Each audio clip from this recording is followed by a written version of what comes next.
It's summertime in Oslo and the crew is out. David, Getty, Sai, we're all here for the Aimchess Rapid. And me too, I'm here.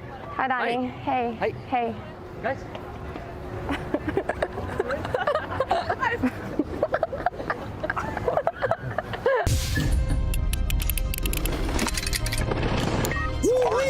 Forest fire here from Jordan. We see a reaction. Magnus is Oh no! Magnus, mouse slipped. This is a game-ending move. He's so good. He's so good at thinking on the fly. I got 2 seconds. Oh my God! What an Armageddon! Oh my goodness, that's a move for you right there. A one-move made blunder. Nodirbek Abdusattorov wins the Chess Cup.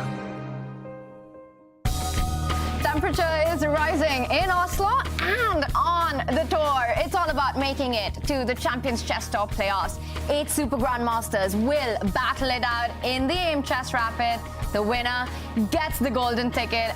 And to keep you on top of the action, in the studio, Grandmaster David Howell, Ginger GM in the house, Simon Williams, and also International Master Danny Ranch. Danny, welcome. How are you doing? I'm doing good. Thanks for having me. It's awesome to have you here with us. Danny, 4th stop of the tour. What do you think about the season so far? I think it's delivered. I'm a fan. I've been watching from home, so I'm excited to be here. But I think as far as drama goes, the stakes are obviously high. We have a lot of people wanting to qualify for the championship. But when we combined the tour as it was for 2 years with all the Chess.com events, I think we were nervous about pulling it off. But I think it's delivered. I think it's been great. It's been a lot of fun, Danny. And David, you've been calling the action from the start. What are you most looking forward to in this one?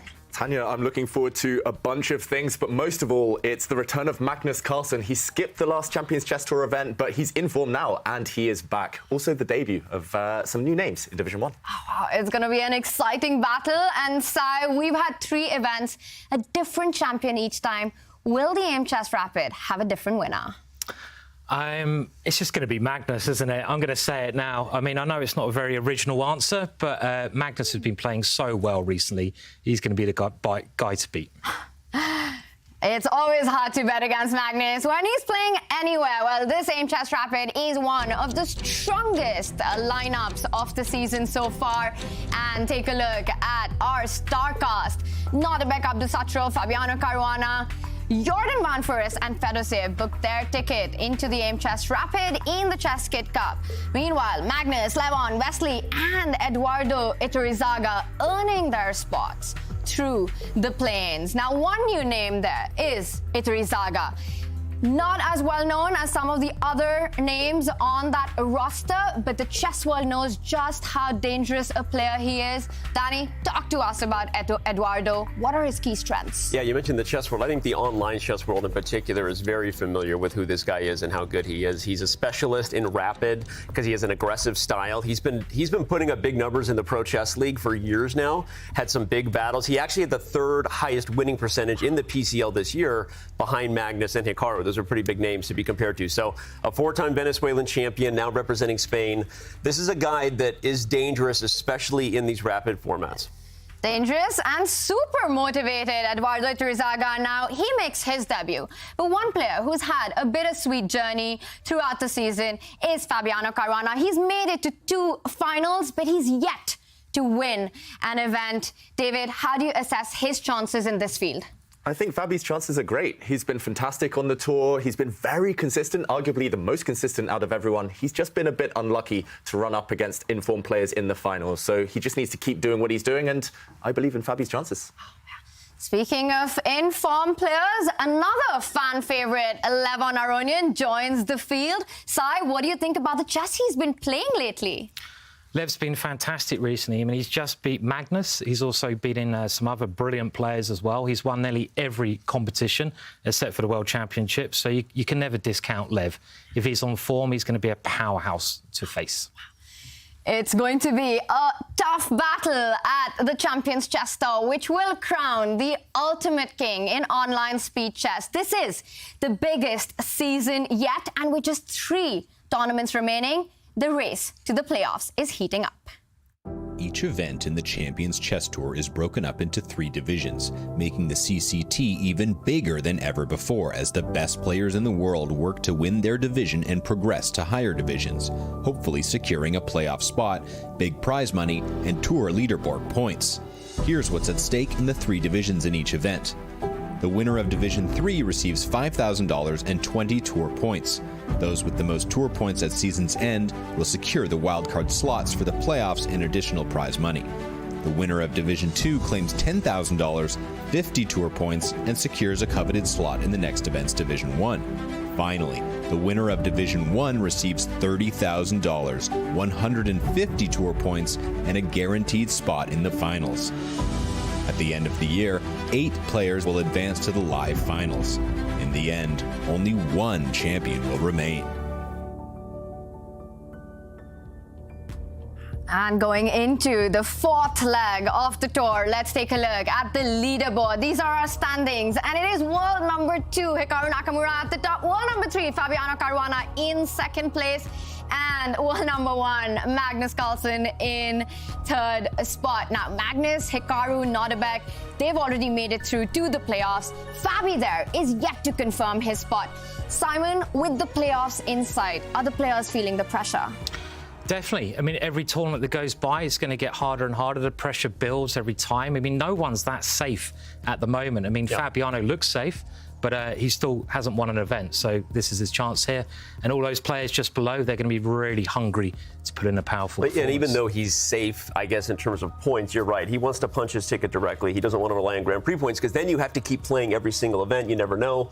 Conflicts. But I would say if you really move away from Fabi, the other guys are literally fighting for their lives because if they don't win an event, there's no way points are going to get them in. Yeah, that's the thing, Danny. The beauty of the format this season on the Champions Chess Tour, there's so much at stake in every game, in every division, and plenty of players hungry, as you say, Simon, for victory now. They need those points. Time is ticking.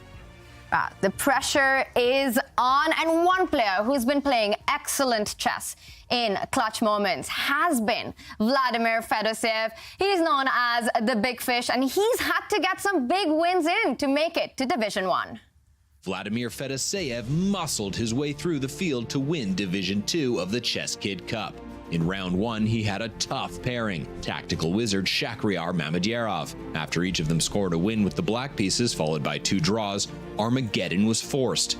Both players maintained laser-like precision until an uncharacteristic blunder or possibly mouse slip from Mamedyarov. Was it a one-move blunder? He forgot he was tied to the f7 pawn, the only feature in the entire position?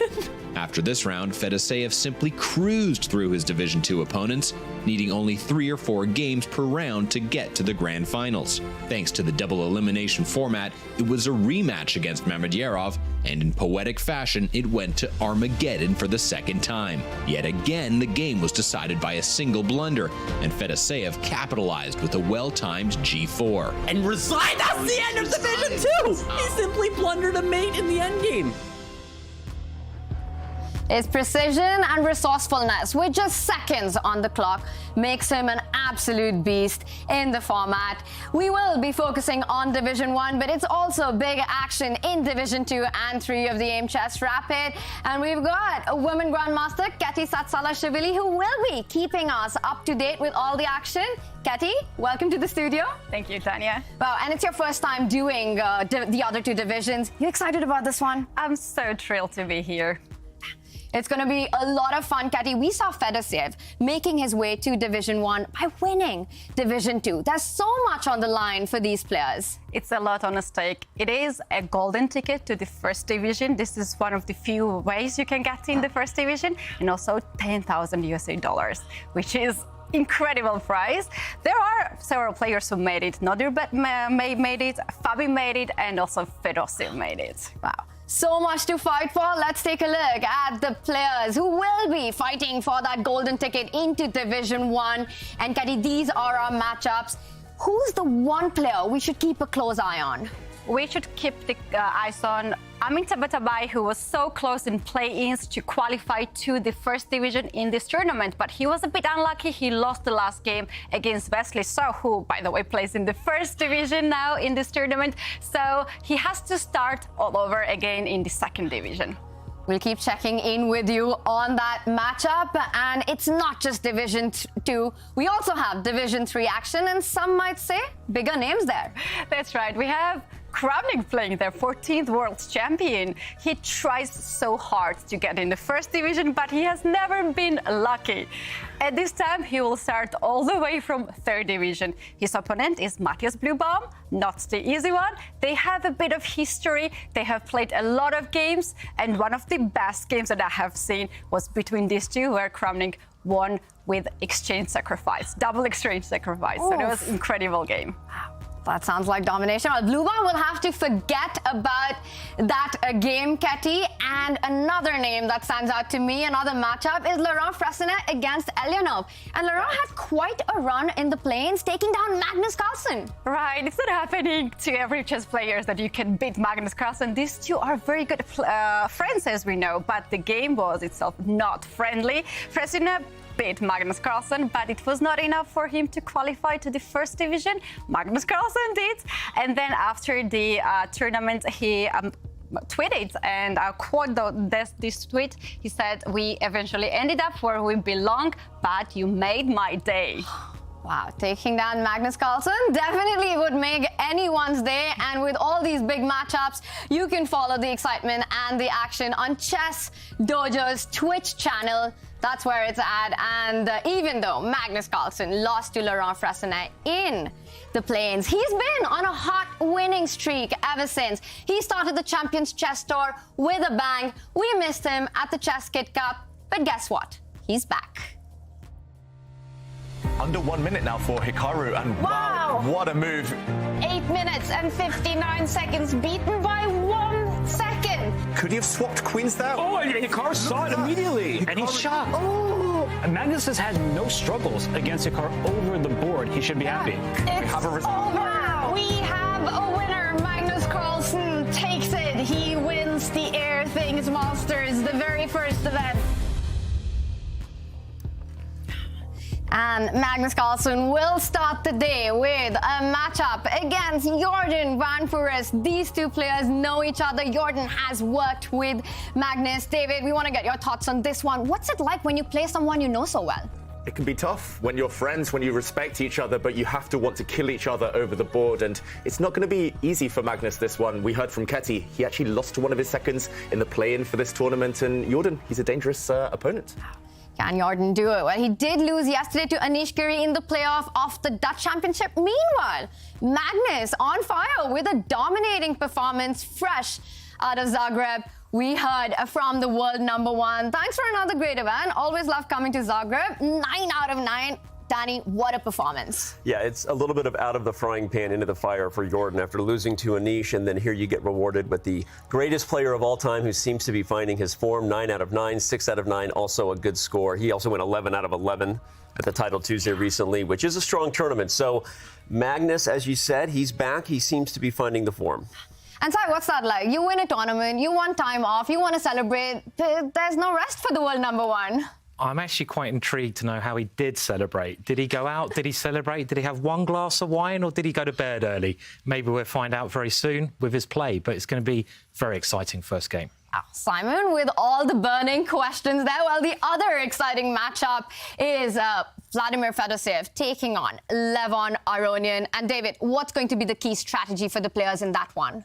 Well, I think Levon has maybe the advantage in experience and in the opening phase of the game. Fedoseev, however, especially if it comes down to a time scramble, he's a slippery customer. He's tricky there, and I don't think Lev maybe has the mouse skills of Fedoseev. So, yeah, early strike for Levon. That's what I'd try and recommend. Yeah.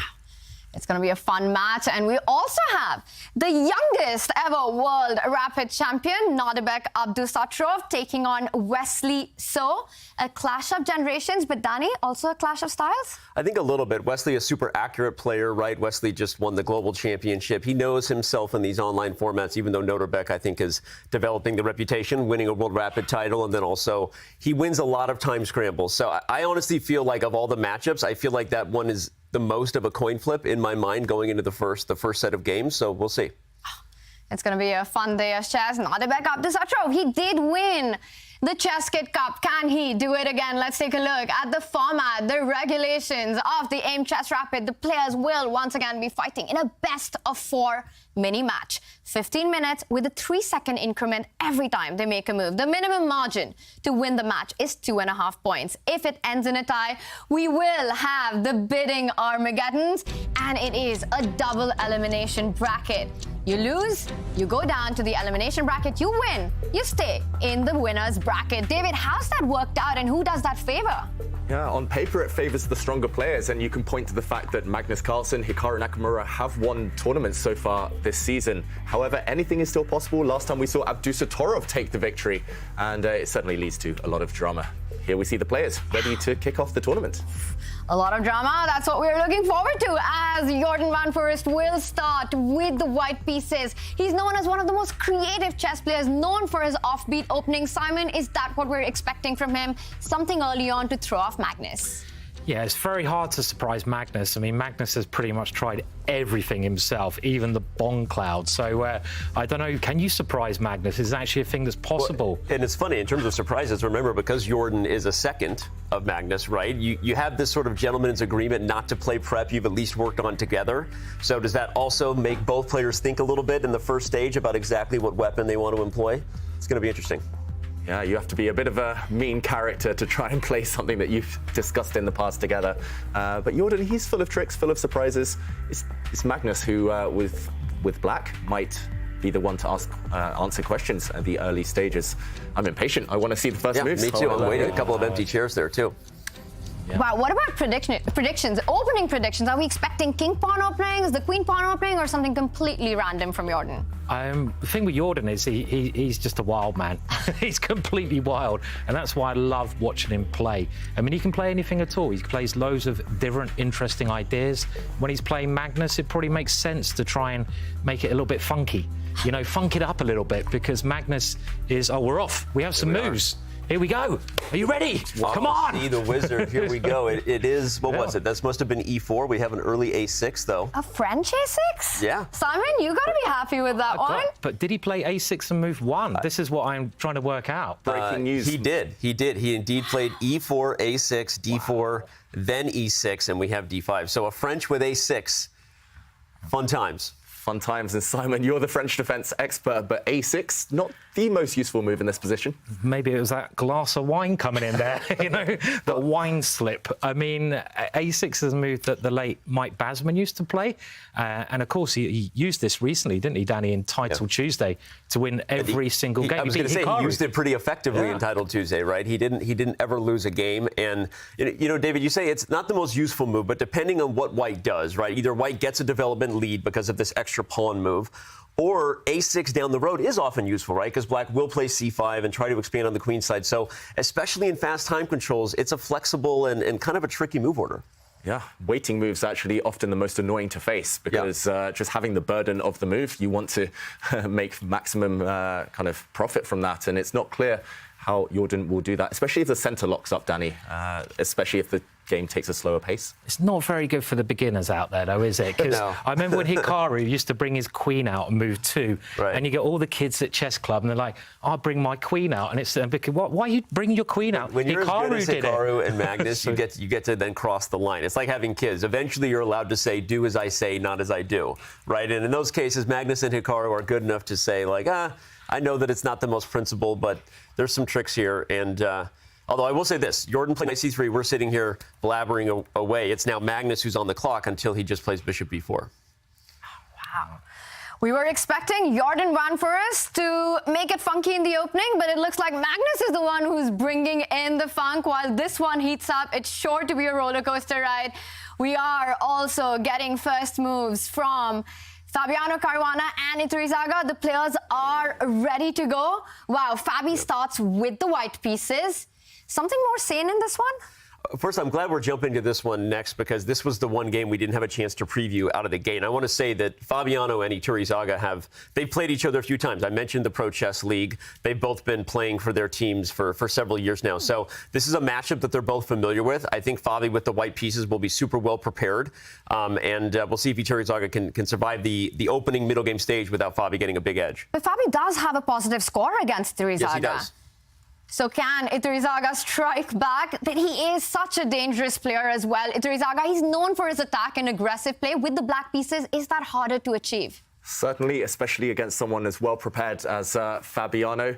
On paper, rated quite significantly lower here at Iturrizaga, but in one-off games, especially rapid games where his strengths come to the fore, he is certainly capable. So I do think I completely agree with Danny here. It's the opening that will decide, especially in the first game or two of the day, will decide the path of this match. If Fabi can strike with white, as he tends to do against all the best players in the world, then it's going to be an uphill struggle. Fabi looks extremely still on camera right now. I was going to say, his time is ticking. His time is ticking, and he hasn't moved yet. So sometimes that's... He's doing his meditation. That's what he could be meditating. You know, he's just saying... Sometimes the players are having a staring contest with each other, and whoever blinks first. No, I don't think so. I think that probably we will have a reset at some point of Fabi's cam and the clock. But anyway, yeah, I agree with you, David, and just that Fabi has this reputation of being so well prepared, although when I've talked with him, he always laughs at that because he doesn't necessarily feel like he's as more prepared than any of the other top players. Yet I think that reputation is deserved, and we'll see what he has for the first move. Yeah, I think I'm just scarred, Danny. He's beaten me so many times just straight out of the opening. But, yeah, we'll see when this game does eventually start. Maybe it's that stare. You know, maybe it's that stare that's getting on top of you there, David, you know, staring into your soul, you know, so it's a stare, yes. Iturrizaga seems ready. He's kind of like, hey, what's going on here? I'm bouncing around. I got the nerves in the chairs. Clocks have been reset now, so maybe Fabi... just working on that internet connection, but he'll be with us soon. Oof, that's there by Fabi there, where we will have the first moves here. And I remember in the plains of the Aimchess Rapid, the celebration of Iturrizaga when he won against Parham. It went down to the wire. An incredible Armageddon, and that was a reflection of his strength in these formats. A reflection of his strength, the celebration, a reflection of how much they care, right? There's so much on the line here, as you guys talked about. Just making Division 1 is a borderline golden ticket, right? Because now you literally have an opportunity to go all the way and compete for the $500,000 prizes at the end. So the players want this, and don't mistake their motivation or how well prepared Iturrizaga will come to this game. So. 100%. And for Iturrizaga, it's a big moment. He has this platform playing against the big boys. He's super motivated. While the players get ready for this one, we will have action soon on Nodirbek Abdusattorov starting with the white pieces against Wesley. So a big clash of generations here, but Wesley's got to be one of the hardest players on the planet to beat. How does Nodirbek find his chances with white here, David? Oh, Tanya, I wish I knew. Wesley, when he wants to just avoid defeat, he tends to succeed. And look at those ratings, both over 2,800. Wow. Yeah, shows how strong both these players are, shows how in form they are and how great they are at rapid chess. Meanwhile, D4, first move. Queen's pawn opening, Abdusattorov tends to start the game this way nowadays. And what will we see? Queen's Gambit, London system. He keeps us guessing with this knight here. Moved away from the Scotch, you know, that's too bad, right? As a fellow dubious openings player, Simon, you can relate to me, well, right? A bit too much, I'm afraid. Yeah. The Scotch is no longer a regular part of Nodirbek's repertoire. Yeah, he did switch to D4 pretty consistently. I prefer the drink, Danny, I have to say. But this is a bit of a surprise, though, bringing the bishop out to this square on G5. But it's a bit of a strange one because you don't normally play the Tory when black plays the queen's pawn as well. I know that Kramnik's played in this way sometimes, but not many other elite players. But probably a wise choice against Wesley So, because Wesley So is known to specialise in the opening. So try to get him out of his normal sort of routine is possibly wise, do we think? Yeah, it seems like Abdusattorov just wants to get a position. He just wants to say to Wesley, let's play, no opening theory, research won't have helped you here. But yeah, it does feel a bit dodgy for white somehow. You spend a lot of time with your bishop that now sits on the edge of the board. Often when that white dark square bishop comes out, the b2 pawn is a bit weak. Black's queen can come out and start creating some threats already. I was just going to say, that's the key part of these lines, is how aggressive does black want to be? Because black can play queen to b6 and poke at b2, and if that's followed with a quick bishop development and a rook coming to c8, those are some of the spiciest variations anyway, right? Will Wesley challenge Nodirbek that directly? We'll see. Yeah, that's the thing against Wesley. Sometimes you can provoke him, and he won't necessarily rise to that challenge. He just wants to get out of the opening with a very solid position. And yeah, I think this one, we'll see which player's happier in a few moves' time. Absolutely, David. We are getting offbeat openings across the boards, and we've got one more matchup which is about to start. Vladimir Fedoseev, aka Big Fish, taking on the legend, Levon Aronian, who has been an icon slayer recently. He took down Magnus Carlsen, Maxime Vachier-Lagrave, Jan-Krzysztof Duda recently in the Global Chess League. Will he continue his form? It's going to be a tough one for Fedoseev. Yeah, this one is going to be tough, but Fedoseev, he also excels in this format and especially online, some great results.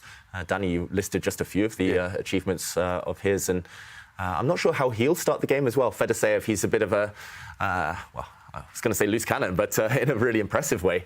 He can kind of keep his opponents guessing in the opening.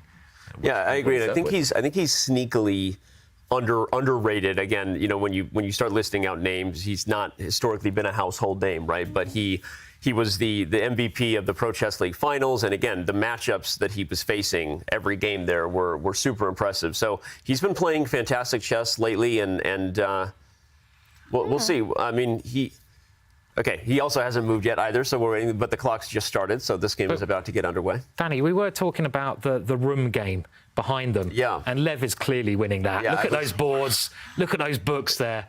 I think Lev, you know, he's definitely got the room game. Very strong room game there. Fedoseev usually loses the room game. In fact, I've seen him playing from that room with that exact lighting more times than I would even want to talk about. So, but that's a new room for Lev, or at least... It's so cool to have these chessboards and these chess books around for all that extra motivation that you need when you're running on seconds here. You've got moves, and it's a Spanish. Yeah, Spanish opening, the Roy Lopez, and, the Berlin played by Aronian. Not necessarily a bad thing against Fedoseev, though, because Fedoseev for sure won't take the easy way out, won't go into any drawish or dull endgames, and we see all the pieces stay on the board. This, of course, is mainline theory, but, at least tension guaranteed. Bishop G5, very ambitious stuff by Fedoseev, creating this pin on the Black Knight. What do we think of this? Yeah, the theory is still going to be both these guys I expect to play pretty quickly, and they are delivering. Look at this, and the voluntary retreat to H4. These are guys who've come with something at home that they cooked up. So maybe that'll be the first surprise. Levon is giving pause to that one. How do you explain that retreat? Because usually white wants to make that move once black gets to that bishop, advancing that H pawn one step ahead. But Fedoseev just coming back, what's the point of that move? I admit I am not a Spanish expert anymore at some point. No, I'm kidding. I don't know if I was ever a Spanish expert. But I think one of the obvious ideas is to maybe come to G3 with the bishop and sort of over-assault this pawn on E5. Bishop E7 is an interesting move, too, because initially you think the E5 pawn is hanging, but because of tactics, that's not the case.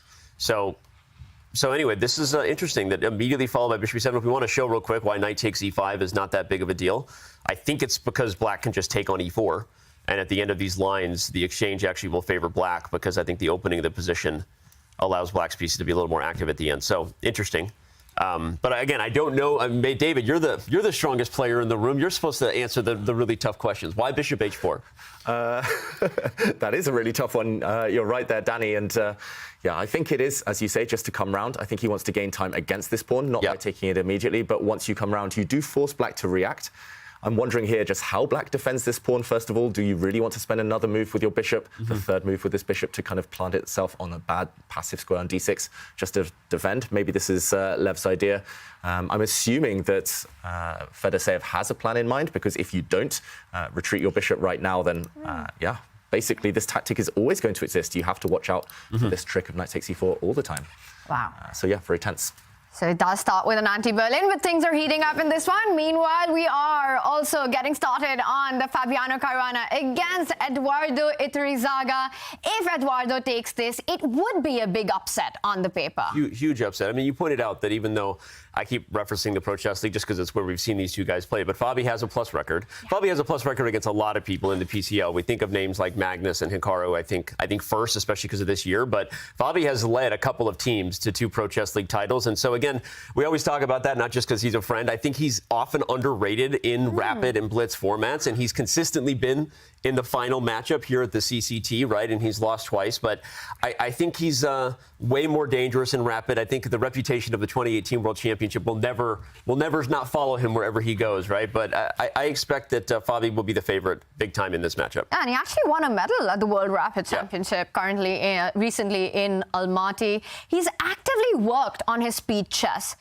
and we've seen big improvements by Fabi. It feels like Fabi version 2.0. He has been having quite a performance this year. He's looking for a win in the Champions Chess Tour. He's been in the final twice. Can he do it in this event? And David, we've got moves. We do have moves. This game started as a Caro-Kann defense, the exchange variation, so we saw a trade of pawns in the center very early, and now we have something that we call the Carlsbad structure, where it's going to be a bit closed for a while, but both sides will maneuver around, and actually both sides can play on either side of the board. So early stages in this one, of course. Iturrizaga is known as a Caro-Kann expert, so he's well-versed in this type of structure, I will say. Fabi maybe being a bit less direct than I expected him to be.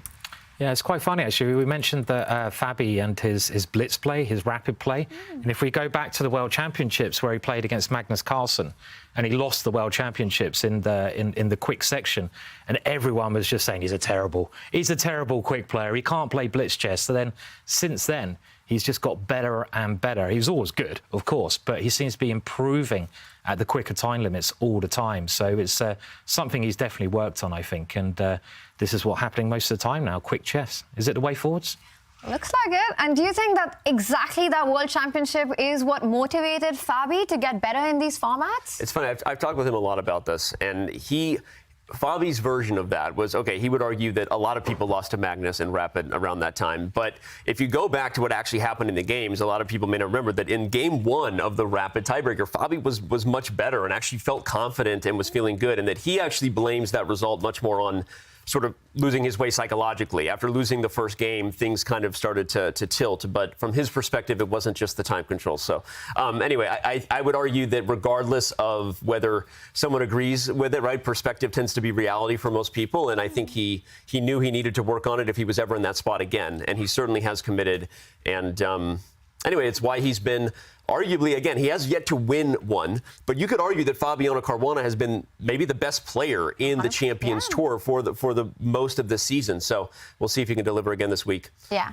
He's been runners-up in 2 events. Fantastic performance so far on the tour. And speaking of the 2018 World Championship, let's go back to Magnus Carlsen taking on Jordan van Foreest. Wow, there's a lot that's happened. Queen's off the board. This is the endgame. David, how are we assessing this position? Yeah, we haven't been playing too long, but already queens are off, all the bishops are gone. It is an endgame, and White has more space. If you look at the pawns in the center of the board and on the king side, White has advanced quite far there. But due to the lack of pieces, actually White has a lot of responsibility now. White has a lot of squares to cover, and Black is rock solid, especially with knights. Anything can happen. They're going to jump in and around. I'm seeing the Black knight jumping into White's queen side very shortly. I think objectively it's roughly in the balance, but we all know Magnus's reputation in the endgame. Can Jordan hold his own there? That's the big question. Is he the best endgame player, Magnus? I think he's the best endgame player of all time. I mean, I'll just outright say it, but I think Magnus loves the opportunity to sort of just outmaneuver people, and I don't want to use the word swindle because he's not winning endgames by swindling, but his ability to just keep pushing is based on the psychological edge he often brings to the table, and I think he doesn't look at an equal position and say equal draw. He says equal, okay, I'm the better player, so an equal position gives me more chances to win.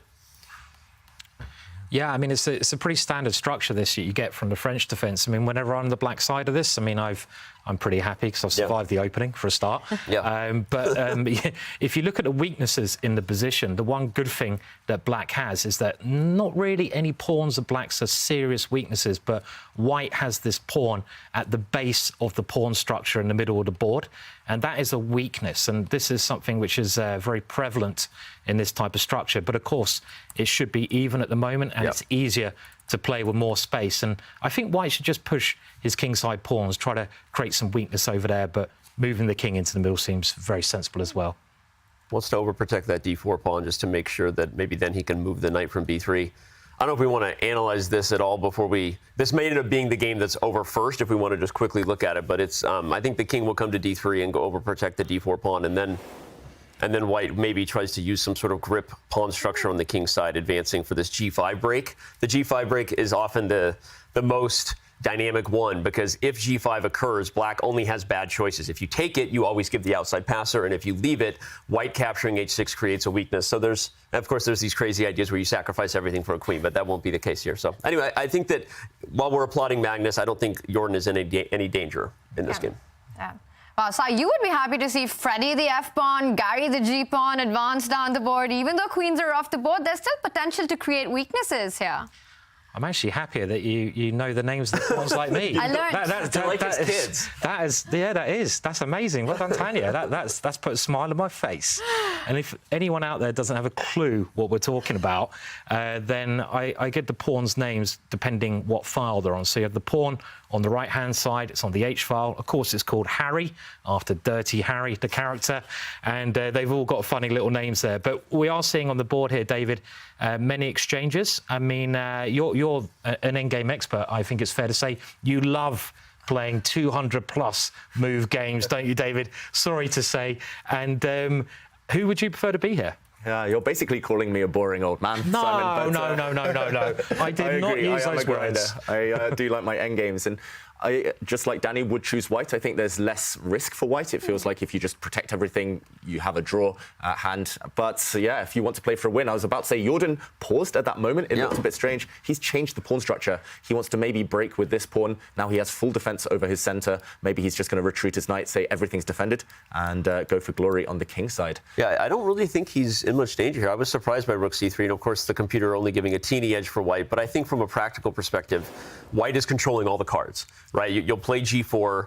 At some point, you will decide whether f5 or g5 is worth it. Maybe that's part of Magnus's psychological plan, is he believes in himself enough to say, come get me, big fella, and see if you give me some chances once we're both under time pressure. But, and by the way, speaking of time pressure, I think that's the one thing we haven't called out, is regardless of the X's and O's, Magnus is doubly up on the clock. And if you just take another 4 minutes away for both players and not much has changed, that'll be the thing Magnus is playing for. And Jordan van for us right now in full control. He's the one with all the pawn breaks in the position, the one with the active rook, eyeing the b-pawn weakness that black has. Potential breaks. Can Jordan try and grind this one out and get more out of this position? We will check back here. But for now, let's get an update on Fabiano Caruana taking on the underdog of the Aimchess Rapid, Eduardo Iturrizaga. There have been a few moves. David, since we last checked in, what do we make of the developments? Yeah, so this game, we mentioned the pawn structure. It has changed slightly, and that's mostly because of the development of the pieces. I'm looking already at what's happened here, the outlines of the position, and Iturrizaga has planted black's light-squared bishop on a very odd square on e6. It looks like it gets in the way. White's queen, meanwhile, putting some pressure on some pawns. If everything is balanced, if both sides just get developed, then I'm liking white's chances. I don't know about you, Danny, Simon. It's interesting because the bishop is on e6, but it's sort of by design, right? Because if white were to take on f6, I think most viewers would say, hey, that doubles black's pawns, right? But I think if you take f6, then the bishop looks perfect there, guarding the d5 pawn, and black's pieces will develop. So I think this is, still very equal. I like this move h6, sort of putting the question to the bishop, which diagonal do you want to stay on? Because if you commit back to e3 to guard h6, then eventually maybe black has e5 coming. So anyway, not to get too technical yet, but I think both players are actually doing a little more deep looking here than first meets the eye, because they want to make sure their pieces are on the right squares for their plan. Oh, wow, and he commits. Here goes a double-edged game. Simon, this is right up your alley. We've got the bishop pair and bad pawns.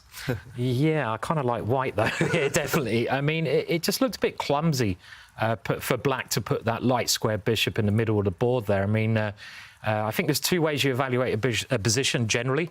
You look at the pawn structure, and then you look at the pieces. And I always say the pawn structure is like the skeleton.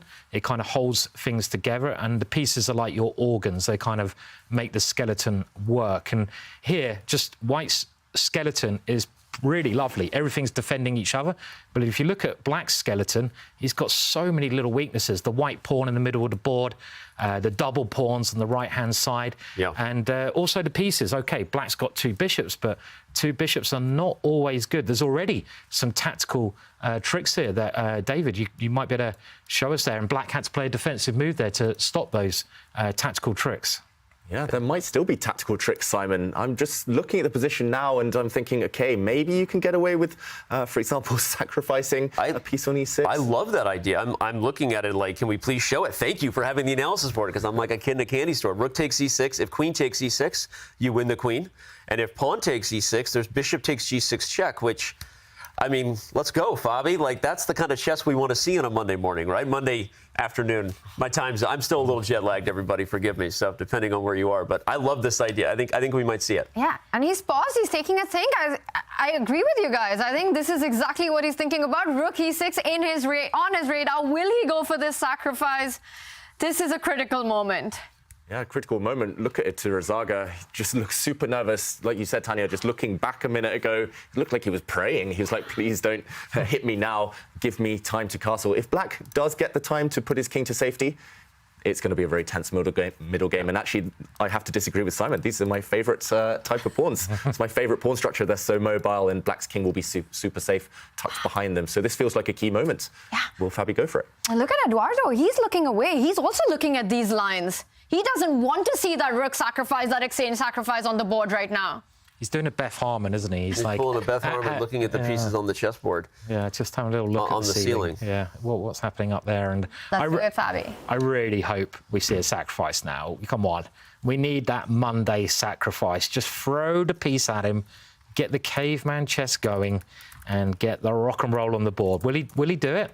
Should we have a little vote? Yes. I think Fabi, he's going to go for it. He's going to do it. I think Iturrizaga head in hand. I wonder if sometimes if you look at the player you're facing. I know Hikaru does that a lot, where he's looking at the player's reaction. But oh wait, he goes the other way. He goes for the. I was just going to say, if you do this, Black gets a lot of pieces for the queen.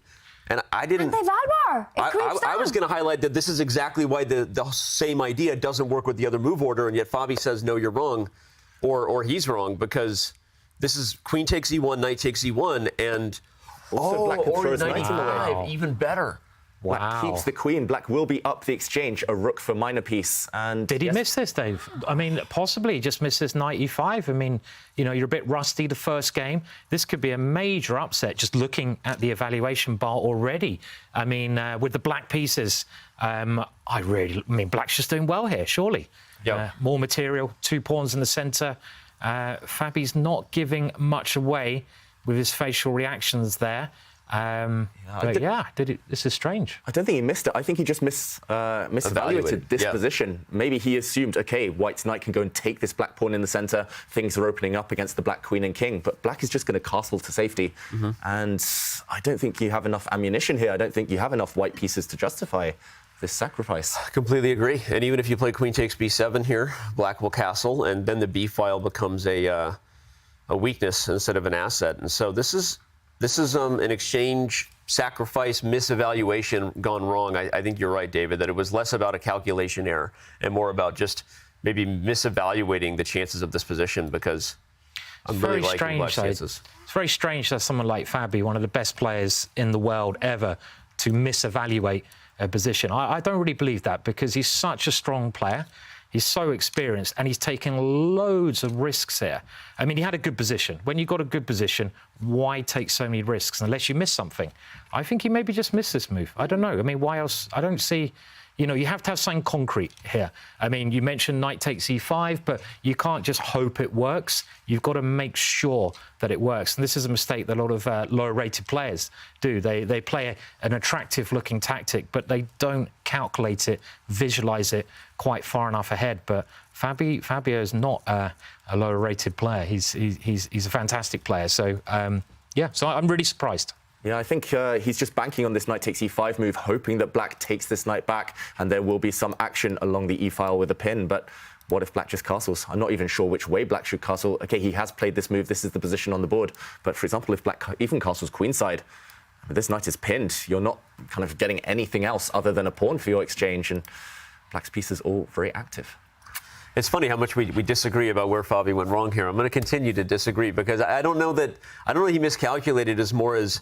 I think I always try to have these self-reflective moments where I try to be like, are we just biased because we can see the eval bar, right? And we're looking at this position and we see the edge for Black, but is it really that much? Because after knight takes e5, if bishop takes e5, if we can show it, David, knight f3 is going to come. You're going to win the piece back with interest. The pawn on d5 is weak. And so I think sometimes we look at it and we go, wait, like, did they blunder? Or is Fabi like, look, I've got a lot of compensation here. This is harder to play for Black than maybe humans realize, and we're just suffering from eval bias-itis because we can see the eval bar. But is it a case when you've got a good position, you're taking risks, right? Because you are unbalanced in the situation. Is that the right thing to do, principle-wise? I mean, it's very risky to take such risks when you have a good position anyway. When your position is equal or maybe worse, I can maybe understand this decision more, but it's... but of course, I can see the valuation bar. And it does help my thinking that it's in black's favour. It's fair. Fabiano Caruana, one of the best calculators on the planet, there with the move order switch up, and now it looks like he's in trouble. Eduardo Iturrizaga calmly brings his king to safety on the king side. Also notice how there's a pin along the e-file, so the knight isn't that free to jump around. Fabi in trouble here. And I don't know if you guys saw it, but there was a little bit of reaction there by Fabi. He had a head shake after that knight jumping onto the center, blocking the e-line. It could very well have just been a blind spot. I love that you're the first person to call it the body language. That's usually my job. It feels so good that I wasn't the first person to point that out. But I did see it. And Fabi is one player who always gives us crap for, like, you guys read way too much into top player body language. And I'm like, well, I can always see when you blunder, so you can say that. But no, I agree. I did see that. I think, I don't know whether it was a full chagrin or if he just kind of acknowledged that this is going to be harder than he thinks. So this is... It's tricky. I kind of want to quickly go back to the Jordan game versus Magnus, just because we started there, if that's okay. I'm not sure if I'm allowed to make that call or not, but breaking the fourth wall by just calling. I think it's a good one to check on, just because even though I expect it to be a draw, we did see this G5 structure, which is kind of White's main plan. H6 is going to fall here, even though Magnus is currently up a pawn. And if time pressure ensues, knights are some of the trickiest pieces. We got the Bullet Chess Championship coming up. This is about to be a bullet battle with a little bit of increment. Yeah, and we all know how badly knights suffer against rook's pawns. In this case, Harry the H-pawn for Simon here could play a decisive role if Magnus isn't able to deal with that. And, OK, material balance will be restored. Who would you pick here? Evaluation bar says draw, but which side do you think is easier to play? I mean, I definitely pick white here because when you get to knight endings, the most precious passed pawn to have is the wing pawn. And you can see that Harry over there, it could be strong. Luckily, well, I don't know about luck, but Magnus has his king in front of that pawn. But the problem that you have when you're defending against a rook's pawn is that your knight can only defend it from one side. It can't jump off the board and defend it from another side. So I definitely pick white here, but unless white can get his king in, there's not much material on the board.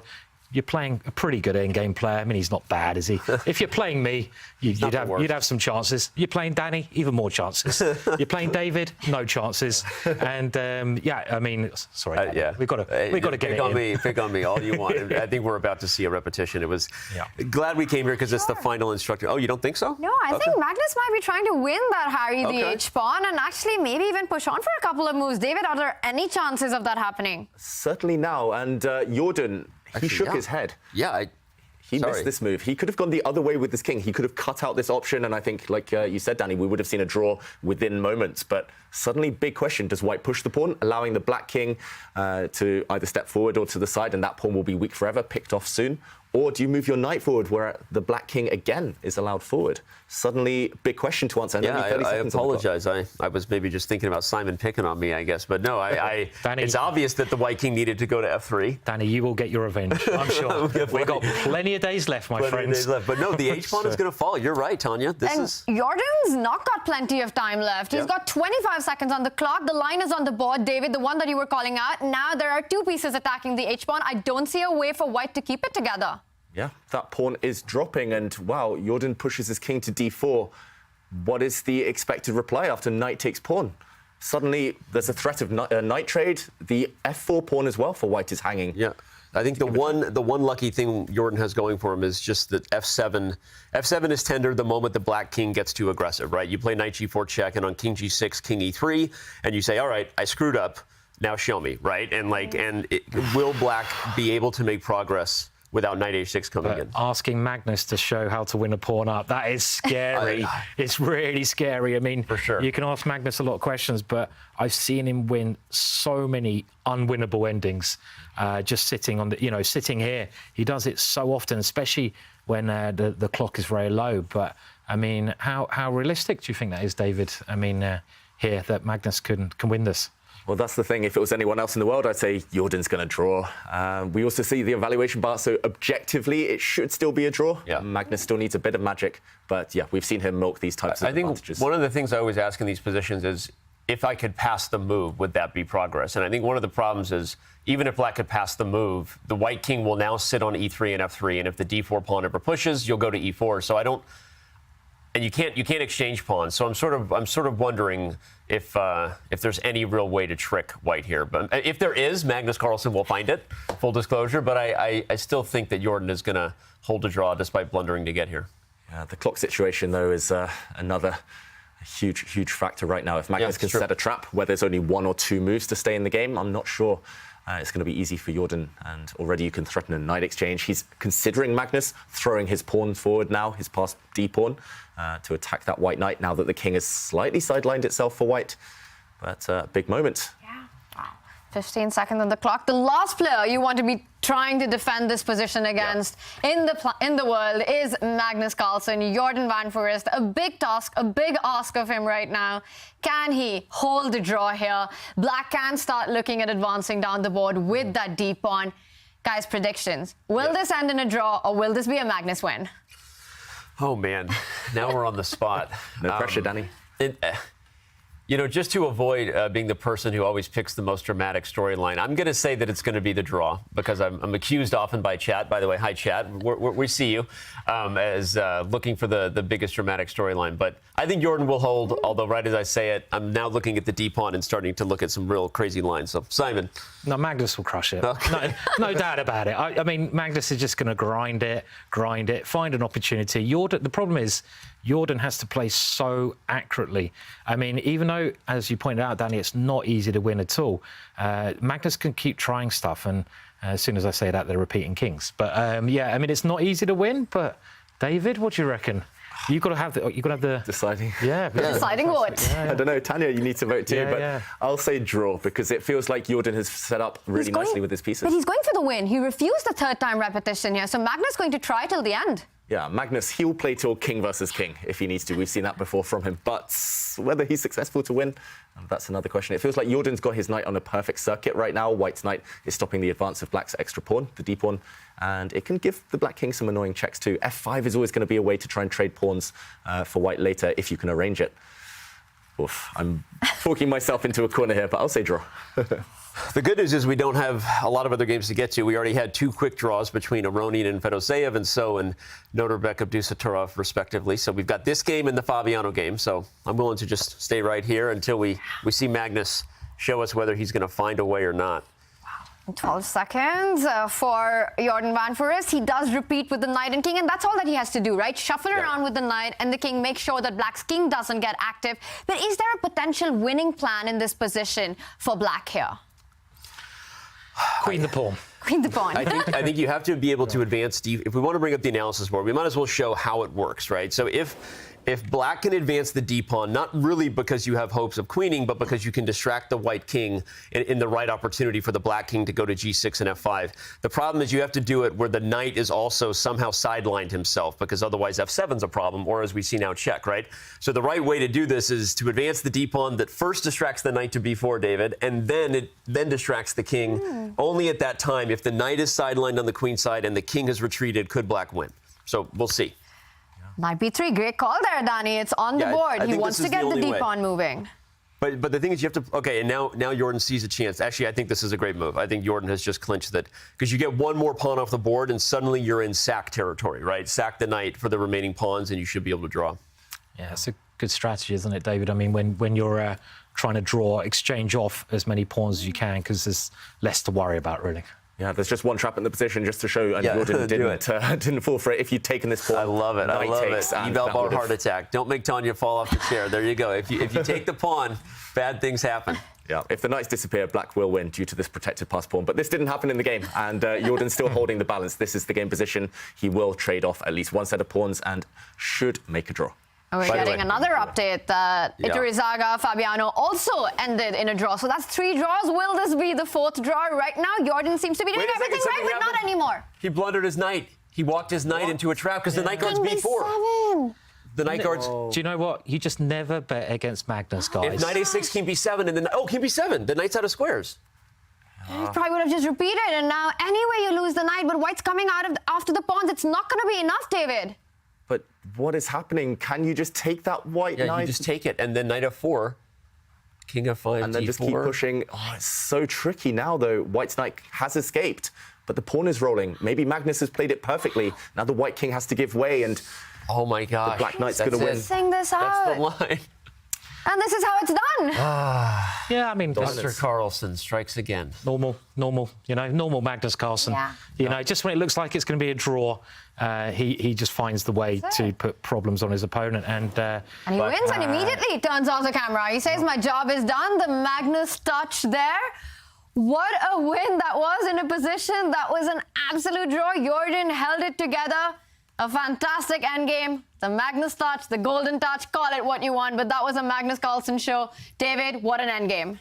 What an endgame. And just as we were about to write off that game as a draw, Magnus worked his magic. And meanwhile, for Jordan, it was tragic that his knight got trapped on the edge of the board. And it was this position where things started to go out of control. Here, maybe just taking a set of pawns off the board and retreating with the white knight should have been the way to safety. It looks like you've got everything covered. The white king's super active. Black cannot make progress. But this knight check led to a fateful blunder. The king slid across to d7. And after knight b8, white knight was caught on a poor circuit on the edge of the board, and we saw it here. It was pushed to a6, and from there we saw how the game ended. Let's just show this one more time, because this was actually the key move. Knight to f4, and black's pawn was deciding this game. White is simply stuck, and black did go on to win.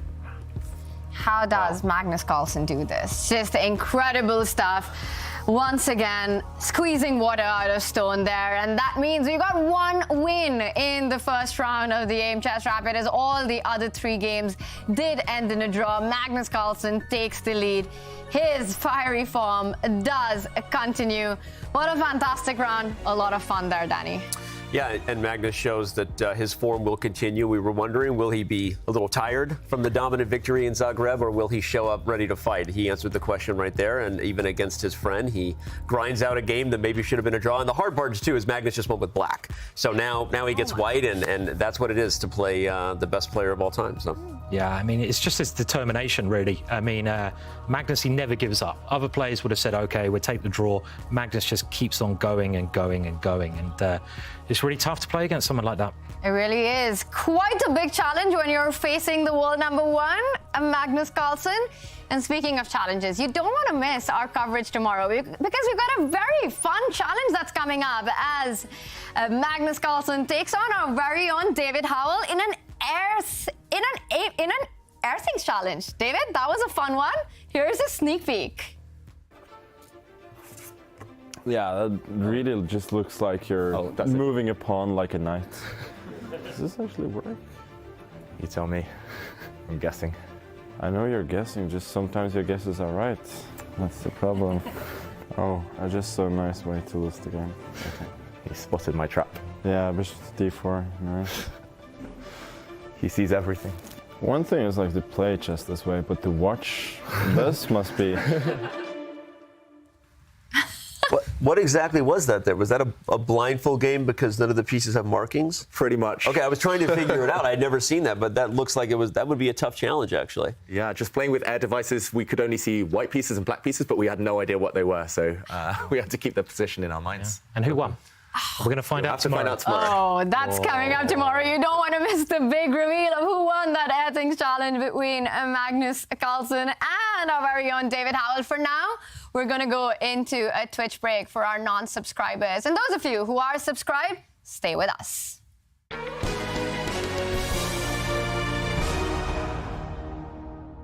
It doesn't look like much, but neither would a Sicilian defense to the untrained eye. This is a performance enhancer. You don't see it? How about now? Manage your air quality, sharpen your performance, change the game with Air Things.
over 75 years, we've witnessed moments that will last forever. From the heroes we admire to the joy of watching them play. Celebrating 75 years of changing the game. Whom forever faster. Now weekly. Compete in the Community Bullet Brawl Arena and win Diamond membership. Anyone is eligible to throw their hat in the ring and prove their speed chess prowess. All you have to do is join the community club on Chess.com and register for the arena. Use !BCC in chat for all the details. The most elite Bullet tournament returns. You don't want to miss the 4th ever Bullet Chess Championship featuring Magnus Carlsen for the first time. He'll join reigning champ Hikaru Nakamura, 2021 champion Alireza Firouzja, and more to fight for their share of the $100,000 prize fund. It all kicks off on July 17th at 9 a.m. Pacific. Use !BCC in chat for all the details.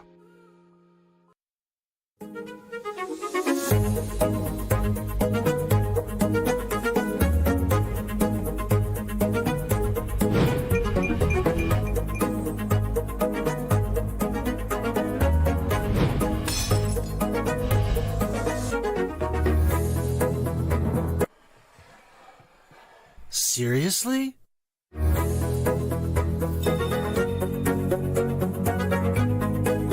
Checkmate. Aimchess is an intelligent system that analyzes your game, prevents mistakes, and develops recommendations for improving your skill. Phew.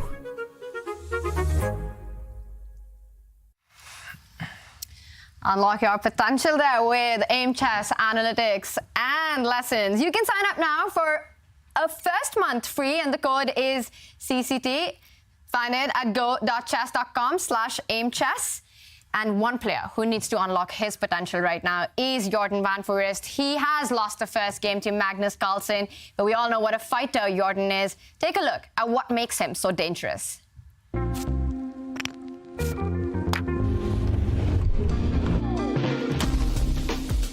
Jordan van Foreest comes from a famous chess family. The Dutchman has amassed an army of fans thanks to his creative and aggressive playing style. In fact, he was even chosen as one of Magnus Carlsen's seconds due to this fact and due to his opening ideas. Jordan has become a fixture in top-level international tournaments.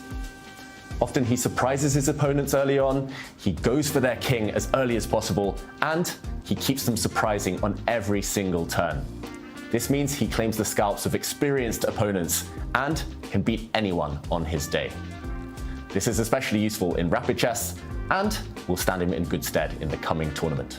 Jordan's big breakthrough in elite chess came at the 2021 Tata Steel Masters in Vaikanze. There, he defeated countryman Anish Giri in a playoff to win the title, ahead of others such as Magnus Carlsen. Jordan and Anish Giri have actually had some fascinating battles throughout the years. In this position, Jordan was able to display all of his creativity to win a model game in the 2022 Tata Steel Masters. Here, Jordan had the white pieces. He is completely in control thanks to this powerful knight supported by two extremely dominant passed pawns. All that is needed is a checkmating sequence and a final assault against the Black King. But where is the breakthrough? Jordan surprised all the viewers and his opponent by playing the move rook to h3, lining up an attack against the Black King, threatening to take a pawn with check.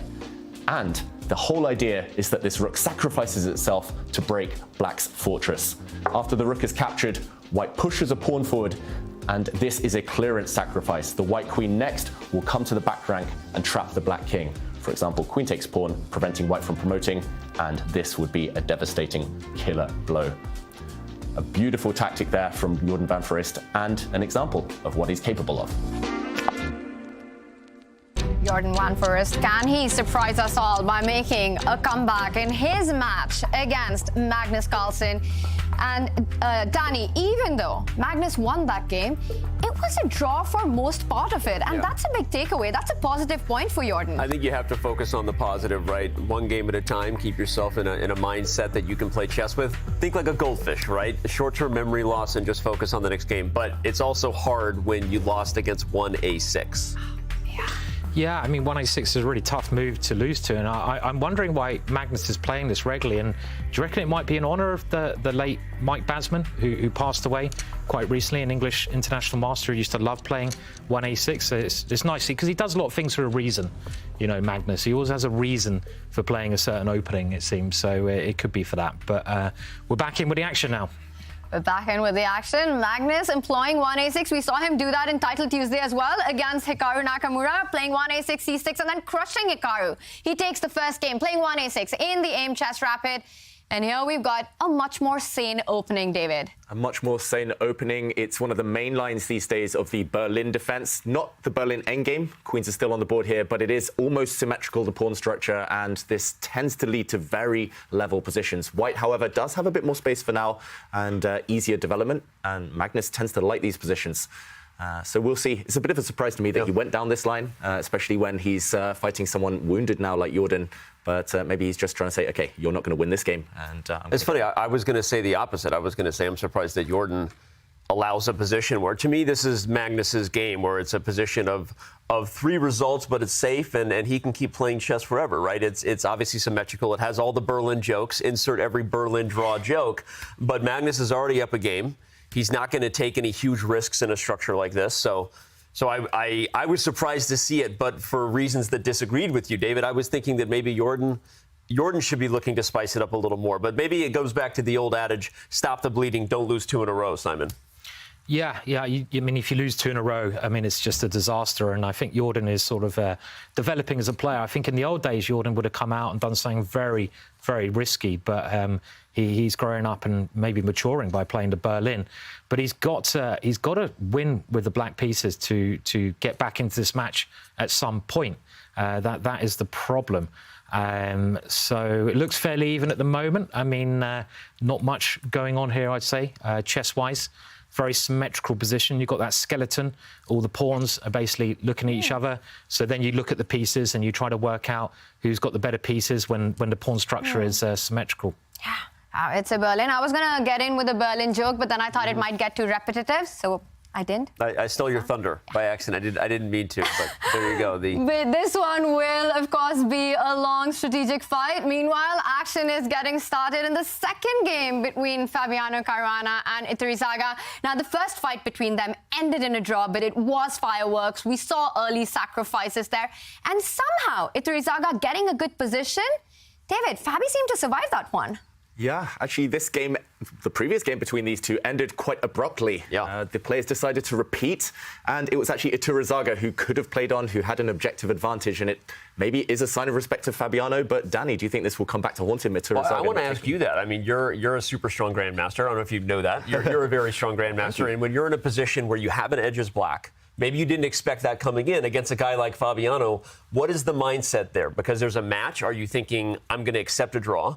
Because I don't think we can stay away from criticizing Iturrizaga's decision. He was better and had an opportunity to play, and he didn't. So would you say it's a mistake having been in a position like that against a player like Fabi? Yeah, I've done both things, actually. I've taken draws in positions of strength when I shouldn't really, but I've also fought on when I should be maybe a bit more objective. And I think the chess gods do punish you if you don't take your chances or if you don't show ambition to the opponent. Fabiano now, psychologically, he'll think, OK, he's slightly scared of me. If he can't beat me from here, then, or if he doesn't try to beat me from here. But what about the chess gods punishing someone for being too ambitious and playing overly aggressive in every game they ever play? I'm asking for a friend. Well, the thing is, I mean, if you put it the other way around, I mean, would Fabiano have ever agreed to draw in that position? And the answer is no. And that's why Fabiano is fighting for the World Championships and is one of the best players in the world. So I think it was a mistake. You know, you get a chance to win, you've got to take it against someone so strong, no matter what colour you have. And meanwhile, it is a branch of the Queen's Gambit. It's the Catalan opening here. And Fabiano, he has taken a pawn on c4. Black's going to be a pawn up for a while. He's going to try and cling on to it. But White here, of course, has great development, great compensation for the pawn. Still very well-known position, early stages. And that last move by Fabi, it hints at him wanting to keep that extra pawn alive, the one that was just captured on the board. So it's going to be all about the initiative and the compensation for White, for Eduardo Iturrizaga. But that's exactly the kind of chess that he likes to play. Yeah, he likes aggressive double-edged positions. Yeah. We see Fabi plays a6, so He's still in his prep at this point, Iturrizaga. I don't think he's taking time here because he's thrown off. I think he's deciding how aggressive do I want to be. I mean, there are so many options here for white, right? You can castle, you can play a4. So he's choosing carefully just how spicy he wants to make it. And he's choosing carefully. And Danny, I'm still thinking about the fact that you didn't get my Berlin and repetition joke. No, I did get it. Oh, you did? I did get it. I did get it. Oh, no, but I see what you're saying. Then I said I stole your thunder. But I got the repetition joke. I'm aware. No, I'm aware of how exciting it is to repeat someone talking about the Berlin. So, no, I did get it. All right, well, we are also getting more exciting news as games are underway. Nodirbek Abdusattorov, Wesley, so they're getting ready to make their first moves. There's not going to be any Berlin action in this one, hopefully, David? You never know. It's Wesley, so now we can repeat the same joke over and over. E4, drum roll, please. Will we have the most exciting opening of all time? He's doing it. It's the most exciting game. You've jinxed it, Tanya. Let's be silent until the moment. Bishop b5. Don't do it. It's going to be the most exciting game ever. Don't do it. Wesley's going to put his bishop on c4, and he's going to save us all. Oh, yes. He does it. Yes. Well done, Wesley. Okay, the Italian game, maximum tension promised. No quick draws. I think that also speaks to Wesley feeling like he's the favorite in this matchup. Again, not trying to disparage Nodirbek in any way, but I think Wesley got a draw with black, and we've seen Wesley take more Berlin draws than any of us want to talk about. Like, let's not talk about that. But the point is, he does that for a reason. He has match strategies at times where he feels his chances are better in Blitz or Armageddon, right? So criticism or not, there's a reason Wesley is not going for it here. I think he feels like he's the stronger player against Nodirbek and doesn't want to let a chance with the white pieces go by. Yeah, this might be his chessball course as well. Is it Bishop c4? I think he recommends this, and obviously he knows lots of different types of opening. It's good. I mean, I hate the Berlin. I've seen it so many times now. And, I mean, Danny, you're like a boss or something. Can't you just ban the Berlin or something? Can't you just put a new law out there? We are actually about to have a piece of tech live where the draw offer will be banned for certain tournaments. And I won't say exactly what formats we might be thinking about in the future that prevent those types of things, but we will soon have a format on Chess.com where you're not allowed to offer a draw. But you can still have a repetition. You can still have a repetition, so it's, there are only so many ways you can avoid the elephant in the room in chess, which is there is a draw as a result, like it or not, right? But I think if you look at a format and if you look at taking away draws later on, I think we can do our best to create exciting and thrilling moments, and then it's up to the players to deliver. Can I also say that the game with Fabi seems to be very interesting to me. I was just keeping a look at that, and it seems like there's some real action happening there, so maybe we can look at that in a second. But so far here, we'll pretty do solid. a quick recap. I think Simon will go around the horn and check out all the games. Meanwhile, this one, white has a slightly fractured pawn structure. Light squared bishops are off, but white also has a bind. So both sides have reason to be happy, but Wesley, I think, has decent chances. And we're happy that this was not a Berlin, so this is going to be a fun fight. And we're also getting an update that action is about to begin between Levon Aronian and Vladimir Fedoseev. The first game ended peacefully, a fight that was, and this one starts with the king's pawn opening. And please, for the love of God, no Berlin here as well. Nothing but fighting Italian chess here. Levon Aronian, I think similarly feels like we called this out before this match began, that we felt like Levon should maybe be the more well-prepared player, the more mature player. I don't know. I mean, okay, like Fedoseev we're talking about him like he's a spring chicken. He's 28 years old and he wins chess tournaments for a living. So I don't think that he's getting himself caught up in any surprises, but Levon wants to show that he brought good prep. And by the way, shout out to the air quality there. There you go, Vladimir. Good air quality. Yeah, you were dissing his room, but the air quality's good, right? It's got the window open at least. And it's strange that E4, this move on move one, it's always had a reputation of being the more exciting move, dating back to like Bobby Fischer and Bobby Fischer using it so well. But even nowadays, people say E4 best by test. But at top level, surely D4 is more exciting, the Queen's Pawn, because of the Berlin. Quite a recent thing. Danny, you're looking at me like I'm mad there, being an E4 player yourself, but no, I don't. It's a trend, isn't it? I think that there are also ways to avoid the Berlin as white if you want to. I mean, you can play the anti-Berlin with D3, which in many cases gets structures very similar, right, to what we're seeing on the board here. So I would say I'm still a little E4 biased. Obviously, I play it, but you're not wrong that I think there's a reason maybe D4 gets a little bit less preparation. I don't know. Yeah. Berlin, the Petrov, the Marshall, the Italian. There's too many, too many openings these days. And the top players, they know all these little nuances. The Italian, I must say, is the most difficult one for me, both with white and with black, because there's so many different move orders, so many little different details which change everything a bit later on down the line. So that's why we see right now Fedoseev just looking off to the side of the camera. He's not lost. He still knows what to do, of course, but maybe just wondering about move orders. Feels like Levon's left that white light square bishop vulnerable to attack, but part of his plan, clearly. Interesting stuff. Maybe just using that experience, Lev. I mean, Lev is like one of the most experienced players, if not the most experienced player in this tournament, maybe played more games than anyone else. So he's also an expert in these E4, E5 openings, and this is why maybe he's going for a complex Italian, relying on lots of manoeuvres. But this exchange of knight for light square bishop, I mean, even I know, I'm not an E4 player really, even I know this is supposed to be favourable for black, right? Black gets the two bishops, black gets rid of white's very dangerous bishop. So it's interesting to see how this will develop. I mean, at least I'm going to learn something here, why Lev has done this. It's going to be a slow strategic battle, this one. We will check in with it. Meanwhile, it is hot action on the Fabiano Caruana Iturrizaga board. Again, the narrative continues of crazy positions between these two. Wow, we need a while to unpack this one. I'm bringing it up, and I'm like, OMG. There's a rook hanging on A8, but he doesn't even want to take it. The worst thing is, I think I've seen this position before. I don't know the evaluation. They're playing so fast. This is prep, right? This is a position that's known. Is it too early to dive into analysis? I'm sorry, the selfish person who wants to look at the chess and see how we got here. I think we have to, Danny. And right now, black is a whole knight and 3 pawns up, but there is a rook hanging in the corner. If Iturrizaga wants to gobble up this rook, then maybe now is the time to take it. Let's just do a quick action replay. Let's backtrack. A few moments ago, we saw this position where black had a pin on this white knight, and Iturrizaga said, okay, I don't care. Take me. I'm going to take this lead in development. I'm going to accelerate the play. He castles, and after bishop takes c3, this was the key move after queen takes d4, just giving a check, not being afraid to have to step back here, giving up the knight as well. And okay, we see bishop f4, queen f6, and not taking this rook in the corner, instead taking on c7. This rook is trapped anyway. That's the argument. And after b4, rook takes b4.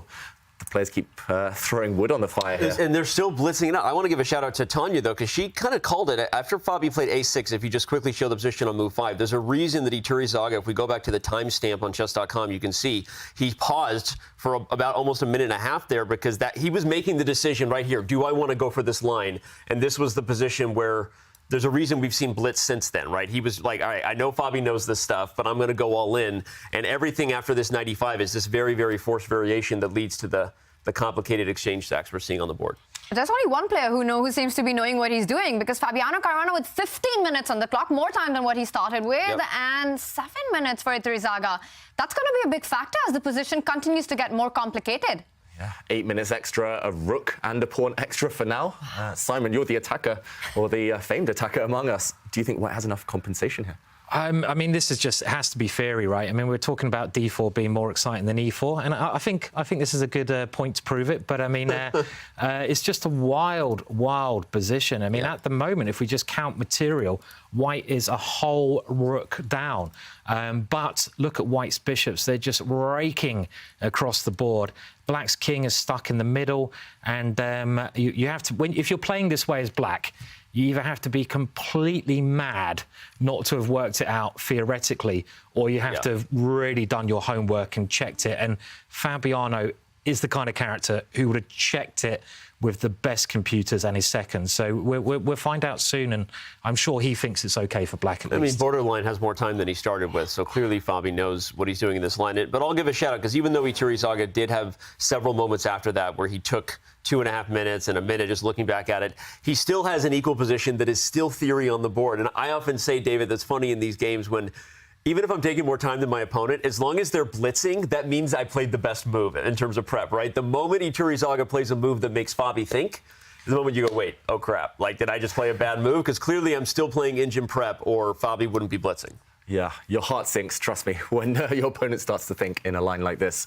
I once played Fabiano. I think we got to move 25, and I was out of book, and of course he kept blitzing. So I was happy until he stopped.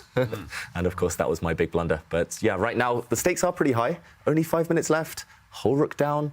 How thin is the margin for error here for Iturrizaga? If black gets one move and castles, for example, if white takes that black knight with his dark square bishop on b8, black castles, maybe no more compensation. Yeah, I mean, I would be fearful if I was white here, just because the way my opponent is moving and also the time situation. I mean, I think you're completely right, though, David. If black gets castled, there's no danger. Well, how do you prevent it? I know we're spending a lot of time on this game, but I think it deserves it. It's exciting because I think there's only one move here for white that prevents castling, and it's not taking the free knight on b8. I think it's bishop e5 is the only opportunity. You sacrifice the bishop, but free up the line of your queen to hit c8. This would be the only, I mean, okay, the engine agrees right now, but if we back up, I would bet bishop takes b8, black castles, and probably now black is better. So Iturrizaga continues to be in an must-find only move situation, and we'll see if he finds bishop e5. Yeah, key move here, key moment, and maybe we can check in with the computer to see whether it confirms. Is there just one move to keep the balance? 4 minutes and ticking, 10 whole minutes down on the clock. It is, David. As Danny says, bishop to e5, only move right now to keep the balance. Bishop takes b8 is the only other logical alternative, but that clearly doesn't do the job. It's just such a nice position to be in if you're Fabiano, right? Because you got the time advantage, and you probably know if my opponent plays the perfect moves, I'm going to be all right anyway. But if he makes one bad move, I'm going to take control. And you've got the black pieces, so he looks pretty relaxed. You're talking about body language, Danny. You are our body language expert today. I think Tanya's the body language expert. And what do you reckon? Does he look comfortable, Fabi? I reckon he looks pretty chilled. He always looks pretty chilled. He's a cool guy, right? But he's always got this poker face, and he always looks calm and composed. And right now, especially, you've got reasons to be. You've got 15 minutes on the clock. Your opponent's time is ticking down to 3.5 minutes. And this is a difficult situation for Iturrizaga. It's also such a cool strategy by Fabi to do this in a rapid format. When you're playing classical, your opponent has enough time to navigate through the lines, the variations. But here, the whole idea is to get your opponent thinking early on, get him down on the seconds before you strike. Yeah, it makes me go back to that moment you called out and say that even though Iturrizaga did choose the spiciest of variations, maybe he shouldn't have. Really testing Fabi's prep, you called it before this match, David, is not a recipe that most people choose against Caruana. And again, apparently there's a move that holds the balance. I think the only way is bishop e5, but if you don't find it, and this one goes off the rails quickly, yeah. The water bottle is out. That's always bad news. When your opponent takes a sip of water, is that relaxed? It can't be good news for you. What's the theory? You only take a sip of water when you're winning. That's like a psychological theory that after you play a good move, you take a sip of water, you put your pinky out. I love the pinky move. That is like a grandmaster move. Oh, he played bishop takes b8, and I think Fabi castles, and now he's happy. And okay, it was easy for us to say with the evil engine bar and kind of like just I could see bishop e5, but it's hard not to take material when you have a chance, right? It's sitting there, so he did try to get some of it back. But now we like black. Now he's got to prove it now. I mean, he is the exchange down. The bishops look good, but you know, even without the evaluation bar, it just seems like black is pretty safe. Okay, there is a threat on the board. And that threat is a little bit annoying. Puzzle rush, yeah. You just got to, I mean, in chess, you always look at your opponent's last move and you ask yourself, what are they trying to do? And David, what is white trying to do to black here? You tell me, Simon. Let's say I play a great move here. I push my pawn with black. I might go for a bit of back spanking here with queen takes bishop. And there we go. The back ranker comes in with a checkmate. So, yeah, that's a nasty move there. So, but rook to b6 prevents it, and it's actually a fun one to show because not because you're going to meet queen takes c8 with rook takes c8, but if queen takes c8, you'll play rook takes b8, and you have this X-ray defense where the pieces are communicating through enemy lines there. So a real quick tactic to point out. Full back rank protection here. Rook b6, really nice move from Fabi. And the problem is, if you're forced on the defense, if you have to step back with your bishop as white, then suddenly black's bishop comes to life as well. And black is just a whole rook the bishop up. No problems at all, just material, mathematical advantage here. This is how you draw it up if you're Fabi, right? You draw it up with a huge time advantage. Your opponent about to get under 90 seconds on the clock. You're winning on the board. This is why Mr. Caruana has seen himself as one of the last two men standing several times throughout this season, and he looks to be on track here early on. And Fabi, with that first 30-second think, once Eduardo did pick up that knight. And what do you guys think? Is Fabi fully aware that Eduardo has gone wrong and this could be in the bag for him? I'm pretty sure he is. I would say yes, just because the preparation was indicative of him having this position prepared so deeply, right? Probably if you ask him afterwards, he'll say, yeah, if he plays the right moves, it's a 37-move draw. That's, you know what I mean? But that's not what happens often in rapid chess, as you pointed out, Tanya. A great practical choice, and Fabi is doing well. Yeah, it's working out well for him. Let's check back in if Fabi manages to convert this. We will come back to this one, but also let's check back with the Wesley Abdusattorov game, as that one also heats up. Yeah, this one is heating up. We've seen a few piece trades, and meanwhile, it looks like White, Wesley So here, is trying to kickstart a kingside attack. White's queen, knight, dark square bishop, looking really menacingly placed. White's rook on the third rank, ready to swing at some point, but Black's solid for now. Simon, again, I'm going to defer to you here. Is White's, well, how are White's attacking chances? I'd certainly prefer to be White here. I mean, just because you've got some holes around the black king, you can try to infiltrate in, and you see that White's bishop has gone straight into one of those holes. You're probably going to have to use your favourite pawn, and we all know what my favourite pawn is here. Go Harry! Go Harry! And that little guy on the right-hand side might have to move his way up to sort of jab away at Black's king side. This rook manoeuvre you point out, Dave, is quite nice. I mean, another slight danger here might be Black's queen side. This is a technique that the top players use a lot. You know, they switch sides.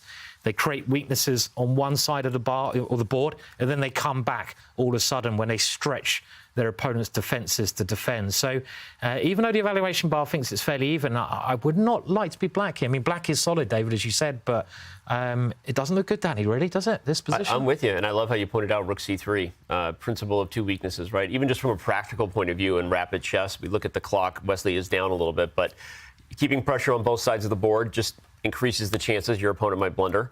And Bishop E3 has an interesting threat. Like, will you play Knight H6 check next? And that would force Black to part ways with the dark square bishop if you don't find another way to defend F7. So I was looking at Bishop E3 or even all the way back to C1. And I like this idea. I also like your point about sliding the H-pawn up, although I'm a little thrown off that, so it's after Dirty Harry and not a boy wizard? No, well, I mean, but it was Dirty Harry for me. That's what did it, you know. It was always the boy wizard. Do you want to hear the story about the pawns? Have we got time? Do you want to hear my little story? I'll just tell you a couple of them, yeah? Okay, quickly, go ahead. You got, okay. Caruana's about to win. Okay, we'll go. G-pawn, Gary. That's after my friend, so I don't really count. Now, Freddie, the F-pawn, Freddy Krueger. You know, because he's scary. When the F-pawn gets rolling, he can rip the position apart. And we'll just do one more for now. The E-pawn is Eddie, after the famous Eddie the Eagle, who was a ski jumper from England, who moved to Norway and was terrible at ski jumping, but he was the only ski jumper we've ever had. And, yeah, maybe people at home can just, you know... Sadly, I'm even more intrigued now about why the other ones are named, but we're going to have to move on. I actually am more intrigued of the story for every pawn now. But we see Queen H4 trying to prevent the H-pawn from advancing. And I like that move because you not only stop the H-pawn from advancing, you stop the other threat as well, the knight jumping onto H6, so you control all the dark squares on the king side. So Abdusattorov keeping it together, keeping his king safe for now. And this is a good moment to check in with Levon Aronian taking on Fedoseev, as action there is also... on David, with a queenside pawn advance, pawn storms on the queen side, the D line, all the pressure building up, and Black still struggling with the piece harmony here. Yeah, I had to do a double take here, Tanya. I had to do a quick count. It's level material, but it doesn't feel that way because White's pieces coordinate so well, whereas Black's pieces are kind of just thrown all over the board here. Black's knight on the edge there. We saw it with Jordan putting knights on the rim is very, very dim, and Black's knight not doing anything. Black's bishop on B8, the dark square bishop there, stuck. And White's just completely undermining the black pawn structure here. Feels like Levon's just working his magic. I love it, and I don't want to pick on my buddy next to me, but when you first pointed out the knight takes b3 being a good exchange for Black, right? Winning the bishop here, I wanted to make a direct call out to the new school of AlphaZero, the Leela neural nets of chess, because they're telling us no, like all that matters again is the ability to create the initiative. And in these modern lines of this Italian, we actually see this knight take on b3 a lot because of what we see. The queenside lines basically can't be stopped. They will become open. You'll have b4, which before threatened because the rook was undefended, so it forces black to keep the pawns on c6 and a6. I know I'm getting, a little too advanced, but I think when you look at the position, white has pressure. Those bishops never find themselves.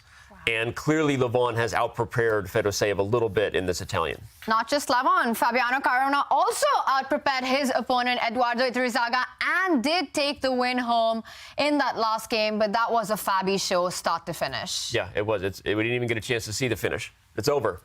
Photo finish. And Iturrizaga loses a game that basically started in Fabiano's kitchen. Like, that game started back at Fabiano's kitchen. He's like making some ramen and he's pressing spacebar on the engine. Fabi just won that game at home. Yeah. Was that all prep, you think, David? Yeah, I mean, his cooking's better than mine. That's all I can say.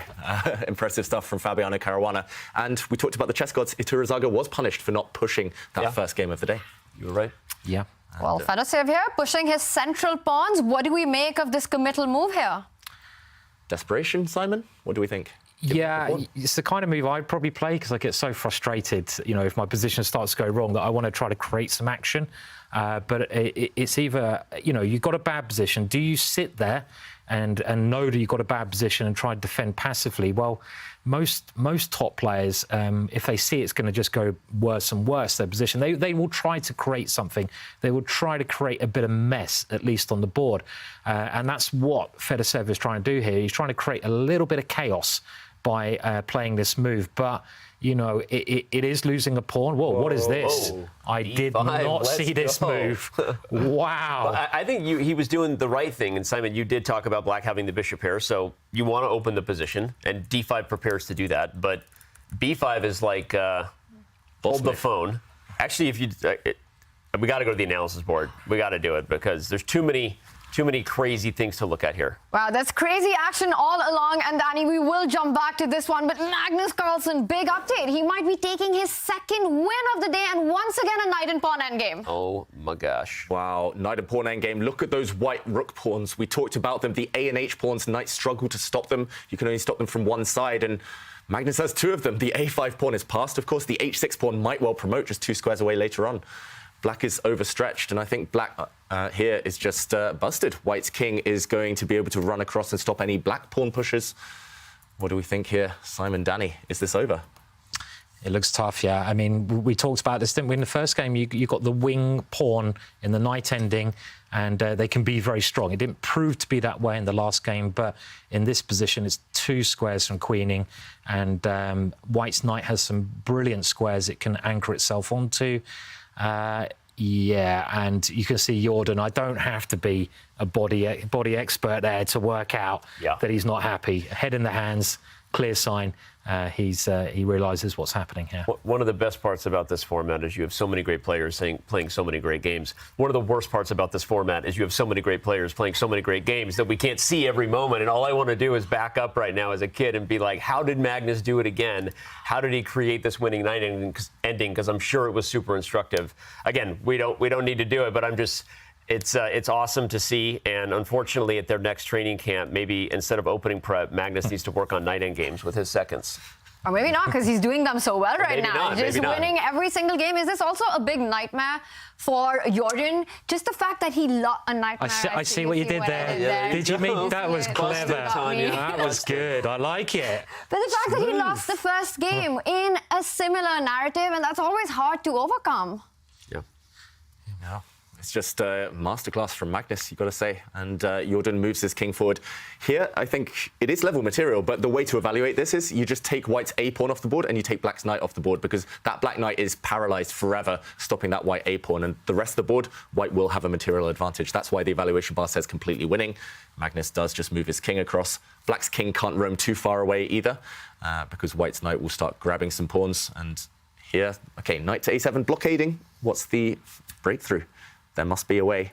I mean, do you bring your king towards the left-hand side? I mean, if I was white here, you could try to zigzag on the dark squares in. You'd have to come back first to do that. That's one idea, just to support your pawn, to dislodge your opponent's knight.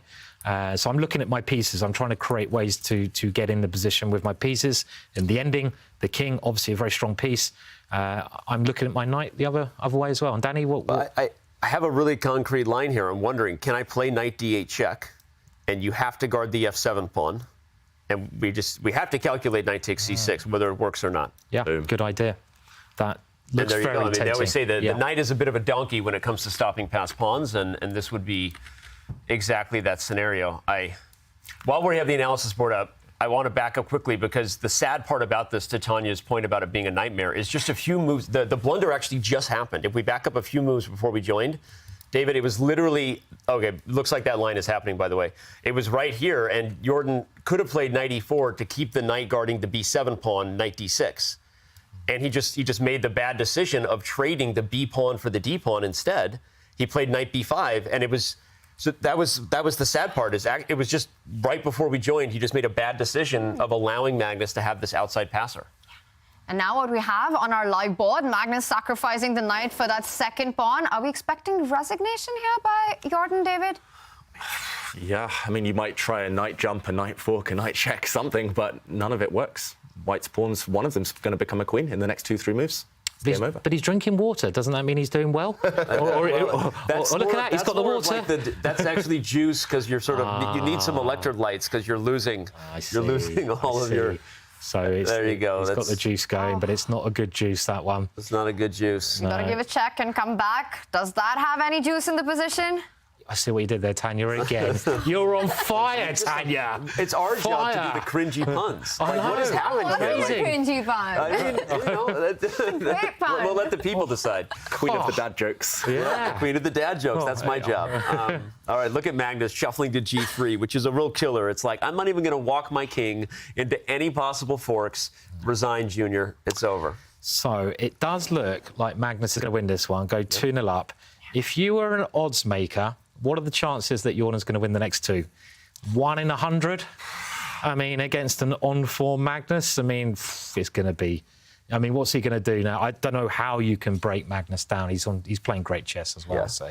And another really player who's playing great chess right now is Levon Aronian, dominating this position against Vladimir Fedoseev. And once again, it comes down to the discoordination in Black's camp, in Black's pieces. David, that bishop on b8, the rook stuck on a8. How bad is this for Black? This is terrible, Tanya, and I think you highlighted the key area of the board to look. It's actually still level material, but look at the evaluation bar. It's all the way in White's favour because essentially Black is playing down a rook. That rook on a8 in the top left-hand corner, it's stuck. It's never going to re-enter this game. You need to throw pawns out the way to get your bishop out the way to get that rook motoring. But Levon knows he can now switch the battle to the centre, to the king side, and he's starting to do that now. And there he'll simply have more pieces. Again, it's simple mathematics here. Yeah, especially when you look at the clock. It's not like Lev is down on time. You start to look for what are the practical ways this goes wrong. Levon is also up on time.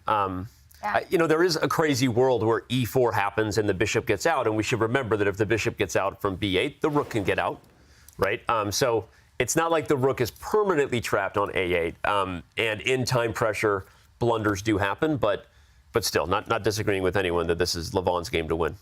And you don't need a body language expert to tell that Fedoseev does realize just how bad this position is. He does line up the queen and the bishop, but it's hard to imagine a counterplay on the king side. Is there any hope of that? Well, I'm just seeing what Lev's going for. Is it the water or is it something else? He just got something there. What's it going for? He's put it back. Whoa. Backcracker. Yeah. That looks really great. I could use a stretch. Oh, look at that. The stretch. That is a confidence sign. I mean, it was famously, I remember Garry Kasparov, he used to wear a watch. And he'd take the watch off before the game, and it was very disconcerting for his opponents because when he got a winning position and he expected, pretty much told his opponent to resign, he'd put his watch back on. So you're playing him, and if he put his watch back on, you basically had to resign. Although there are a few respect moments him. caught on camera where Gary then took the watch back off because he had misevaluated or maybe he blundered, and there was these great moments of if you ever got Gary to take the watch back off. Wow. Go down in history. Yeah. I mean, but look at the position we have on the board here, guys, because, if White just puts the knight in the middle of the board, then Black can never move that rook or the bishop. That would be a very pretty situation. I mean, sometimes you know, there's a lot of art in chess, and you can get art from beautiful tactics. But sometimes, you know, as you said, David, there's not even a material advantage here. It can be nice positional ideas that create a very strong impression. And yeah, I mean, everything's just bad here, isn't it, for black, basically? I just want to say, it looks like Fedoseev is getting FedExed off the board. Tanya, you're just on fire. FedEx, where are you getting these from? Wow. I'll stop. No, please keep going. I'm actually surprised that black didn't play e4 when he had a chance, by the way. I think Levon is not going to miss a second chance to play knight e4. I'm not saying that Fedoseev was back in the game, but just like from a breathability perspective of the position, speaking of air quality, like you got to play e4 and give your bishop a chance and just do something. But now Levon, maybe he should have played knight e4 before king g2, but he doesn't miss it the second time. That pawn on e5 will stay. That bishop on b8 will therefore be stuck, and it is over. Yeah, let's just show that, Danny. Strategically winning is how the top players like to define it. And yeah, now these pawns actually get in the way of that black bishop. It was better to throw it away and at least pray that you'd have some compensation. I think the killer blow here is that after bishop takes pawn, the white rook will finally swing across. We talked about this a long, long time ago. And the black king will be doomed as well. Yeah, if you could teleport this bishop and rook somehow over to the king side or the center. If you could put the bishop on f4, it's a different game. Okay, not right now, the g4 bishop's hanging. But if you could, no, you're right. Here. Yeah. This reminds me of a game I think that was played on Chess.com the last couple of days, and it was by Grandmaster David Smurden. I don't know if anyone saw that tweet. The Aussie. It was the Aussie Smurden, and it was a beautiful game, but it was a situation where his one knight kept all of black's queenside pieces from escaping, and it's similar here. That one knight on the left-hand side, combined with the pawn, just really stops the rook and the bishop moving, and it's beautiful, yeah, David. Yeah, and I just want to shout out to Fabiano Caruana, who is joining us on Twitch, and he says, black's position is great if you add another rook on e8. And, yeah, basically, then it would be level material, and then it would be a fight. But right now, it looks like Levon is about to wrap this up. His last move, rook h5. He's cashing in now. Fedoseev's having to perform some real tightrope walking just to survive, but it looks like white will win material. Yeah, that's a fun resource there. Finding the rook to defend the pawn so that if white actually captures it, white's rook is hanging. Yeah, might as well. I think he's just getting sick of his rooks. He just wants to give them away. He's like, I just don't like these pieces anymore. Have them. And I mean, we saw Lev doing his sort of stretching when he's winning, and I'd like to hear like any little tells that people have when they're winning. Gary Kasparov putting his watch back on. David, have you got any little tells? I mean, that you do when you're winning? Do you think, or Danny, or Tanya? It was a past life last time I was winning, so I can't even remember. But we'll let David answer that one. Yeah. I don't know. I just try and keep a poker face either way. I just find it's better not to get dragged into the mind games. I'm trying to think. You're the expert on Hikaru faces, Danny. That's true. I do know a lot of the Hikaru tells, but well, unfortunately, Hikaru's missing from this tournament. We're all bummed about that. But you know, next time we have him on camera, we'll do our full Hikaru Nakamura dialogue. Deal. Meanwhile, fighting Fedoseev, he's dropped a knight in on f4. That knight might just be removed by this white bishop sitting on c1, but at least the game is still alive for now. What do we think of Fabi's wisdom a moment ago in the Twitch chat? Being up a rook is better than being down a rook. I saw his last comment, which, even though it's not on screen, his last comment was, now at this point, an extra rook wouldn't even matter. So the wisdom continues at this point. Yeah, as he says, an extra rook wouldn't even help. But Fedoseev's hanging on. He's making a move at a time. Knight jumps in, attacking the queen and the rook. Is white forced to trade the bishop with the knight? And if so, why is Lev thinking right now? Can he not just, I'm trying to calculate here, can he not just win a rook on the spot? Let's jump in. Lev is calculating. He's got 3.5 minutes, so plenty of time. But why can't he just take the rook? Yeah. Firstly, you can just take the knight first. Maybe if rook takes bishop, then white simply wins the queen on the g file. And yeah, like you say, Danny, if pawn takes, for example, you can take this rook. Queen takes, walks into a nasty knight fork. We call that a forking problem where I'm from. That's a forking problem, and it's only possible because of Fedoseev's last move, knight f4. So it was a good I spy there, David, that knight f4 walked into that, and he found a way to stay alive. Though G takes f4 was the move I had missed there. Is the pin, and there's a pin. Yeah, tricky stuff. But the trouble continues. He lines up on the H line now, Levon, so threatening some checks on the back rank, and it all comes down to the queen side. All the action on the king side, but just how Lev's pawn on b6 on the queen side is tying down all of black's forces there. Tanya, you know what black should do here? Just resign. Definitely. You just resign. There is a time. There's nothing else to do. There is a time. Put yourself out the misery. Just do it. Best move in the position. And look at him. He needs to resign. There's nothing else to do here. And rook takes nice. b8, freeing the d6 square. Another forking problem that black has to deal with. Knight to d6 check wins the queen, everybody. And that will be a resignation. I'm gonna agree with you on that, Simon. Yeah, it is time now. Definitely. It's the happiest the black rook on a8 has been all game, but unfortunately you lose your queen. Something. Okay, we have one other game that we'll be going to. I mean, we can stay here for the final. Oh, wait, hold on. No resigns. Rook takes g4 check. You've got to stick to this one. 15 seconds for Fedoseev. He gives up the queen. Well, he's dropping anyway. He's getting... Yeah, the knight will come to c4, and that's the problem. e5 is... Forking problems. More problems. Plus, with the a6 pawn falling next, the white rook will join the fight. So Plus an extra queen for white. Yeah, I mean, I was... Calm down. You know, yeah. Trying not to pick on the guy, but no, it's definitely a big loss. This one is not over. Another nice way to finish. This is pretty. Lev's having fun here. Yeah.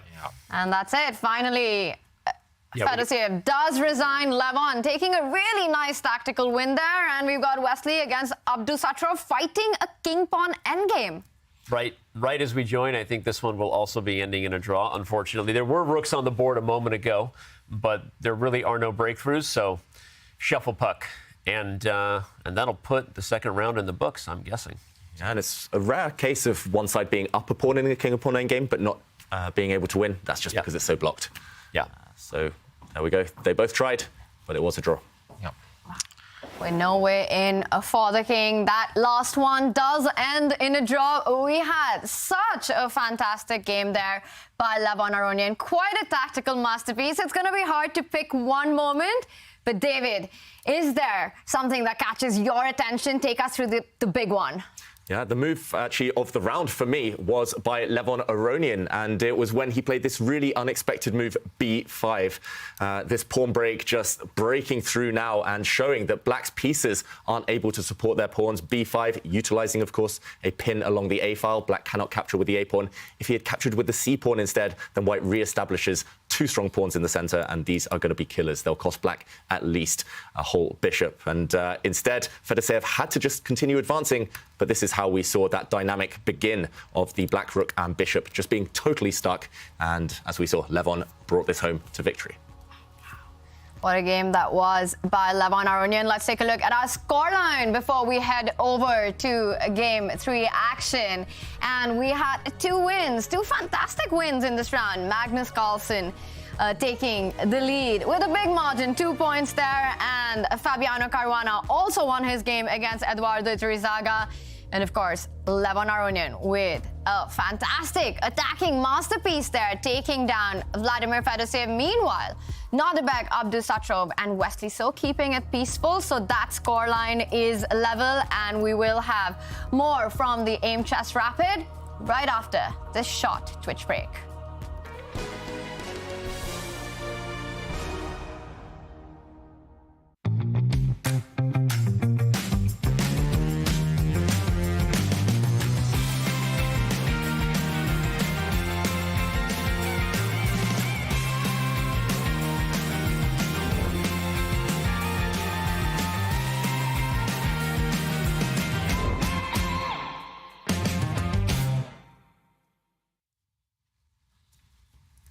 This is your chance to build your community. Find your local group or take the lead.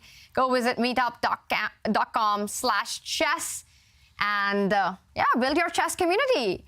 It's going to be a lot of fun as the action does continue in the Aimchess Rapid, and we've been focusing on Division 1. Meanwhile, big results and updates coming in from the other two divisions. Ketty's joining us.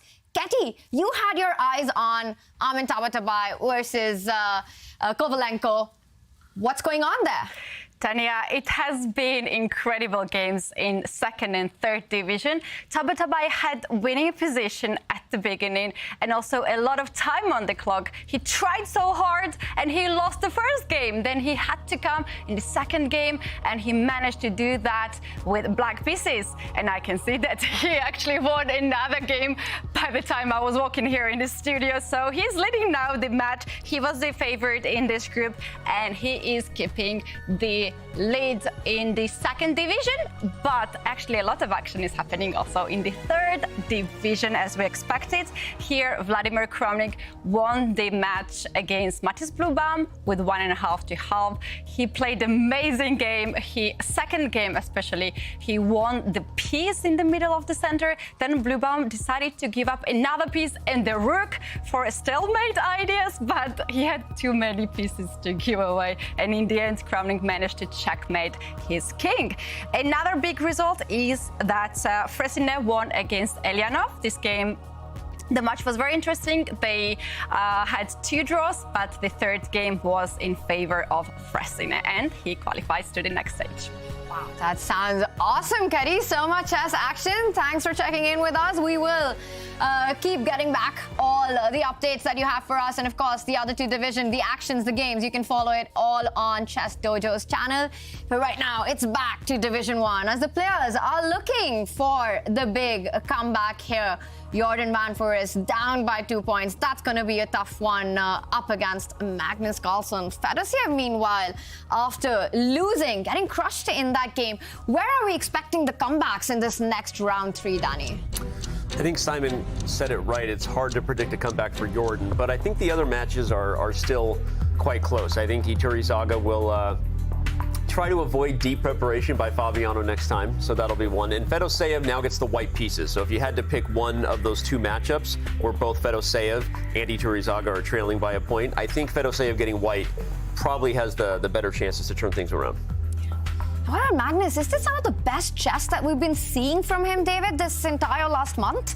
Certainly, especially the best speed chess. We've seen him win world titles in Rapid and Blitz, but right now he's just unstoppable. People are barely scoring against him in Blitz and Rapid, and you got to feel for Jordan. He's been close both times to making a draw, but just not close enough, and Magnus just seems to have that extra edge. Yeah, he's just incredible at the moment, Magnus. I mean, Magnus, when he gets going, he's just better than everyone else, and what's more impressive about that is that, you know, the gap at the top now with the elite players is becoming less and less, but Magnus still has that little bit, you know, so it's, yeah, incredible. Apparently a rough Norway chess was all he needed, I guess, to wake up. After Norway chess, it's been all Magnus Carlsen. Yeah, because that was really up and down for him. Norway chess, also the Global Chess League, where he had mixed results, but then Title Tuesday and winning the Grand Chess Tour, 9 out of 9.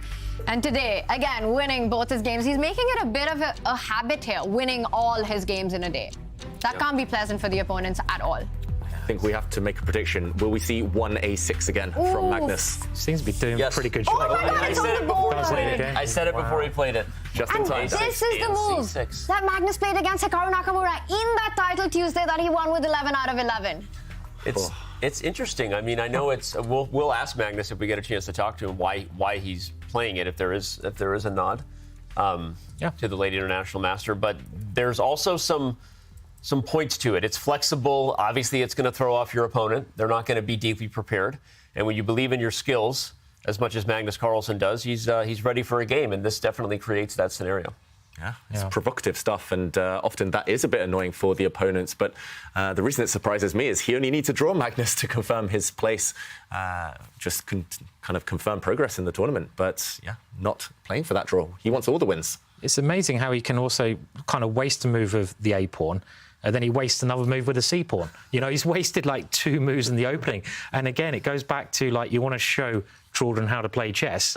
Don't show them this game. It's like, you know, they'd be like, well, Magnus moves the same pawn so many times. It's like, no, don't play like that. You have to be very special in order to play like this. And I think it's like anyone, if you're a master at music, you need to know the rules to be able to break the rules. And there's not many people who can do that. I love that we're seeing this same idea because we didn't have a chance to talk about it in the first game where Magnus was black. But this is one of the most principled reasons for the a6 move. You're going to bring this historically bad bishop in this structure to the b5 square and offer an exchange. And Magnus did this in the first game. If you're just joining us, where have you been? You can back up and check it out. He already won with black in a similar structure. And that is a very principled idea, right? You're getting rid of your worst piece within the pawn structure. And so regardless of the time it took to get here, it's not like you're really putting yourself on that much of a back foot. So anyway, interesting stuff.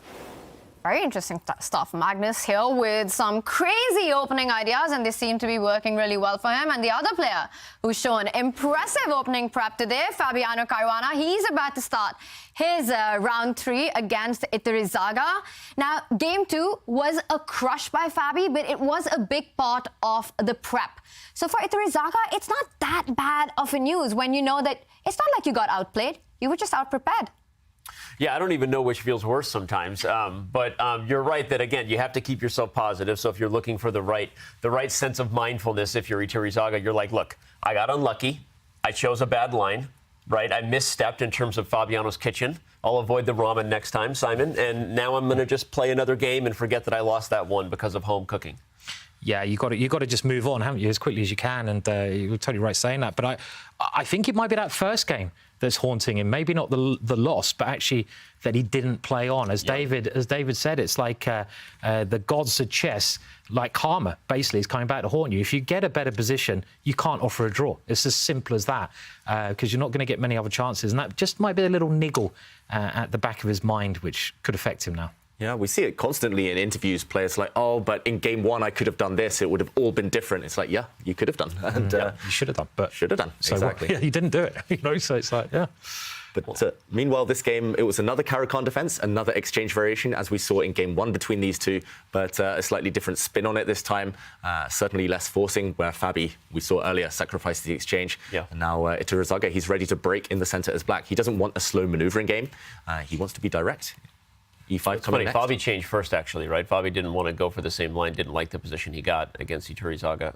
But anyway, now we're in a more traditional-looking Carlsbad structure, as you pointed out, right? White has the majority on the queen side. Black is trying for E5 potentially now. Wow. And for Iturrizaga, time is running out. He needs to find a way to level the match. While we've had decisive results in all the matches, one has been extremely solid. Nodirbek Abdusattorov taking on Wesley So, and no surprises there. Both these players absolutely on their top game. Very hard to win a game. It's been 2 draws in this one. And Nodirbek, the first one on our screen, head and hands there. But Wesley's missing. Yeah.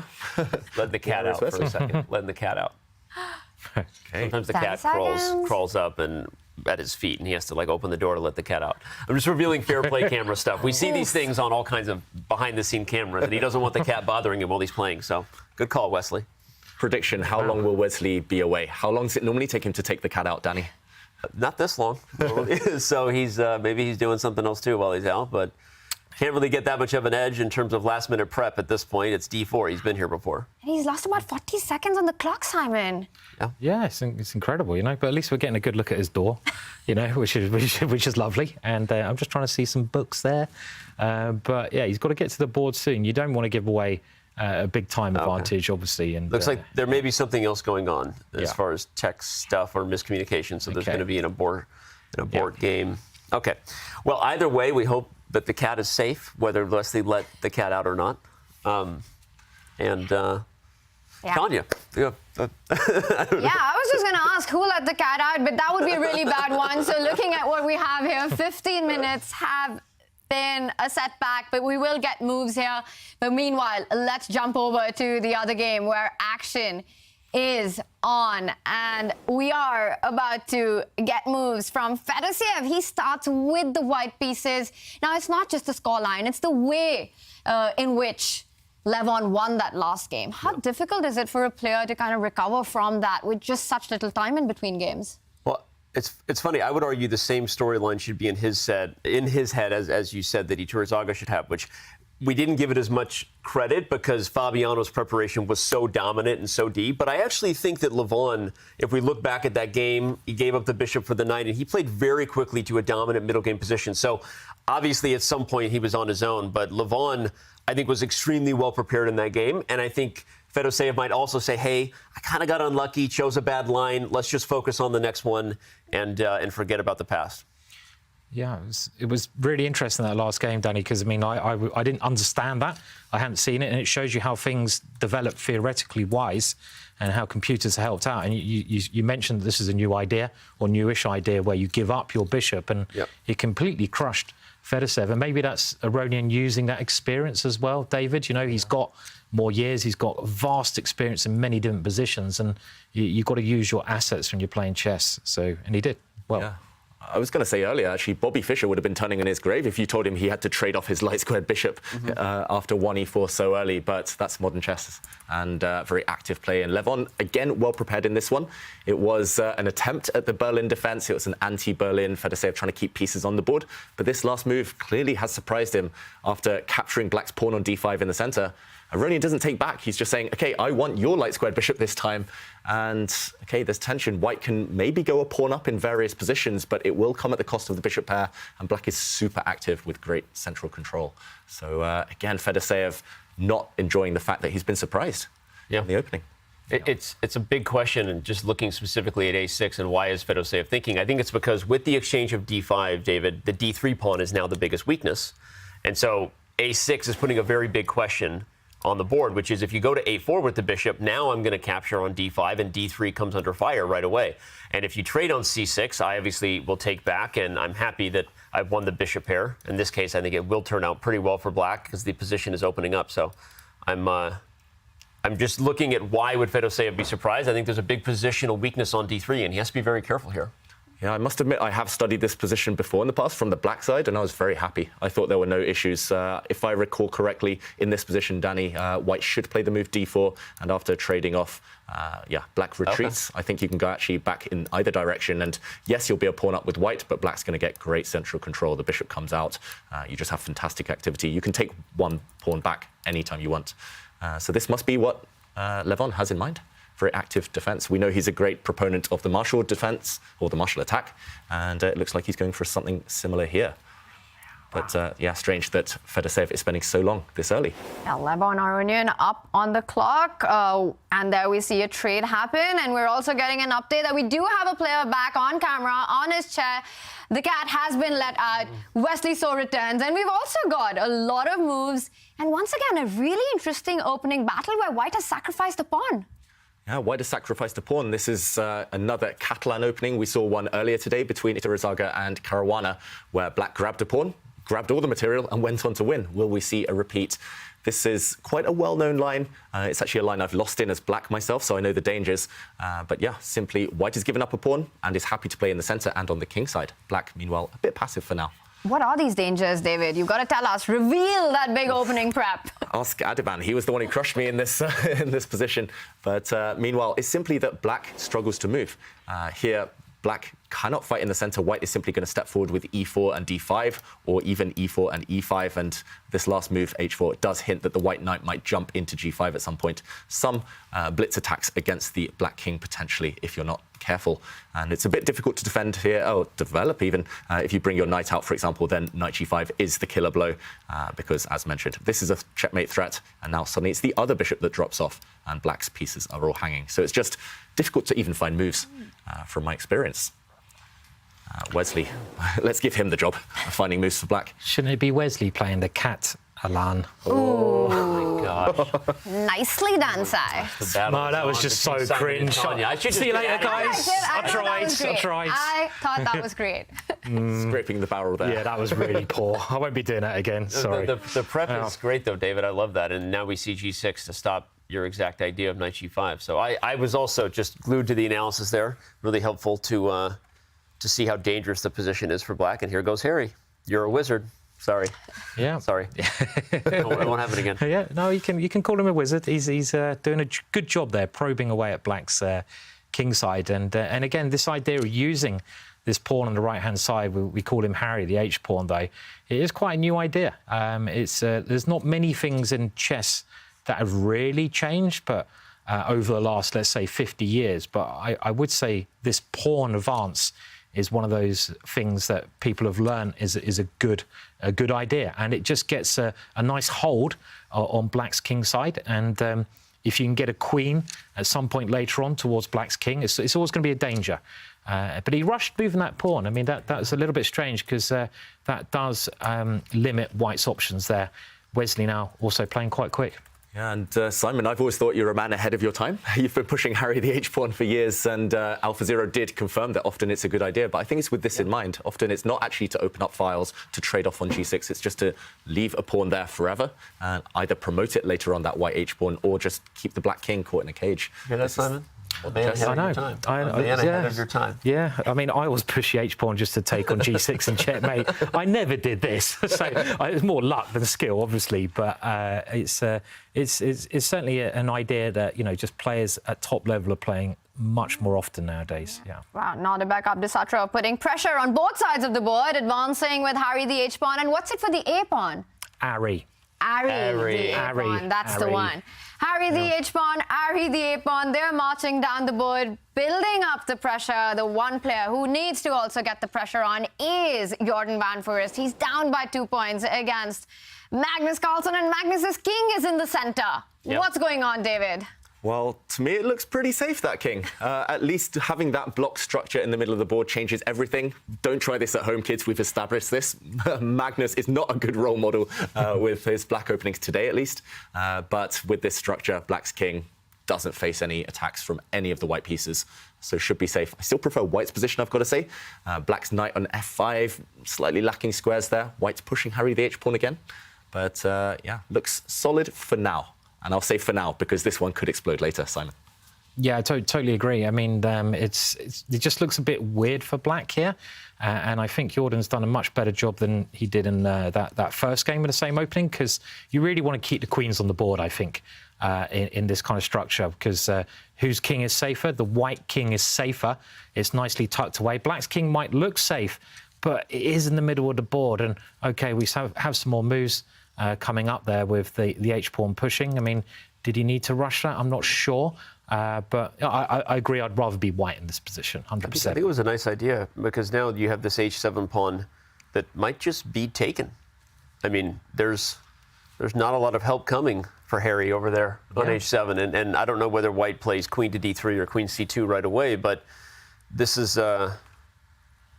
This looks kind of scary for Magnus. I mean, again, I think initially the king does look safe on D7 because, as you said, David, the position's closed. That's why you can break that rule. But I think a little bit of Magnus bias might be like, he was fine. But actually, Jordan is doing the kind of thing you would have to do if you were going to do the improbable to get a comeback. You would just focus on the next game, be aggressive against this A6 shenanigans, and this is the best position Jordan has had in any of the 3 games. Yeah. It's exactly what you need when you're trailing Magnus. And you mentioned an interesting thing there, Danny, about the Magnus bias when we're evaluating positions. We would look at this, and any other player playing black, we'd be like, this should be completely winning for white. Look, if any other player was playing black and they played A6, King D7, I'd be like, you are a patzer. Go back to patzer school, get a coach, look at some videos, just don't play like this. But as it's Magnus, you have to be like, brilliant, very inventive, you know, crazy idea. Bias. He's earned the bias, let's be honest, right? I mean, he's earned bias by the way he plays, but... And that's a new pose we're seeing. Magnus looking uber chill there. Magnus he looks like he's not about to play high-stakes chess. He looks like he's about to Netflix and chill.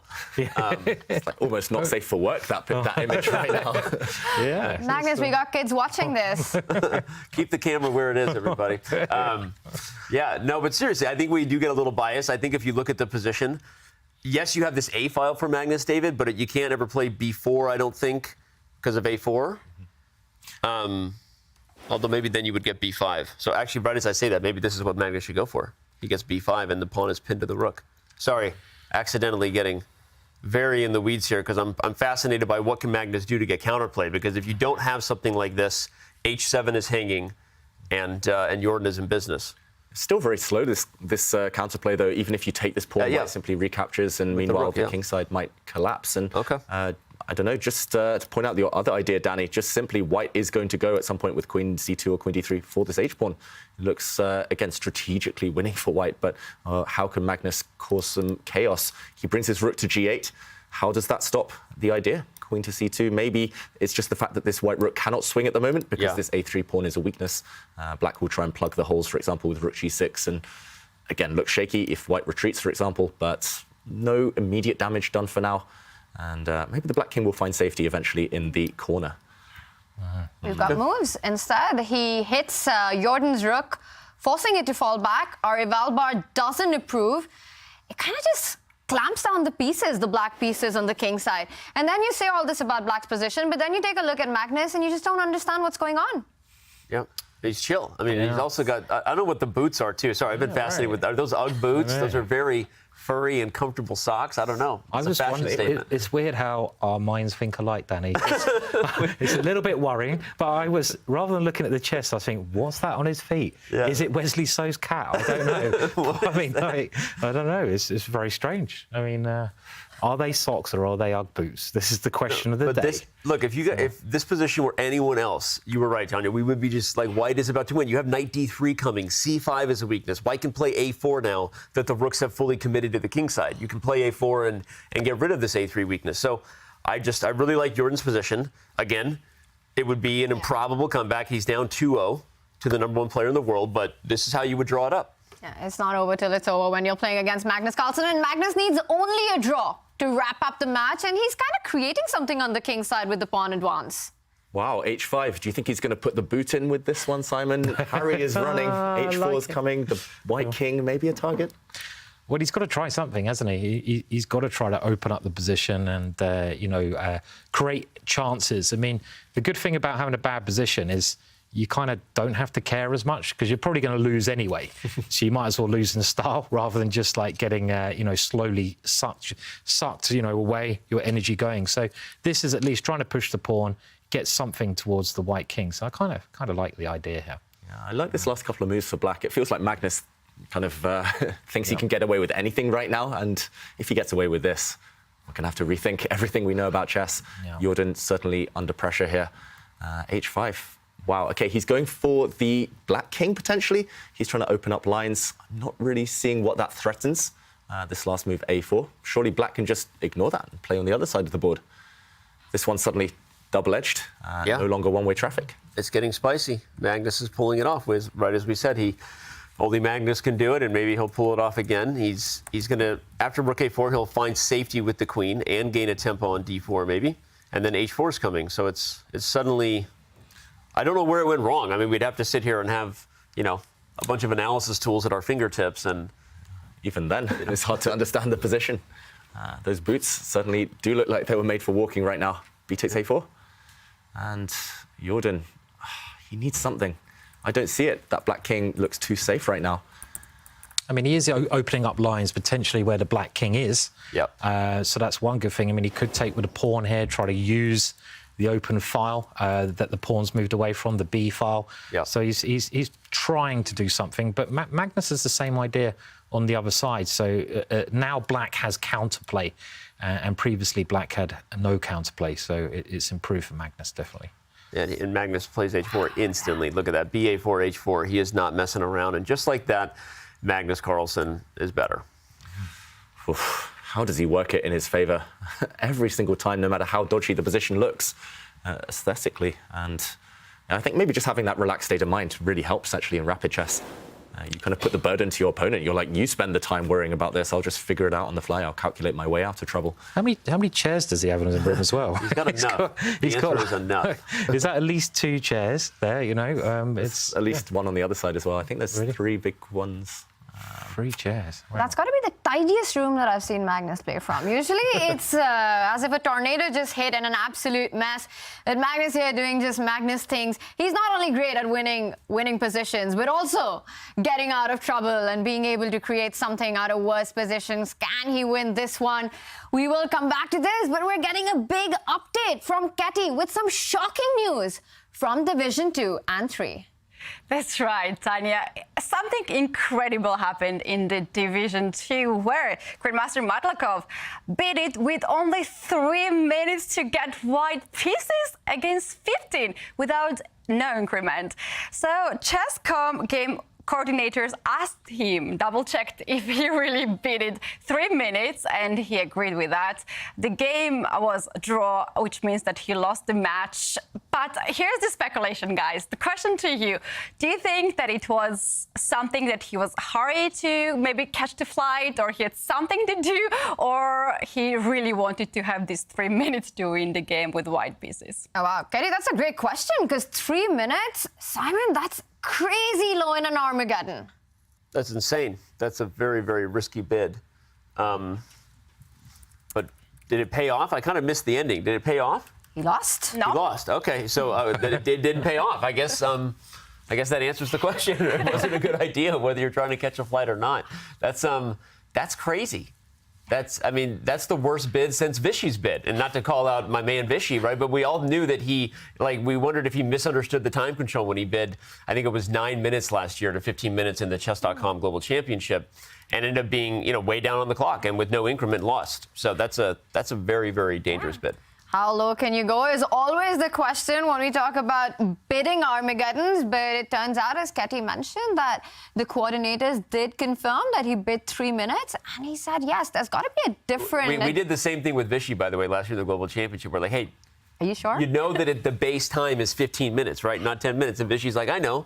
And then he did it, and he lost, and we're like, okay, we did our best, so... How cool would it be, Simon, David, if we could actually follow the players as they make their bids? We need to install it.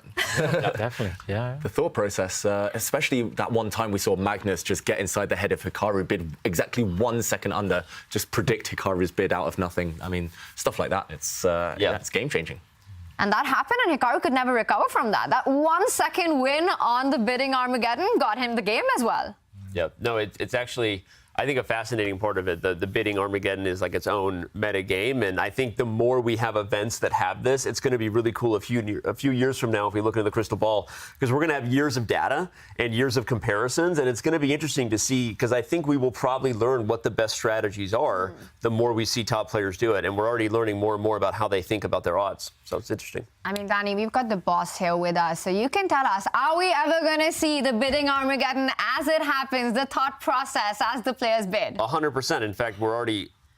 Okay, I'm not going to be put on the spot about where the live finals were going to be, but we are announcing it on Wednesday, and we're trying to work in some different elements that we can when all the players are together. Things that we've seen that you can do when all the players are together. So having elements like that, getting a little bit more insight into their thought process should be more to come. Sorry if that wasn't teasing enough. That's going to be fun. And in this position, David, it looks like it's Magnus Carlsen who's having all the fun now. Yeah, Magnus with great air quality, great chair quality, and it looks like... Great posture. Great posture. Everything's turning in his favour. Great hair quality. Everything's going well, yes. So, can Jordan see him on the count? I'm just wondering while they're playing. I mean, he can if he wants, yeah. Some players look, some players don't. As soon as Magnus got his legs out, his position's got a lot better. I mean, it has really improved, hasn't it? And he's got his queen in, he's got some pressure now on Jordan's position, and he just looks really relaxed. Maybe a little bit too relaxed, but... Champion's pose, Simon. Champion's pose after it. Shall I do that now? Can I give... anyone want to see that? Do you want to see a bit of leg? No, I don't think anyone wants to see that. A future day when we wear shorts, business up top, party down low. If you wear shorts, you can lift up your leg. I don't wear shorts. I don't wear anything down there. No, but it's strange. I mean, you've got to be comfortable when you play, and maybe the viewers at home, it seems like he's in some still drawing class, some pose, but it looks bad, doesn't it, now for Jordan? Yeah. Not only for Jordan, but also for Wesley So. There has been a big moment in that game. Nodirbek Abdusattorov, Wesley So. Wesley So gets the advantage, actually. So Nodirbek in trouble. Let's bring that up and do a deep dive. Nodirbek Abdusattorov taking on Wesley So. So far, the result on that matchup has been level. Are we going to see a decisive game this time?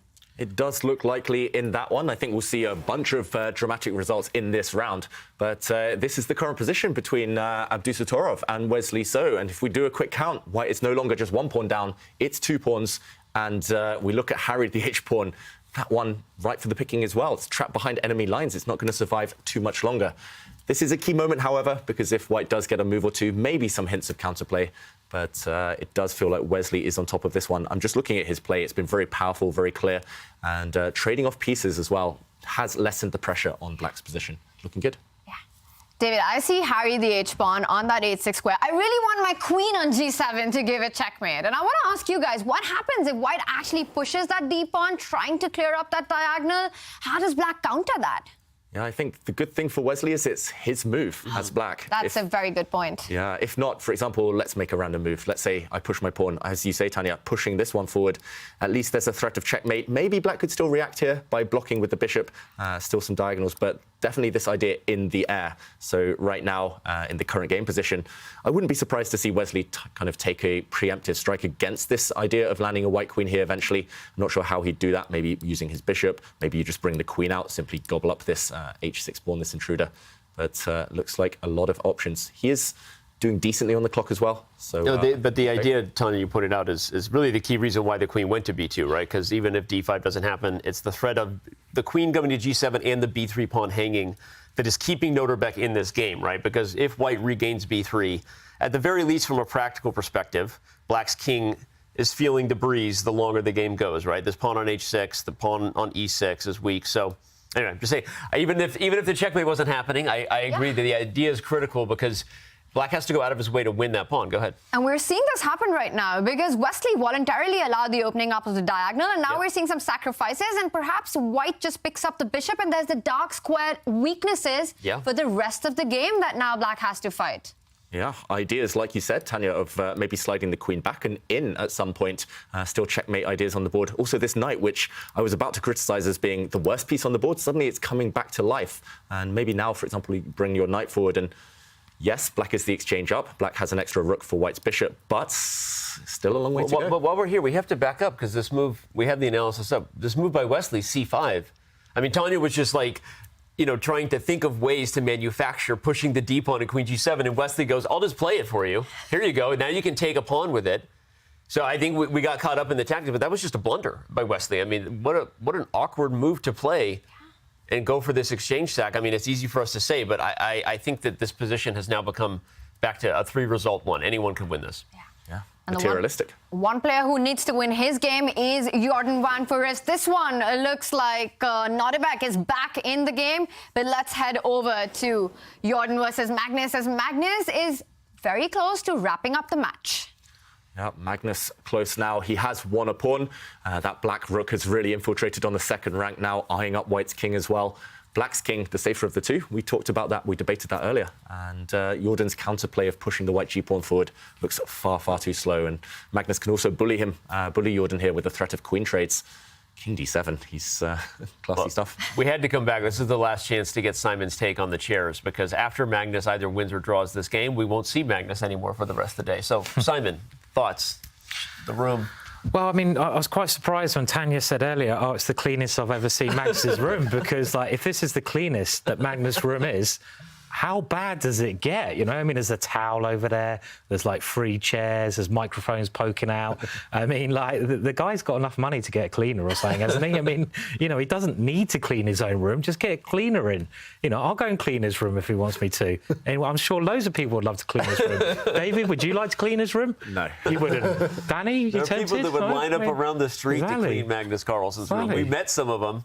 We were out in the city on Saturday. So I agree with you, Simon. I mean, but anyway, no, Magnus, remember everybody, only needs a draw to eliminate Jordan van Foreest, at least from the main bracket, right? Jordan, of course, will enter the loser's bracket and can have a chance to come back from there. And he needs a draw, and he's up a pawn. He's up a pawn. Probably going to push for more. And he's found a really clever way there, Magnus Carlsen, of trading queens. Last move, the white knight could not go and take the black queen because there was a pin on the second rank. So Jordan steps his king up, but okay, no, queen's on the board. He wants to go for checkmate. And Jordan does have the weaker king for now, so why not? Maybe a repetition. That's all he needs. And it's on the board. Yep. And shout out to the Twitch comment there. He has the air, the chair, and the hair. It's unfair. Rhyme time. Speaking to my heart right there.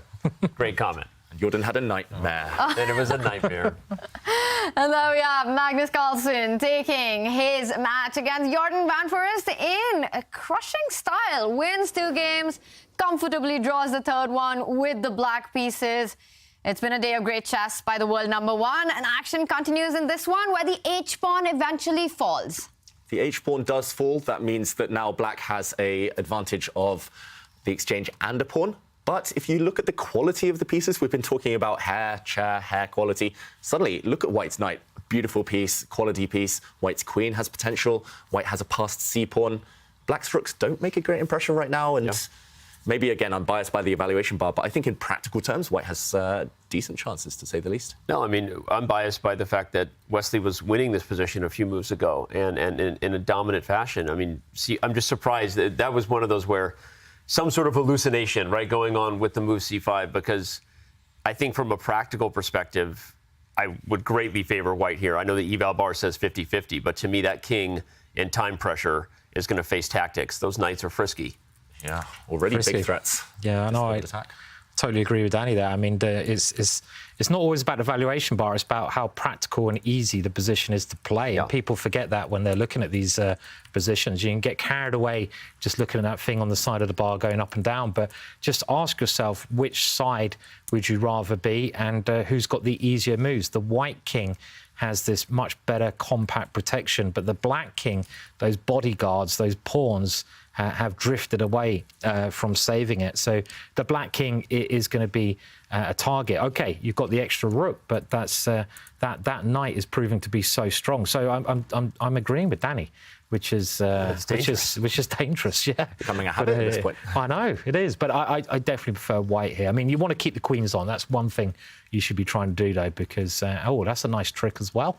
That pawn becoming dangerous. I mean, look, it's starting to look very dangerous to black. Position. It's starting to look very hairy indeed. And OK, he has to move his king. There were threats of knight checks in the air. There was this awkward tension between the queens. At least black has protected his queen here, Wesley. And Abdusattorov, is he going to continue pushing his pawn forward? White's queen and rook slightly loose as well, so not perfect coordination yet to go for an attack. But it feels like it's in the air, and you can see Abdusattorov's excitement there, just readjusting his pose, leaning into the camera. His spidey senses are tingling. And mine too, I must admit. It feels like the white has a tactic, just where is it? And remember, long-term, black is up on material, probably winning, so you need something over the next few moves. What could it be? King f7, nice defensive move there from Wesley, got to say. A minute up on the clock, and that could be a big thing as we get down to the climax of this game. And does it all come down to that moment when Wesley went with that c-pawn push, the big turnaround that we saw? Feels that way, but still decisive moments, I think, yet to come. Yeah, I mean, there's still go either way. Mutual time pressure, mutual opportunities to blunder ahead. It's hard not to be looking in the rearview mirror about the blunder because Wesley was dominant. But I'm also looking at the Caruana Iturrizaga game. I'm not sure we can go there because remember, if Caruana wins that game, that match is also over. So that's something we should probably keep an eye on because it may not be only Magnus who's walking away. We'll see. We will jump to that as soon as we can. But this one, so much tension on the board. The pins that we were pointing out, and now all the heavy major pieces lined up on the D file. That knight looking good for Abdusattorov. And even though Wesley is the one who's got the material advantage, up an exchange, is it Nodirbek who's pushing for the win here? It has to be Nodirbek. I think the king open and the chances to win back some material to you. We have knight b6, which might just be a big trade.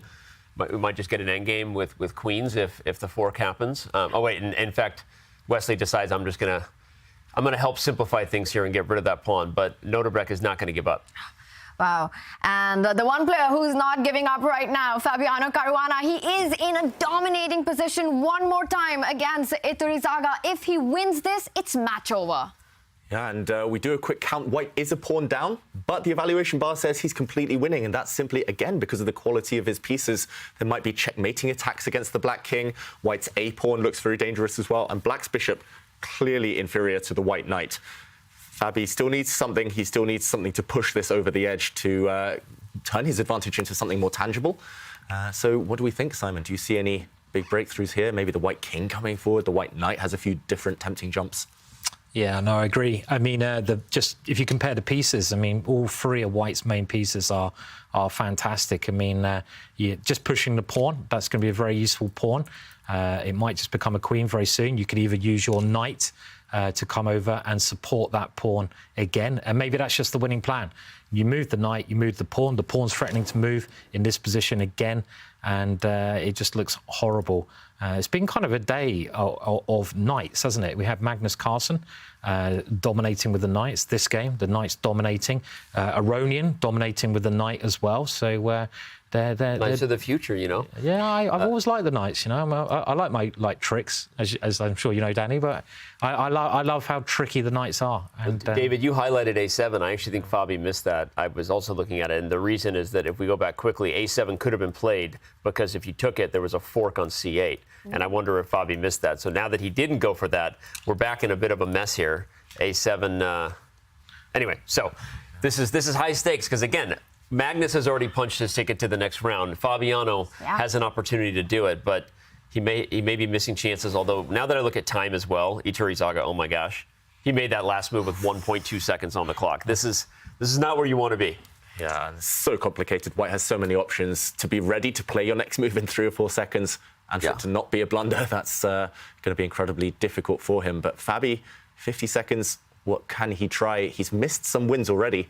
Yeah. Knight forks are so hard to spot. It's easy from the comfort of the studio, but where is the killer blow? Okay, he steps he goes back. Knight B2. Could he have just gone rook? I think he could have played rook B8, Simon. I think so. He ends up doing the same thing, but maybe he prefers his knight here so he can blockade the pawns. And this is if he can stop that B pawn, I'm assuming he's winning, but it's not so clear, is it? It's not so clear. That's a really nice move, rook C2, because it stopped knight C5 check that was threatening to fork and win the pawn. Look at this. He's keeping the pressure alive. This is Yeah, this is unclear by the looks of it. I mean, now it's the black king and the black rook which kind of dominate with those pawns as well. So it's a bit of a turnaround. And this is, can the white knight fork the king and rook? That's the question. But, wow, it's too complicated for me now. Yeah, it's far too complicated. It's a fork in the game because he either has to give that knight check, bring the white knight to b4, and maybe even take that black rook, or Fabi has to try and bail out somehow. He's just walked into this, this double attack. And it's not every day you hesitate about winning an exchange like this, but when you've got 2 passed pawns, he's allowing to get a knight. Okay, do you have alt on? He doesn't have enough time. You have to hold alt and get a queen. He needs to make it 2 seconds. He doesn't know how to do it. He didn't know how to do it. Oh my God, Fabi played the pre-move on a queen gambit. Oh my God. You can see he's smiling as well. And that's it. It's over. As soon as it happened, I knew it was the case because he didn't know what to do. You have to hold alt to get a queen. If you have auto queen on, you have to hold alt so that you can get a knight. Wow. So he literally played the auto queen gambit right there. Wow. And if you make a queen, you lose on the spot. And with that, with just seconds on the clock, Iturrizaga goes down and Fabiano Caruana takes the match and Danny Range with head in hands. I never have auto queen on for this reason. I also lose a lot of chess games and time scrambles. But the reason you have auto queen on, I don't know if we want to show it quickly, David, is because normally you want to get a queen 90% of the time. But in this case, if you get a queen, there's a skewer on C8 and white just wins. But if you hold alt, you can bring up the piece palette, which lets you choose. Again, that is how the Chess.com server works. And if we want to complain about that, there's no reason to, because you just don't have to have auto queen on. But if you have auto queen on, you have to know this shortcut. Otherwise, you can lose games like this, and we've seen it before. Do you know the worst thing, Danny, is I don't know how to make a knight either in this position. You hold down alt? Yeah, I think it's in a different... I'm on a different program, so Wow. so figure this out. But a knight here would give a check to the white king. What a heartbreaking moment there for Iturrizaga. And I think right now he's sitting there trying to figure this out so it doesn't happen again. But he had this one. He could have saved it, but didn't manage to. The perils of online chess. And we've still got action on in one more. Black's king is out in the open, but with that b-pawn advancing, perhaps potential checkmating ideas, is Vestiso going for the win? He's certainly going for the win. Whether he gets it is another matter. Queen endgames are so complicated. The only thing I know about queen endgames is that nobody knows anything about queen endgames. It's just about dodging the checks, finding lucky squares for your king. And okay, Abdusattorov grabbed a pawn and the evaluation bar reacts. Is it time for Black's king to come in? He pushes a pawn. You can give a check and pick up that pawn, David. Yeah, he's going for checkmate. He's going for checkmate. If queen takes king h3 and there's mate. And you can't fight against it. Abdusattorov didn't see it. And look at Wesley. He reacts. He's adjusting his camera. He knows this is the moment. He's done it. Yep, the white queen has to go and take that black pawn on b2. or it has to move, and the black Yes, king C8. No, queen G4 check, and it's over anyway. Oh my God, he created the crossfire check with queen G4. Wesley so tricky as ever. We'll show this classy stuff from Wesley. He's going to take the point and the lead. Queen endgame, so treacherous. Just one slip, and it's always over. You got to give Wesley credit, though, on that, because he let this game get away. He blundered it away. He kept his composure. We were predicting that Nodirbek, right, probably had the practical chances with the knight. And here in this queen ending, he shows his experience and tricks the youngster. Pretty awesome stuff to go for a mating net on the king side and have that pass pawn. Yeah, beautiful geometry there from Wesley, and he gets the win with that point. Wow. What a round, by the way. We didn't even get a chance to see the Fedoseev finish with Aronian, right? I mean, I think that game ended in a draw, but what a game. What a round. Incredible turnarounds there, and Magnus and Fabi taking their matches in just 3 games, and then we saw Wesley So taking the lead in his game. Lots of topsy-turvy moments, a total roller coaster. David, what was the big moment? Actually, Tanya, I'm going to quickly highlight 2 brief moments, and they were from the 2 final games that we did look at there. Just the closing stages, because they were so beautiful in their different ways. It was this moment Abdusattorov maybe could hold the draw with accurate play here as white, but he let Wesley So strike by grabbing a pawn, and greed was not good, because after the pawn to b2, what he had missed is that after the black queen blocks, he simply cannot take on b2. This would lead to checkmate. It's inevitable here, either a checkmate on the g2 square, or if white stops that, a back rank checkmate. And this was a beautiful moment, giving Wesley So the win. And finally, I figured out how to auto-promote to a knight, under-promote to a knight. And it's here that this would have been the saving move, making a knight with black, giving a check, and getting the knight out the way next move. But of course, he wasn't able to do that. And heartbreak for Iturrizaga. With just seconds on the clock. Under promotion was the name of the game, but it was hard to get it with just 2 seconds. And finally, he did get flagged. Let's take a look at our scoreline. And Fabiano Caruana, Magnus Carlsen already booking their spot in the winner's bracket for the day. Meanwhile, Vladimir Fedoseev has to win on demand that final game, as does Nodirbek Abdusattorov. Which one can we expect an Armageddon in? Oh my gosh, expecting an Armageddon is always hard. I guess, well, no, they both get the black pieces, so just going through the opening line, that means that I'm looking at both Lev and Wesley as big favorites because they get white. Wesley will invite the Berlin draw this time, and you better not give it to him because he'll take it. And Levon has just been so sharp, so I think both players have big uphill climbs. Yeah. Simon, what do you think?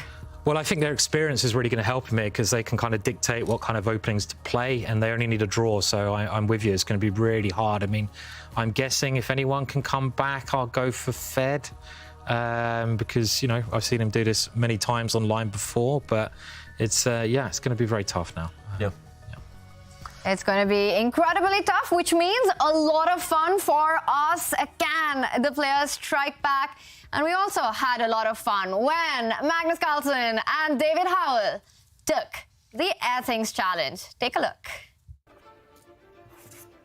Yeah, that really just looks like you're moving a pawn like a knight. Does this actually work? You tell me. I'm guessing.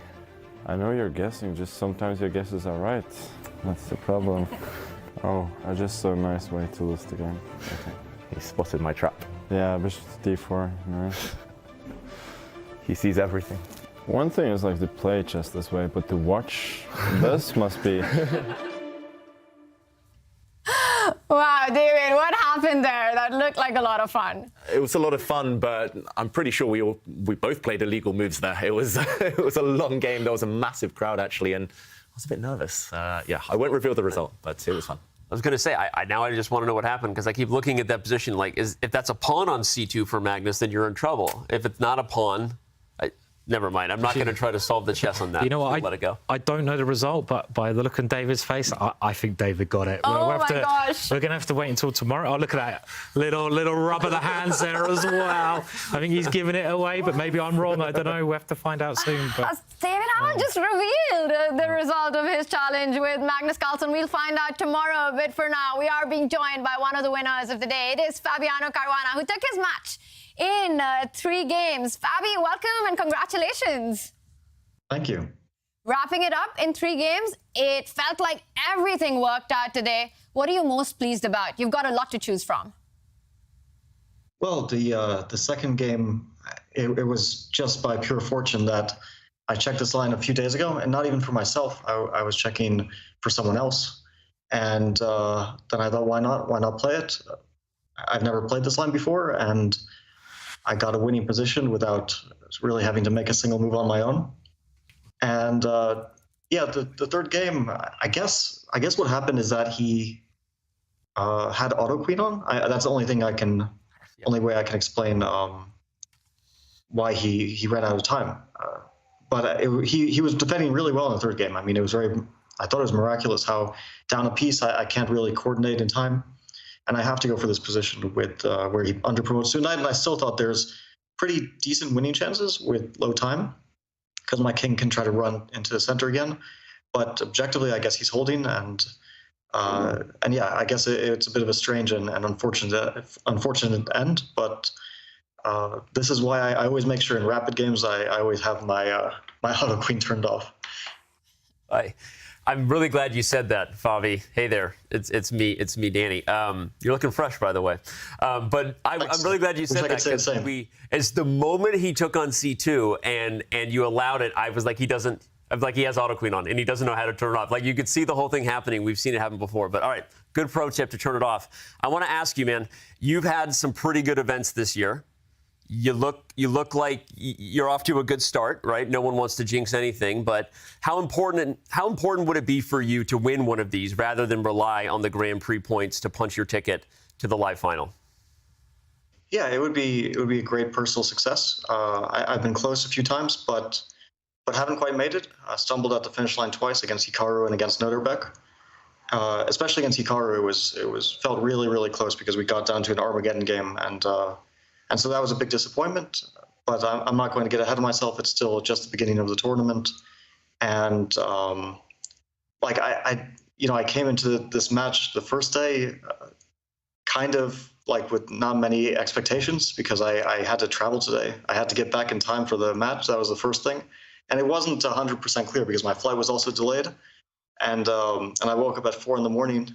So I was just really happy to get past this match. I was thinking that would already be a really big success. And I guess Magnus is in the same position because last night we were having dinner together. A lot of the players and Magnus was there, and I guess he also had to rush to wherever he was going to make his match in time.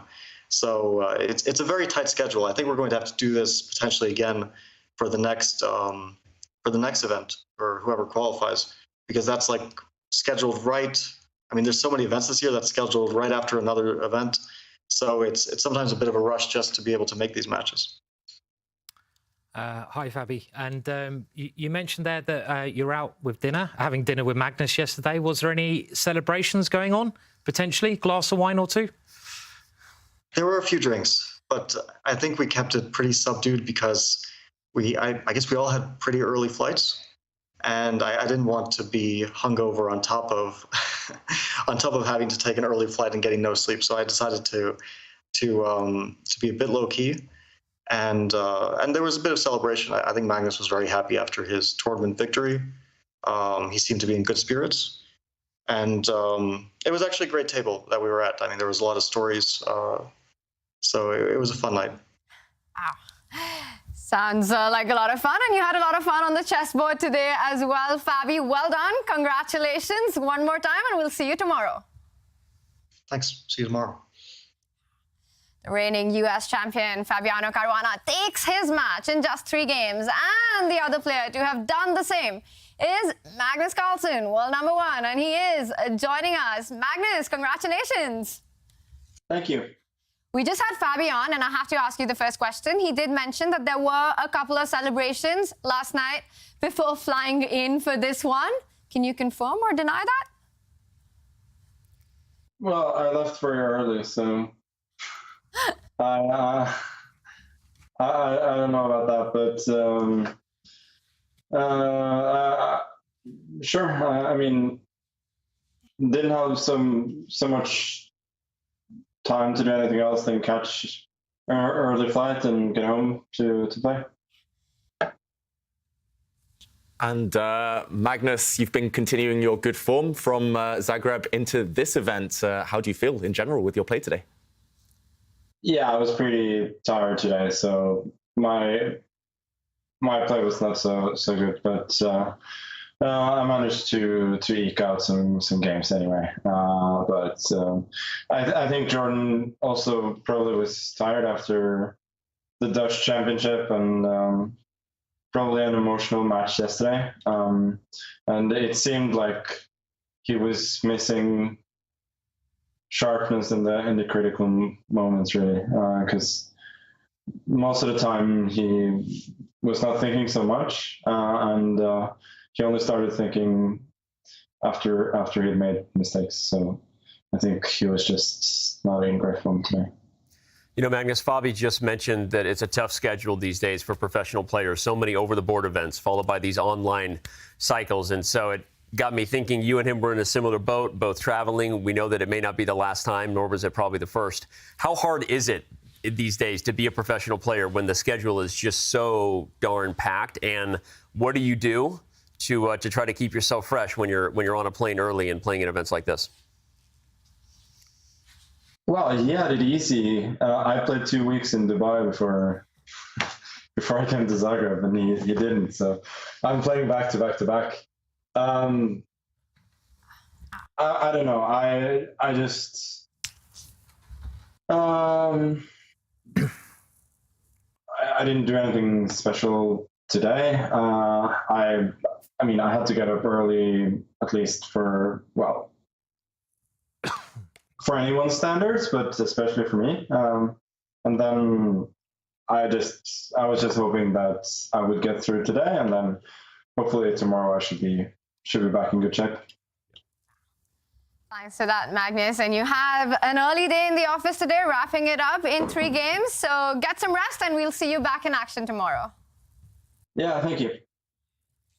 Magnus Carlsen takes his match as well in just 3 games. He wasn't very happy with his games. That was surprising. Magnus saying that he's a little critical about his play. I think it was fair. I mean, the truth is, I think Jordan beat himself a couple times.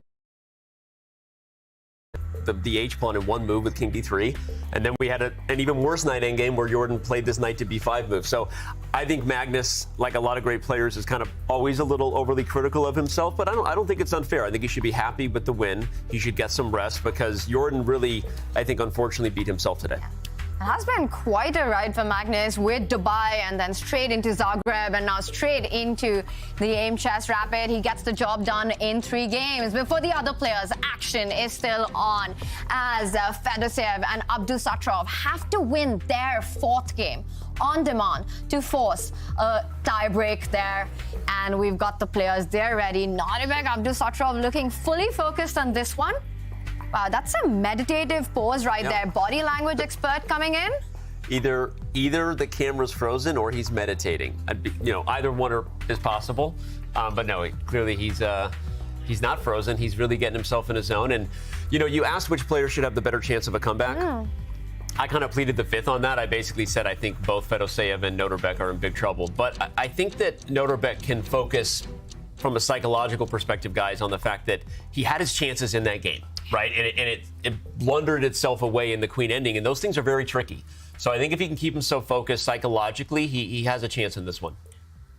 Yeah, and he does need a good opening. We know Wesley will take any possible opportunity to simplify the game, to take all of the risk, all of the sting out of the position. Okay, a pause there from Abdusattorov just briefly, and he goes for the Queen's Gambit declined. What do you think of this choice, Simon? It's so hard nowadays with the black pieces against someone like a Wesley's strength to get a position which is just dynamic. And I think you just got to try to keep the pieces on the board. I think the strategy to win a game is you don't go too crazy. Keep the piece on the board, keep some tension, and just wait until you get an opportunity. Hope you get an opportunity. Wesley going for this exchange variation, and this is, as you say, one of the most classical pawn structures you can get.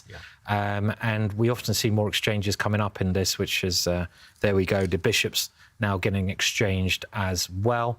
And where's the opportunity to win going to come from? But Wesley didn't go for the Berlin, so at least you have that, right? Wesley didn't play in an opportunity to get a draw as white. He didn't go for the Berlin, so I feel like we should all acknowledge that, yeah. That might be because Nodirbek might have chosen the Sicilian and some attacking ideas there. But I have to say, when you're in a must-win situation, Wesley's got to be the worst opponent to face, especially with the black pieces. He's just such a tough opponent to beat. I agree, totally. His style is we were talking about this in whatever hangout sessions we have. Obviously, Magnus Carlsen is the best chess player in the world. I think Wesley So, in many ways, makes the least amount of mistakes at times. I feel like Magnus wins more games, and he puts the pressure in the right spots in terms of getting those close victories. But Wesley doesn't lose a lot of chess games, and he doesn't beat himself, and that makes the situation even harder.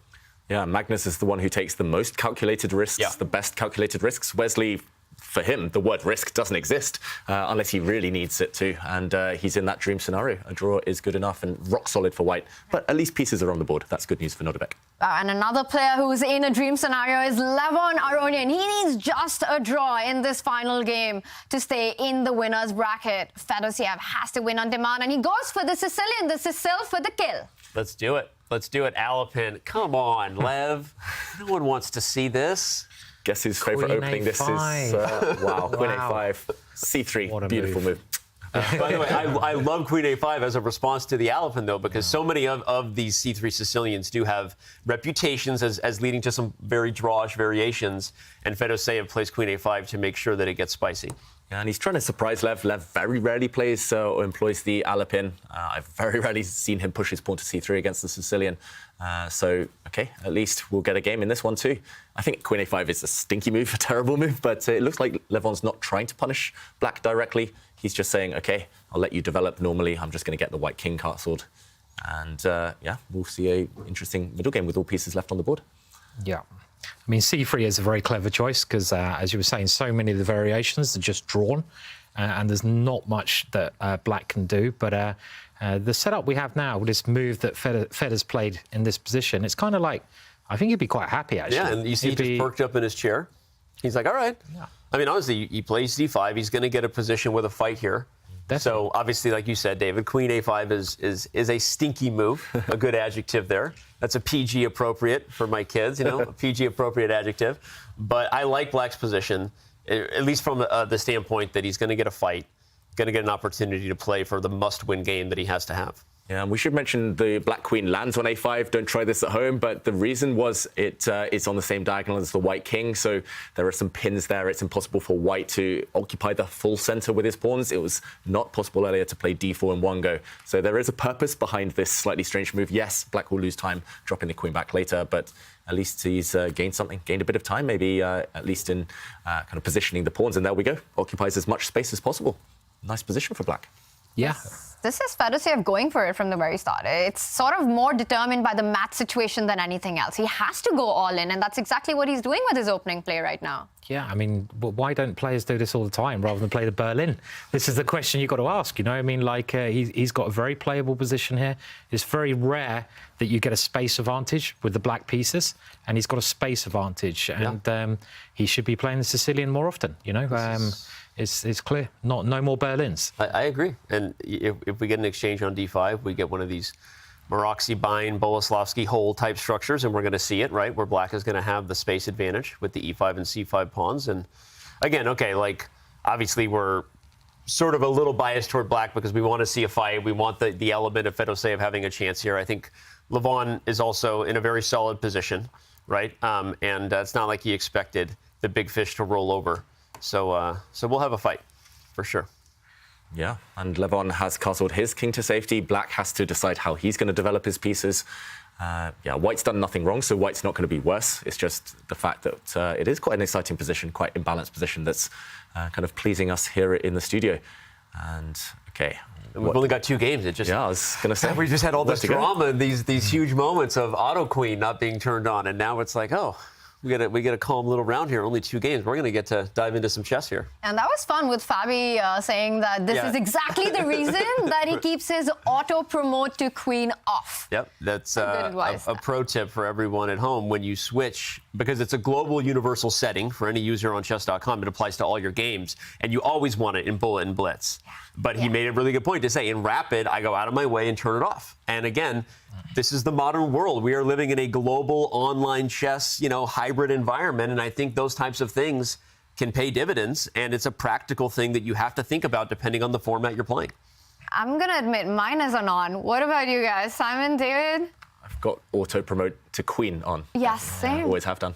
No, mine's not on. No. So I need to. That's because you learn tips. prefer to promote to knights. I prefer the knights, you know. They're more trickier. Yeah, the queen.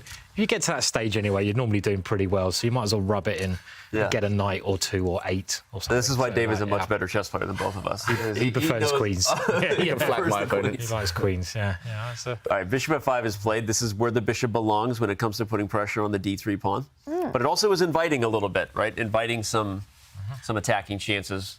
Yeah, and I think this is very specifically aimed against one of White's ideas. If we had seen, for example, Fedoseev play a more traditional move, let's go back one, if he played maybe bishop e7, then White could just destroy the center immediately with d4. I think this is one of the ideas you're alluding to, Danny. And for example, if everything comes off, at the very least, White can play the move knight to b3, hit the queen, force it back, next move, take this pawn, and we see all of the center has disappeared. It's symmetrical, most likely result is going to be a draw, and that's not sufficient. So bishop f5 does say, okay, if you push forward now, at least I have the option, maybe after a trade, of pushing forward. I'm not sure you want to take this option, but he's floating that idea in Levon's mind. Also, perhaps you should show why. I think if e4 is played, there's knight h4, and that's the problem with not playing bishop e7, which is why I think it's a cool thing to finish, because that was the trade-off, right? Fedoseev chooses bishop f5, but allowing knight h4 at some point might backfire. So I think you're right, David. I think we'll see d4 by the way. Anyway.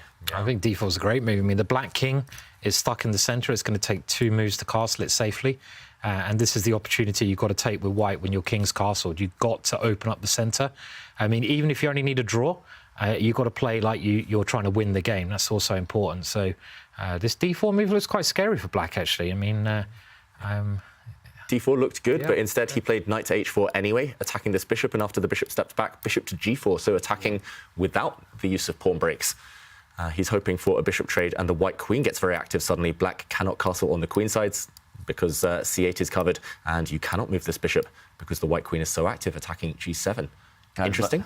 Fedoseev looks angry. He looks angry about that. He's like, you're taking away my chances to keep this game interesting.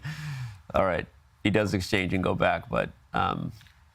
Yeah, it just feels like Fedoseev had this really fascinating opening approach, trying to gain space. But now we see White, the king is castled, pieces are coming out, more free play, the E line is open, the knight can jump to the center of the board, the rook can shift 1 square, start targeting the black king. Feels like the opening worked out for Levon. It does now. Yeah, I agree. As you were saying everything, I was nodding my head off camera, and I agree with you. I think this game is starting to slip a direction that... makes it harder for black to come up with chances. So you know what he'd love to do, David, just because you highlighted it, I'll finish that point, is he would love to castle queenside. Just get the kings on opposite sides of the board, gives you that practical chance of, at least I can throw everything in the kitchen sink in a game that I absolutely have to win. So I think he'll try to orchestrate something. Somehow try and kick the white queen away and castle queenside. I mean, he can go g6 and maybe f5. Yeah. That's kind of a useful plan to play, something like that, to try and block the queen on that side. Yeah, and let's, before we leave this one, let's also highlight that while Lev did take some of the air out of the position in the light squares with the bishop trade, let's not forget that d3 is tender, and that was the problem with trading off that bishop, is white does have a weak d-pawn. So it's not like this is there weren't consequences in terms of the choice Lev took. And at some point, if there's a rook on the d-file, watch out for that d-pawn, because d4 is not happening anymore for white. Yeah, without pawn breaks, you might have pretty pieces like white does here, the white queen, white knight's looking active, but they're not really hitting anything, and it takes them a while to break through. So Fedoseev, big question for me is, will he offer to trade queens? Obviously, you want to keep queens on when you need to win, but here trading queens would at least get rid of some of the pressure, get rid of some of white's active pieces. For example, black's queen could slide 1 square to d7. What do we think of that? It's one of those situations where you have to play the match and not the position as much. Even if it means objectively a worse alternative, you want to keep as many pieces on the board as possible here. Dilemma for Fedoseev right now. And Simon, do you agree? Do you choose white? I'd choose white here. I mean, I just like king safety, and especially at this quicker time limit. So I think I didn't mean to laugh when you said that. Just because you said you like king safety. I'm sorry. It just.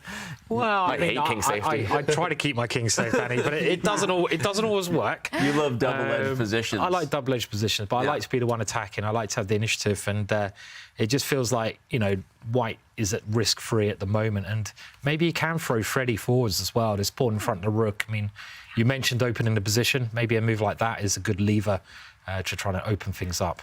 Fedoseev has to find a way to create chances in this one. Right now, Levon Aronian looks like he's in a driver's seat. Meanwhile, Wesley So also ahead in the match. And looks like he's got a good position out of the opening, playing with the white pieces. A lot of space there in the center. But Nodirbek trying to create something on the queen side. Yeah, this is one of those plans. Usually when you get these Queen's Gambit structures, right, these Carlsbad structures, you have two plans for white. One is the minority attack, which means white would be attacking on the queen side with the 2 versus 3. The other is this e4 break for white. And it looks like Wesley got it with interest here because the pawn has landed itself on e5. Here comes f4 and f5. So I agree, Tanya. Nodirbek is attacking on the queen side as he should be, but the more I look at it, I'm like, I feel like this is one of those games where Nodirbek invited the craziest of chances because he knows he has to win, but it may end up leading in a defeat. Yeah, big risks. And wow, okay, Wesley not following traditional chess wisdom and playing on the side this time where he's a bit weaker, but he's just trying to halt the advance of black's pawns. He's saying, okay, commit one of them and things will block up. He's hoping that after b4, he just removes his knight. I'm not sure which direction he plans to go to. Let's say this one. Next, he might even kick away this black knight from its nice perch, and then it will be his turn to start advancing the pawns. And these pawns, once they start rolling, will be extremely dangerous and tough to stop. Looks like b4 is on the board, and yep, the white's knight is going back. I'm slightly surprised that he didn't just race towards this. I agree. He played a4, which was the move to respond to b5, but I was wondering why he didn't just go all in. So it's one of the psychological things that can happen when you're in the other person's shoes, meaning not the one playing for the must-win, but playing not to lose, right? And sometimes that can backfire a little bit if you're a little too defensive-minded. So. But Wesley's always had these match strategies, right? He's up a point. He's happy to just keep things solid and make a draw, even if he has the advantage. And look at that. Nodirbek said, you want to block me on the queen side. Not happening, and goes for the central break. It had to be done because you have to try and create chances. c5, I like it. Simon, what do you think? Yeah, I mean, this is starting to, I think, go black's way now. I mean, in chess, you've got to take your opportunities. And this idea of going for the attack, it just looks so strong. And now black's taken over the middle of the board. The white pawns, they could be quite loose. If you take the black pawn, black's pieces fly in, and otherwise black's going to capture you, and the pawns just become weak. So actually, I think Nodirbek is suddenly doing quite well here. He's got a nice knight in Wesley's position, and yeah, it's a messy position, just what he wanted before the game started. I agree. Ooh, tactics. Hello. We all perk up a little bit in our chairs. Yeah. Knight takes b2. There's a c4 pawn coming. David, take it. Tell us what's going on, David. I need some help here because black has given away a piece. I'm not sure which way white intends to recapture. For example, if you take with a knight, boom, fork. And yes, you've given up a piece. You'll regain it with maybe interest next turn. Neither of these pieces can save themselves. Maybe you drop back with a bishop and suddenly black is the one with the open file. Black's rook can come. Black's knight might start jumping into the position. Certain counterplay. Really nice tactic there. I'm not sure whether objectively it's strong, but psychologically tough for Wesley to deal with, maybe. It's a very brave decision by Nodirbek, just giving up a piece to get his pawns rolling down the board. It's playing with fire. Is that a decision that you would take on the board, David, given the match situation?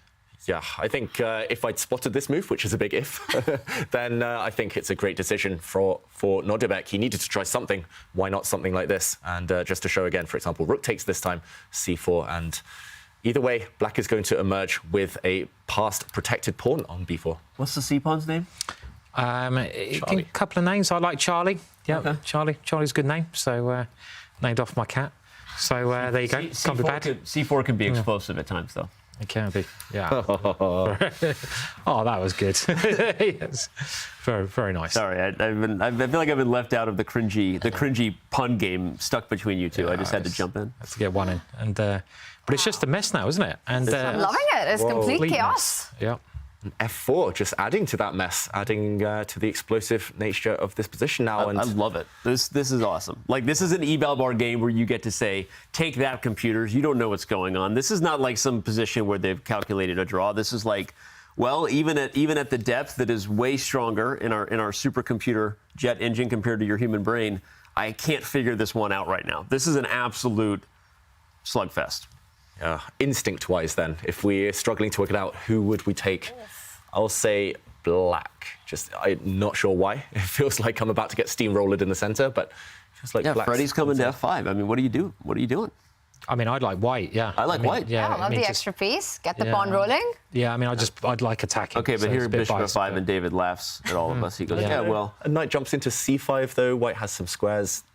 Black's light squared bishop will fight the very strong knight on C5. It's not going to be easy. I just like the black B4 pawn. Somehow, it feels long-term. If you survive long enough, then that might play a key role. But early days, Bishop F5, blocks the pawns. Good move. Yeah, this is a very, very strong move, isn't it? And you're right, that B pawn, if you get to an ending, probably all endings are going to be just winning for black because you have this protected passed pawn, the passed pawn which has got support from his brother. And white never got this F5 move in. So, as usual, David is probably correct here. So, computer just says 0.0 probably. It looks like it's in the balance, 50-50 here. But, real matter of taste because this is anything but level, but a draw. It's funny because big positional advantages for both sides, right? That knight on C5 is so dominant. It's on an outpost square. Black can never attack it with a pawn. Protected pass pawn on B4, one of the most long-term positional advantages you could have, right? If white slips up, every endgame is winning for black when you have an advantage like that. So this is a fun one because you get those. It'll stay equal as long as players are playing accurate. If someone makes a mistake, and it's going to give you an eval bar heart attack here because both sides have very different advantages than the other. Yeah, and slightly interesting to me that he kept a pair of knights on the board. Yes, this black knight might slide into C4, but it doesn't feel like it's doing too much there. And white's knights now are just immovable. And it looks like one-way traffic. He's starting to get ready for this pawn storm. Maybe I was wrong, Simon.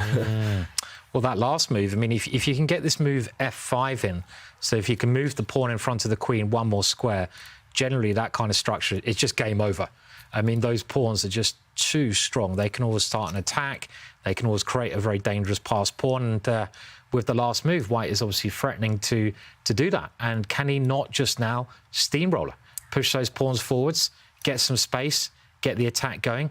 And it looks really horrible for black. I'm surprised your valuation bar is not more in white's favour, actually, at the moment. I think it's about to happen. Nodirbek just moved his rook on the C line, and Wesley Stope going into a bit of think, but G4, it's coming. You've got to get those pawns moving. Maybe black is going to give the bishop in the middle and give a pawn up just to open up the position. Maybe this is his idea. This might be the clever way to try and create some counter chances here. Oh, it's interesting because rook C3 and knight A4 are coming. Yeah, this is probably what. So this is probably what he calculated, but clearly the computer didn't like something if we back up. I guess the main thing is white actually doesn't have to take E4. That's the problem. Yeah, maybe you just move and continue with your idea, Simon. That knight on C5 is just more of a unicorn than a knight. It's dominant and magical. Yeah, and this That's what queen unicorns are. But they also don't exist. This one does. Oh, okay. Yeah. Cynical, Tanya. Cynical stuff. Yeah. For all the kids watching, unicorns are real. But coming to this position, the G pawn, has it happened? G4, bishop E4 on the board. The queen does move. Danny, good call there. F5 coming next. Yeah, we're doing well with predictions in terms of moves. I mean, evaluation, we still have no idea, but we're doing well here. And I mean, normally black has to play F5 in these positions to stop them from happening. So that would kind of be my first thought. But I don't know. Yeah, it's a mess, isn't it? Complete mess. But exactly the kind of thing you want when you need to win the game with the black pieces. You don't want a boring, static position. You want something like this. Especially against Wesley, you need a mess. That's the only thing. That's the only. That's the one practical thing, regardless of what the eval bar says. Okay, and here comes F5. That's a nice call, Simon, because as ugly as that move is in some respects, and the E5 pawn now is beautiful and protected and passed, you've at least created a situation where under time pressure, white's king is going to be open. You're going to have your shots, as long as you don't miss them. Yeah, and the bishop's quite tasty in the middle of the board at the moment as well. So. It looks like a position, exactly what Nodirbek wants, one that you play for all 3 results. Let's check back in, take this moment to check back in with Levon Aronian against Fedoseev. Has Fedoseev managed to create anything? A mess, another mess. What is happening here? We've seen so many strong pawns throughout the day, especially from Levon Aronian. White has 2 of those in the center. Black's king is out on a limb on g6. It's taking me a while to get my bearings here. Again, level material, or wait, White's a pawn up temporarily, but... So this is a wild game from where we left it too, because this was one that I thought might be a little bit of a positional affair, right? Maybe White's trying to poke at the light squares and Black tries to hit the d3 pawn. But they went for some absolutely crazy chess, or we wouldn't have the queens off the board and the king on g6 here. So...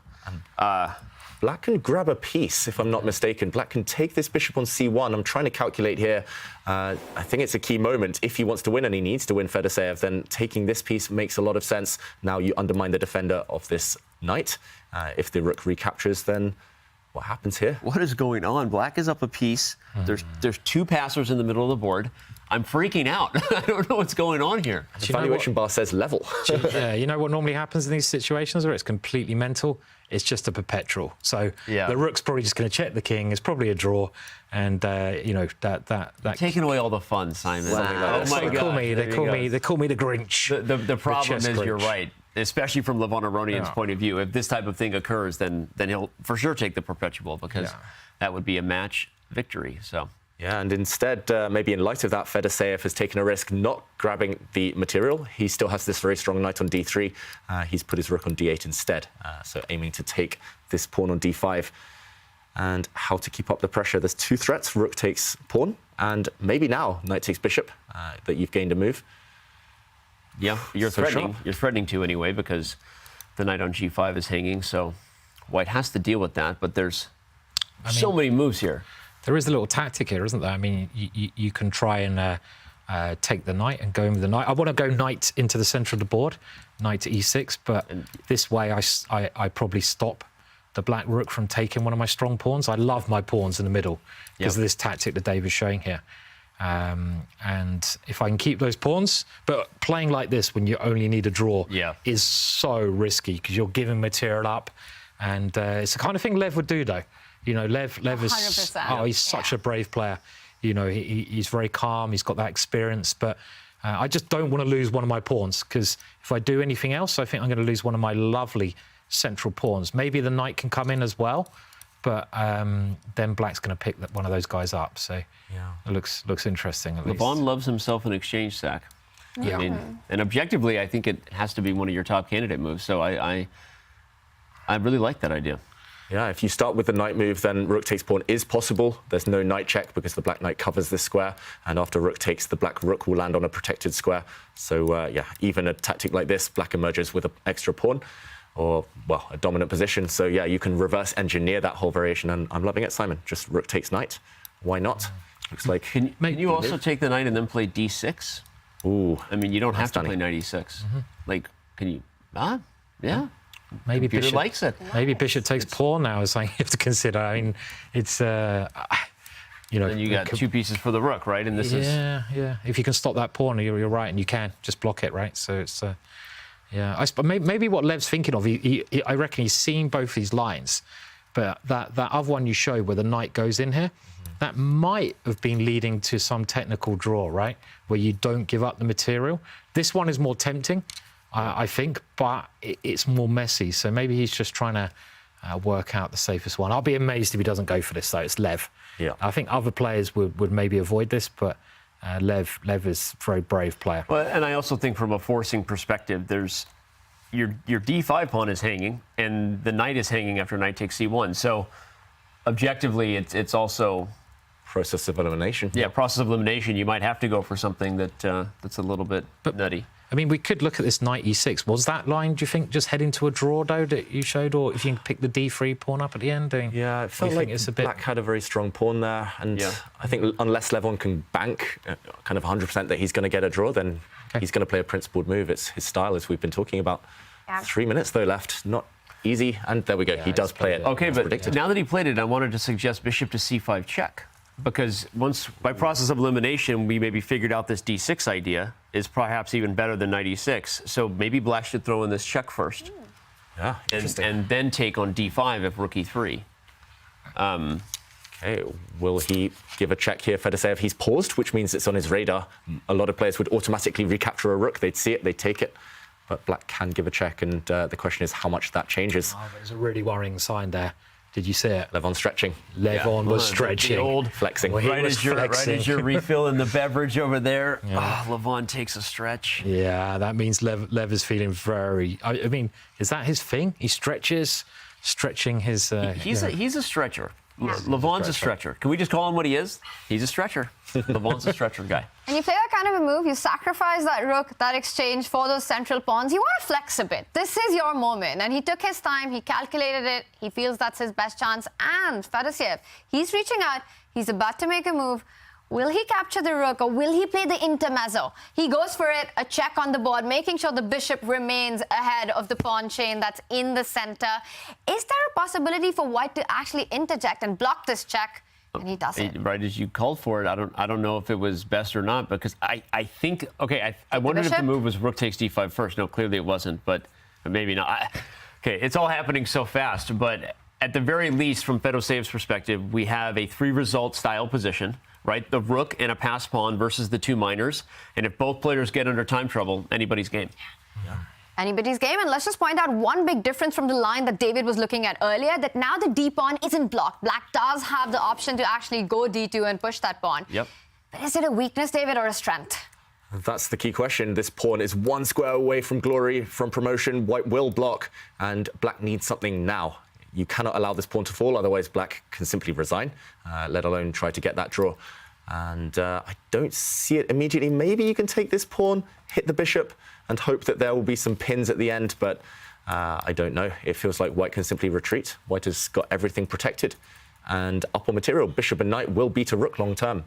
With the draw in hand, that looks fine. Wow. So, okay, he doesn't push the pawn instead, rook to c8, and yeah, still anyone's game, but Levon should be safe enough. We will check back on this as this endgame does heat up. Meanwhile, Nodirbek Abdusattorov, is he about to make a comeback in this match? Absolutely a wild position there we have, but Wesley so down to 2 minutes on the clock, trying to create something on the king side. Meanwhile, Nodirbek with all the pawns on the queen side. What on earth is going on here? Yeah. A blunder just happened right before we got here. Sorry for the stutter there, the speechless. It was a totally closed Queen's Gambit type of position, and Wesley blunders a pawn and allows the entire queen side to fall with it when he lets knight takes a4 happen. Or what's funny is I was following it in real time right as we were switching. Wesley goes for knight takes a4, queen a4, and then played f6 instantly as if he prepared this, David. So either he blundered and then bluffed, or he went in willingly for this line to get the practical chances against black's king. Yeah, it feels like a very strange bluff to make, unless he really believed it. Danny, wondering in this position, what was the idea after knight takes e4? Because suddenly you're hitting the black queen. This rook is protected, so you don't have to worry anything there. And you've grabbed a piece in the meantime. Maybe what he missed is that after queen to b5, this rook is hanging. Yeah. So it does feel like an oversight here that he just simply missed this, and the white knight would have dropped off next. And this is the ruins. Let's catch up with the game position. This is the ruins of his position that's remaining now. And all black needs to do is avoid getting checkmated, and long-term, these pawns should win the game. Wow. Do you know what? Because of my vision, I didn't even see those pawns you just highlighted. And I was thinking, oh, black's doing quite well even without those pawns, because the white king side is actually quite exposed. I thought, wow, you know, actually in this position, the bishop is so strong, the rooks could easily come in, and that's another problem that white has here, right? That the king is a problem here. It's the white king, not the black king, in more danger. And both players touching the 2-minute mark. Nodirbek under 2 minutes right now. We've been talking about how Wesley is the hardest player to make a comeback against. But Nodirbek, he seems to have created his chances, given that one opportunity. How close is he to trying to get this? And I see the eval bar creep up just as I say it. Still feels like he's close. To me, this was the most human move, the most natural move, just getting out of the way of the pawns. Now black is really threatening pawn to a4, kicking away the white knight and steamrollering through. But yeah, still some work to be done. And Wesley is a tricky customer. I've got to say, this game is very un-Wesley-like. Normally, it's just full control. I was just going to say that obviously we've been applauding Wesley for being such an accurate chess player, but you called out before the day started that it was maybe a clash of styles.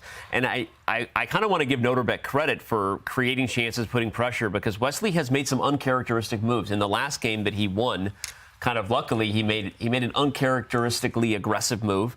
And here again, he made this blunder. So it hasn't been Wesley so formed today. It's not over yet. And even if Nodirbek wins this, we're headed to overtime chess. But yeah, I agree with you, David. He's looking quite nervous, Nodirbek, and his time is now under a minute. And I said his king was going to be safer, but actually now White has some quite serious threats looming. Just capture the only protector of the black king, move the other rook in. So it's maybe a very key moment in this position. No matter what the evaluation bar says, when your king is starting to flutter, feel the pressure, you've got to be very, very careful. And 30 seconds now. Wow. It's ticking down. Yep. And this looks like a good move. Wow, what a move, by the way. He willingly walks into losing the A5 pawn, but he calculates that the B pawn is going to become a baby girl on B1. Look at that. Yeah, nice full board awareness. That's a really nice move to give up the A pawn, but see the bishop on E4 combined with the rook behind the pawn. Push him, baby. That's a very, agreed. Yeah, you're going to make a new queen. Nice find, especially in time pressure. Beautiful calculation. And getting rid of the queens would totally destroy White's chances of getting an attack. So, Wesley, how does he keep the attack going? Can he? Maybe it's impossible. Yeah. He has to find a way to keep the queens on the board. What happens if he just sidesteps on H4? Yeah, again, this queen is on such a kind of devastating diagonal. If it just gets one check, White's going to be the one mated. But I don't know, rook takes rook, for example, forcing the white queen back. Don't take it with the king. The black queen jumps in. That's game over. That's a good one to show. Game over. This will end in checkmate. So queen takes. Still some work to be done. The white knight will jump in. Yeah. Oh, he's taken this. That is a very strange decision because... Wow, wait, he took on B8. Oh, my gosh. The queens are now off, and you just got to deal with this horrible passed pawn. And I know what he's doing. He's planning to sacrifice the knight. Not necessarily a good idea, but... Surely it's not going to be enough. Black just blocks this white passed pawn. There we go. And wow, he's going for the black king. Wait, is there a trick here? He wants to go to F6. Yeah, I think this is Whoa, rook B6. Rook B6? What a move. Beautiful. Oh my God, you see him, you see that little eye look? He played rook B6 and he did this. He looked at the camera because he clearly has Wesley there. Did you see that? Yeah. That was sexy. We got to back that thing up. That was amazing. He played rook b6 and then poked his eye over there. And Wesley immediately leaned back. He is definitely not expecting this move. What a resource this is in the position. Just hanging a whole rook. If white captures it, black just pushes the pawn. And then you're too late with your own knight and rook. Yeah, and I did just check. That was the only winning move in the position, and he'd spotted it from afar. But you know what? I think he saw it when he played queen b8. Maybe not exactly, but you see how quickly he rattled out those moves? He had really taken his time on that. And that's the kind of brilliant find that completes comebacks. And he's winning now. He's winning now. This means that we will have an Armageddon. And if white jumps in with the knight again, black queen's with a check. Yeah, and Wesley giving a few spike checks here. This won't help save the game. Black's king can easily run away from those checks. Black's going to make a new queen. Beautiful, just giving away a whole rook for the gain of 2 tempi. And that's enough to win the game. Abdusattorov, he's back. By the way, Levon Aronian did draw. Yeah. Wesley so resigns. Nodirbek Abdusattorov gets into the Armageddon. And Danny, you were pointing out Levon drew the game. He's through to the winner's bracket. He stays there. Fedoseev goes down to the elimination bracket. What a round this was. Rook b6, that felt like the move of the day to me. David, take us through some of the big highlights in this big match that we just witnessed. Yeah, you called it the move of the day, Tanya, and yeah, we have to see that in slow motion once again. It was beautiful from Abdusattorov. It was necessary from Abdusattorov. In this position, it looks like the black pawns are queening, but Wesley had prepared a trick, knight to d7, and this is a really nasty threat. b2 would backfire seriously here due to a mate in 1, the black king trapped. But he had spotted that he can get out of this by giving up his rook, and only on this square on b6, because after the rook is captured, the white knight blocks the white rook's retreat, and it can no longer keep an eye on the b pawn. Beautiful stuff. A queen is coming on the board, guaranteed, after b2, and Wesley had to resign. What a find that was, which means we are in for quite a ride as Nodirbek Abdusattorov and Wesley So will go down to the wire. There will be an Armageddon to decide that match. Meanwhile, Levon Aronian drew the final fourth game and takes the match against Fedoseev, Magnus Carlsen and Fabiano Caruana, winning in style in just 3 games. What a day of chess it has been, and it does continue. And joining us right now is Levon Aronian. He's joining us from Spain. Lev, welcome and congratulations. Thank you very much. What a fantastic match that was. Tell us how you're feeling, not just about winning, but the quality of play. Actually, I felt my play was of a high quality. I was kind of happy with it, except the last game where I was a bit nervous. Yeah, it's tough to play when the draw is, guarantees you to win the match. But other than that, all other games, I think I played quite well. I'm happy about them. Lev, I never thought that I would hear you say that you were nervous before the last match. It's not something that we're used to. Is it because given the match situation and the opening approach that Fedoseev had, it felt aggressive? No, not necessarily. It's just that, sometimes, I'm not playing well when I need to make a draw. This is not really what I'm good at. It's funny you say that, Lev, because I was wondering if that's what you were referring to, and I was going to ask. We talked a lot going into this round about the players in must-win situations who were Nodirbek and Fedoseev, but how hard is it sometimes to be the player who only needs a draw and psychologically wants to avoid changing their game even though the dynamic is in their favor? So what do you do to keep yourself in the right mindset in those moments? It's much harder, and I'm ashamed to say that I'm not really the person to be an expert on how to make a draw, because I failed quite a few times. So there are better guys at this. So this is not really my skill, especially with white. I mean, when it comes to playing with black and making a draw, this I'm generally pretty good at. But with white, I start getting nervous. And Levon, I'm just looking at the room you're sitting in, and I've been admiring your chessboards there and your books as well. Is this? Do you have a favourite chess book of all time? Putting you on the spot there. Man, I wish this was my room. So this is my friend's room. There's a chess journalist. You probably know him, David Yada. So I'm playing from his place because it's very quiet here. So he's in a bit of a remote place in San Sebastian. But talking about the favorite chess book, yes, probably the 7 Chess Deadly Sins by Jonathan Rosen. That's definitely my favorite. Awesome. Lev, I couldn't let you go. I'm sure we'll see you again this week without asking. How many times, or have you let Ponchik play his own bot this week, and how many times have you played the Ponchmeister? I think I played against Ponchik at least 50 times. Levon, I remember the last time you played against him. Yesterday, because I keep on showing to my friends, and the witty lines that are prepared for Ponchik. I'm very happy and grateful to you, Danny, and the Chess.com team. The Ponchmeister deserves it. He's a bot. That's what we're referring to, by the way. For those who don't get it, you can play Ponchik at the bot page. Sorry, Tanya, go ahead. I was also thinking about your incredible performance at the Global Chess League, and right after that, in the closing ceremony, what's Lev doing playing against the Ponchik bot? Well, I missed my boy.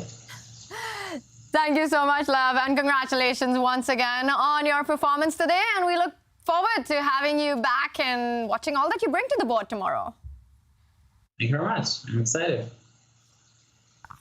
Levon Aronian wins against Vladimir Fedoseev, but the chess continues as Nodirbek Abdusattorov managed to strike back with the black pieces against Wesley So, one of the hardest players to beat on the circuit, and we will be going down to the Armageddon on the other side of this Twitch break. Stay right here.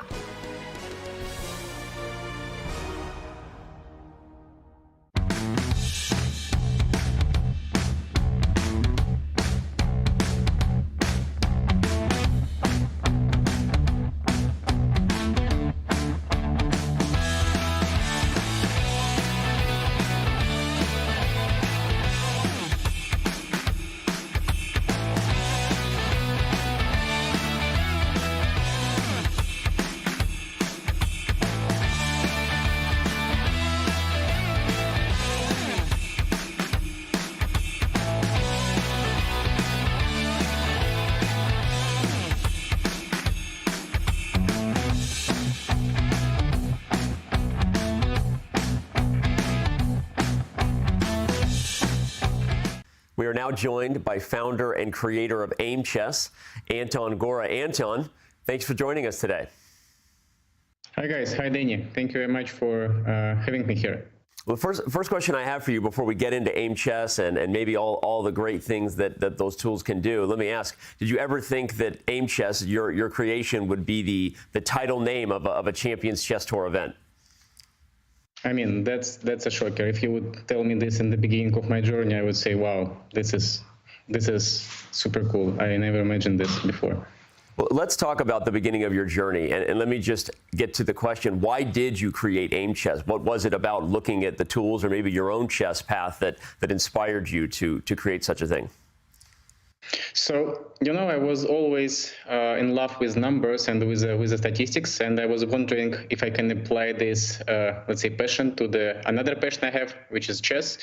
And yeah, when I started, I just tried to understand, all right, what is the difference between two 1,500 players? Right. And then I started digging into the details, and yeah, and here we go. Well, tell me more about that then, because I think for some people they may think, well, what exactly does Aimchess do, and is Aimchess for me? Is Aimchess for all levels of chess player, from beginner to master, or who would you say its target audience is to help them improve their chess? Yeah, I think Aimchess is really great for 2,000 minus players. So for all those beginners and club level players who want to improve their game, but who is not, let's say, titled yet, for instance. And yeah, what the Aimchess is doing is downloading all your games you played on Chess.com or other platforms and analyzing it, and then crafting the personalized lesson for you right from your own games.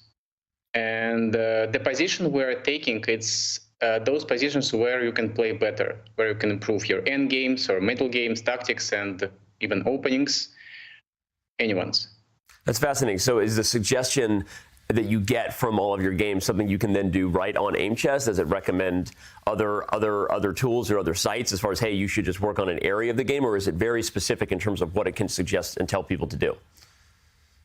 Exactly. I mean, like we can be as specific as to say, like, you have problems in your King's Gambit opening or any other one, and even show you how many mistakes you made in this position or in that position. Okay. But the true power lies under a number of positions. So we're giving you mistakes which you frequently continue doing, so which you're repeating again and again, and then it makes sense to improve that there. Make sure you hit your target, I guess. That's why the Aimchess, I guess, target practice. Make sure you really know what you're aiming for. So, Anton, it's fascinating, and obviously it's awesome. Something that everyone watching this should consider checking out. How easy and where should they go to sign up? How easy is it, and where should they go to sign up? So the easiest way is just to go to chess.com and open Learn menu, and you can find their Aimchess training. So just go there, put your chess.com username, and find out where you can improve right away. Well, I'll definitely be giving it a try. I hope that everyone watching this will do so too. Like Anton said, you can find Learn Chess in the Chess.com Learn menu, or you can just go to aimchess.com. Anton, thank you so much for being here, and we're going to get back to the rapid games right now. Thank you. Thank you, guys. Want to improve your game? Click the link in the Chess.com navigation bar to try Aimchess today and increase your rating 31% faster than standard tactics puzzles. When you sign up for Aimchess, our powerful AI breaks down your latest games and provides actionable insights to immediately improve your game. You will also receive personalized lessons created from your game history to help you learn from your mistakes, and a custom-made study plan to help you reach your goals. Learn chess your way with Aimchess, your digital chess coach. It's the fastest way to improve your chess with fun and targeted training. Unlock your potential with Aimchess, and you get your first month free with the code CCT at go.chess.com/Aimchess. So check that out. And meanwhile, it's time for some fast and furious chess, because we are heading towards the Armageddon. The clocks are ticking, and we do have the bids by the players. Nodirbek Abdusattorov with 8 minute 28 second. Westy So wins the bid with 8 minute 12 seconds. Starts with the black pieces. That was a close one. Not quite the Magnus outbidding Hikaru by 1 second, but pretty close, right? I mean, that was That's a pretty accurate bid, I guess, as far as anticipating where your opponent might land and that you did want to play black if you're Wesley So. Yeah, very, very close, and it's going to be very exciting. I mean, I don't know how they get so close when they're picking these numbers. So, yeah, that data from the future will be really useful. We've got to say, Wesley's really backing himself to have such little time, such a huge time difference here. We've seen it in the past. Around 8.5 minutes tends to be the golden number. So, yeah, he's playing with fire here. Wesley So wins the bid with 16 seconds. What a bid that was. And it is a format that's so destructive that it's called Armageddon. Let's take a look at the format. The players bid for their time, and we saw the player with the lower bid wins, plays with the black pieces. The opponent starts with the base time, 15 minutes. There's no bonus time, no increment, and flagging is allowed. It is allowed. You can ruthlessly flag your opponent, and that's part of what you get to do when one player is playing with draw odds, is you get to play to the death. So, and I think the lack of increment is huge. Sometimes I think we hear 8 minutes and we know these guys are bullet and blitz specialists. That sounds like a lot of time.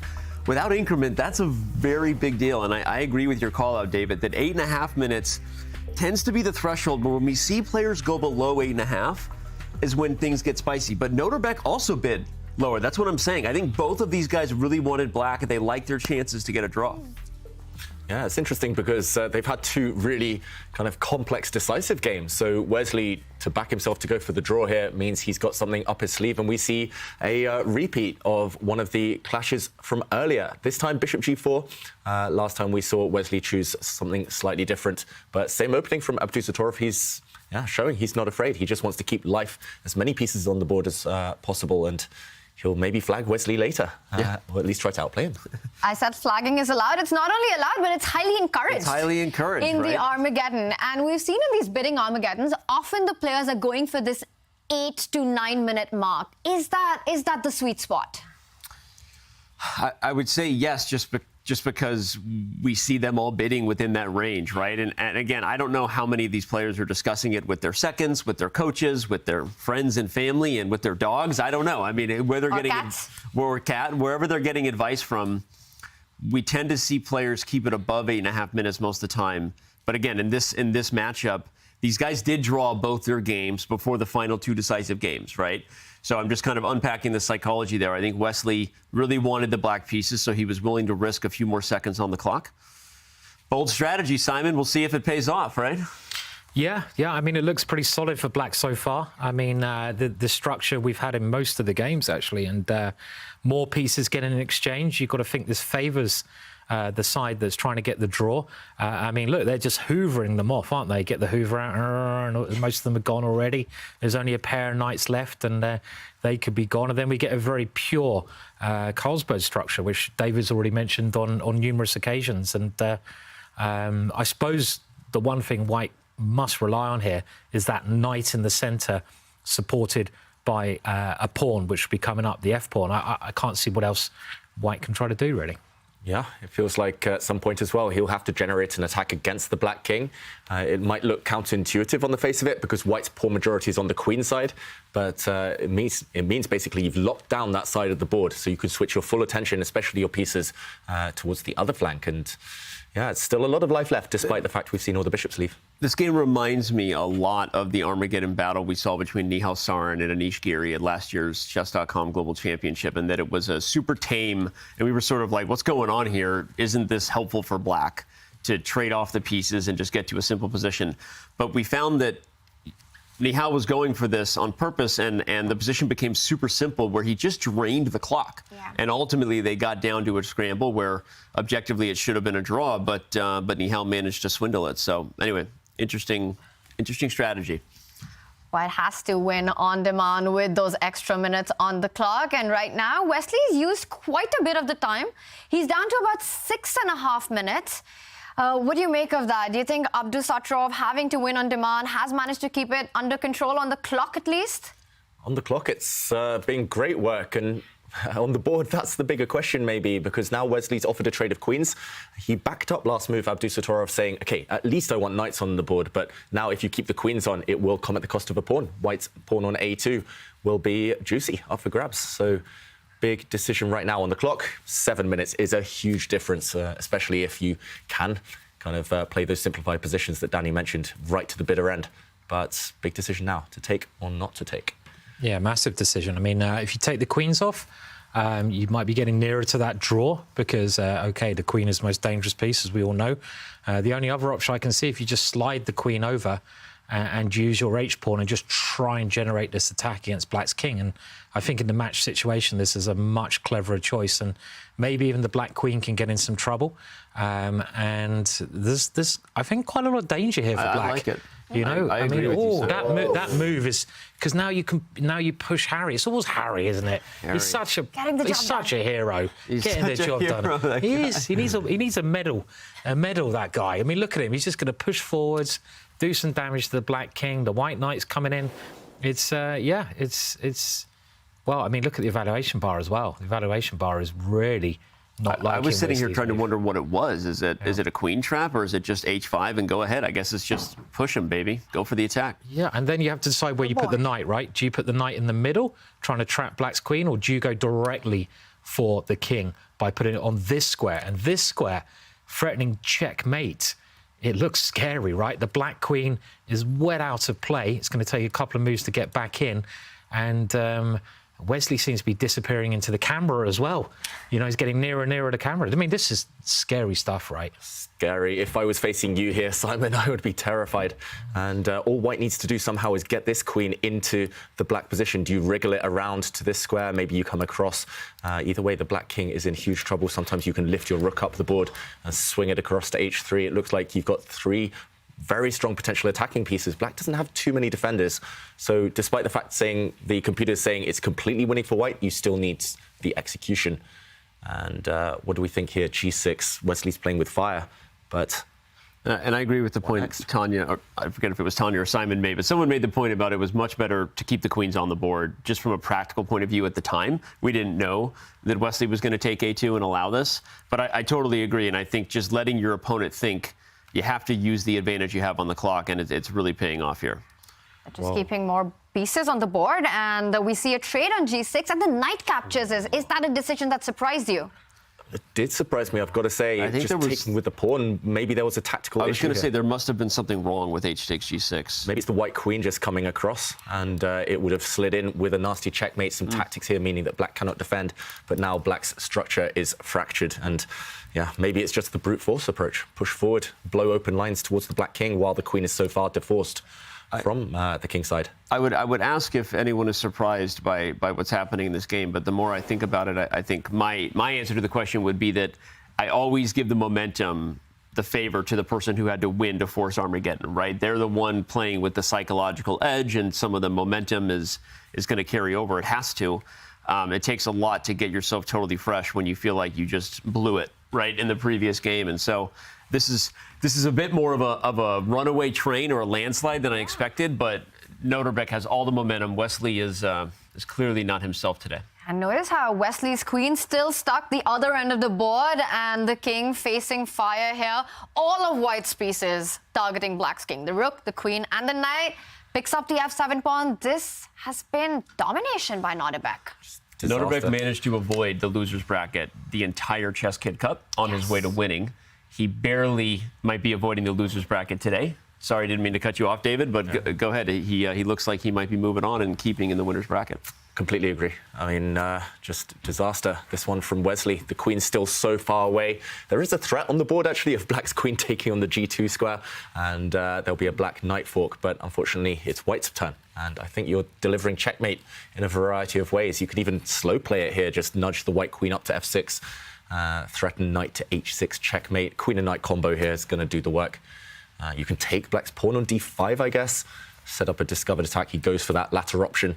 And how is this black king going to escape? It simply isn't. It was just such a greedy pawn, wasn't it, to take? I mean, it's easy in hindsight, but the black queen just got so sidetracked. And you mean A2? Yeah. Yeah, A2 earlier on when that black queen went pawn up. And that's very unlike Wesley to have no sense of danger.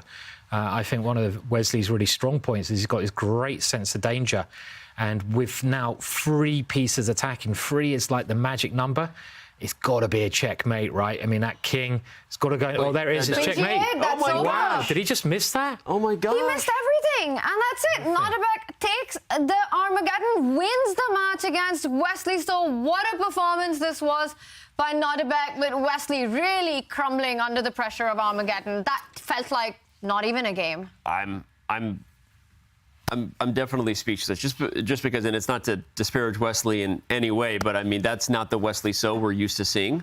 That was he beat himself to lose that match, found a way to lose that last game, and then completely collapsed in Armageddon. And so, obviously, you know that he'll have a night to kind of right the ship and figure it out. But shout out to Nodirbek for keeping his head in the game and completing the comeback.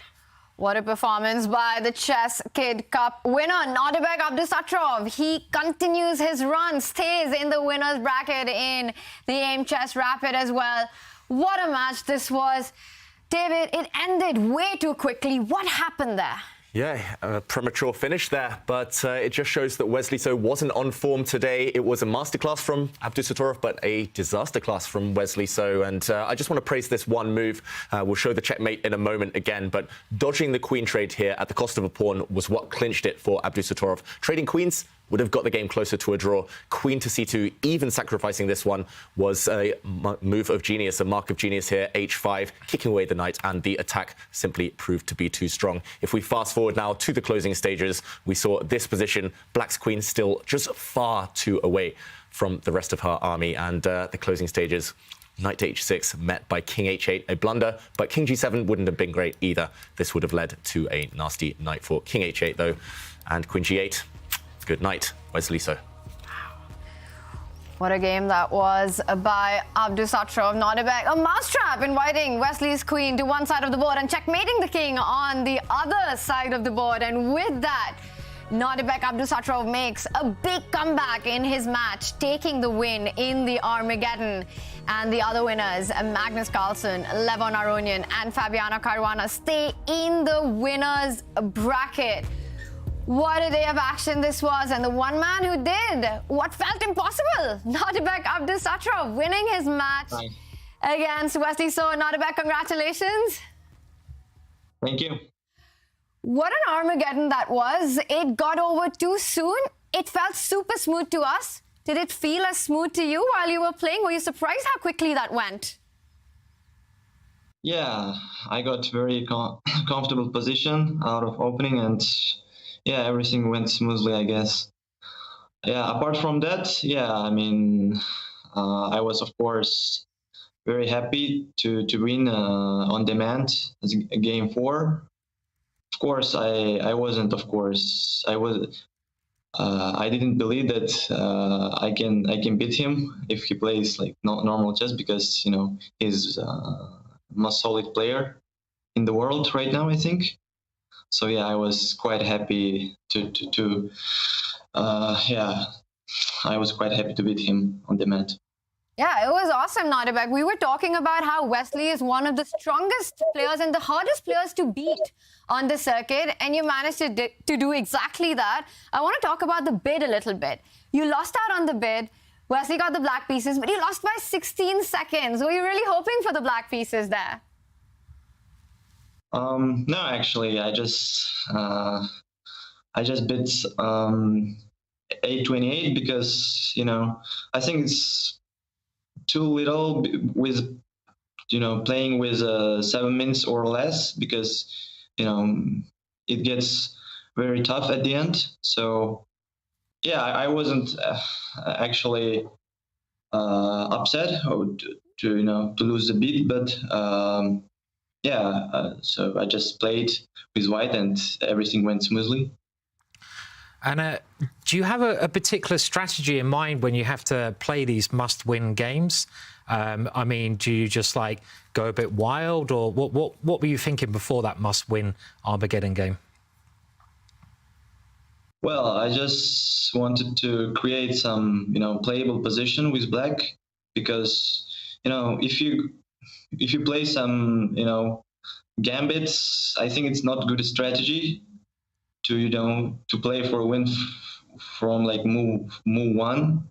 But you know, if you get some strategical position where where you can create some messy position, like in the middle, where your opponent have spent some time. This kind of situation is, I think, very good to have a chance to beat. So yeah, I think I got very lucky that I managed to push my pawns, and I got this very strong protect pass pawn on b4, which decided the game. So yeah, it was very pleasant. And Nodirbek, you're doing great so far this season on the Champions Chess Tour. You won the Chess Kid Cup last time out. How do you make, what do you think of your chances of winning this tournament as well? Well, it's too early to judge, but yeah, I'm just ready to fight, and I will give my best, and we'll see you. And Nodirbek, it was an awesome fight today. I want to get your thoughts on this bidding Armageddon, because it's a new thing in the chess world. Armageddons are always so exciting, and now it's with this twist where the players bid for time. Do you enjoy that? What are your thoughts on that? Yeah, I think it's very interesting for fans to watch how the players are approaching. So yeah, I think it's very very new and very exciting thing. And yeah, I'm just very excited to see that. Nodirbek, that's really cool to hear. Great match today. Congratulations once again, and we'll see you tomorrow. Thank you. Nodirbek Abdusattorov there, doing the unthinkable. He not only strikes back in his match, levels the score, but then takes the Armageddon in crushing style with the white pieces. And that means at the end of the day, this is our bracket, and the action that's coming up, we will have Nodirbek Abdusattorov taking on Levon Aronian. And take a look at that. We've got the 2018 World Championship rematch as Fabiano Caruana takes on Magnus Carlsen. It's going to be a fun day of chess, Simon. Yeah, that pairing, Caruana versus Carlsen, that is just mouth-watering. And I'm very much looking forward to seeing what openings they come up with and how they play. Yeah, and don't forget that Fabi just beat Magnus in Zagreb when they were in the rapid portion before Magnus woke up and went on a tear in blitz, right? So Fabiano should have some confidence, I think, heading into that matchup. Certainly knows that everyone and their cousin is going to be talking about the 2018 rapid affair, because you have to. But we could talk about every single one of these matchups. They're all going to be great, but there's no world where we don't circle that one for tomorrow. Yeah, and a bit of a bonus, we have the appetizer of the elimination bracket.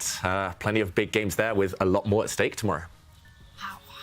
It's going to be a big day of chess at the Aimchess Rapid as the players continue their fight to win that golden ticket to the Champions Chess Tour playoff. But of course, the fight is also on in our other two divisions. And we got some shocking update when Matlakov had just 3 minutes, chose 3 minutes for his Armageddon. Ketty, what happened today? Get us up to date with all the action from the other two divisions. Well, Tanya, in the second division, we said at the beginning that the Tabatabai was a big favorite. He lost the first game, and it was sort of wake-up call for him, because then he won all the 3 games and won the match as well. The biggest upset is Denis Lazovic beating Parham, who is so experienced grandmaster. At the beginning of the match, Parham was absolute favorite, but 16 years old grandmaster beat him and goes to the winners bracket. And in the Division 3, we had a clash of big names, Fedoseev versus Kramnik.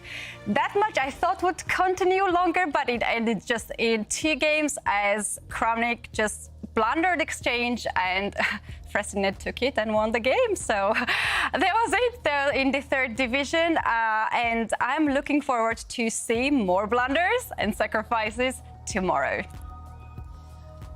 That sounds super fun, Ketty. Thanks for that update. I have to ask you, what did you think about this crazy Armageddon that we had, the big comeback that we had by Nodirbek against Wesley? That was a fun one as well.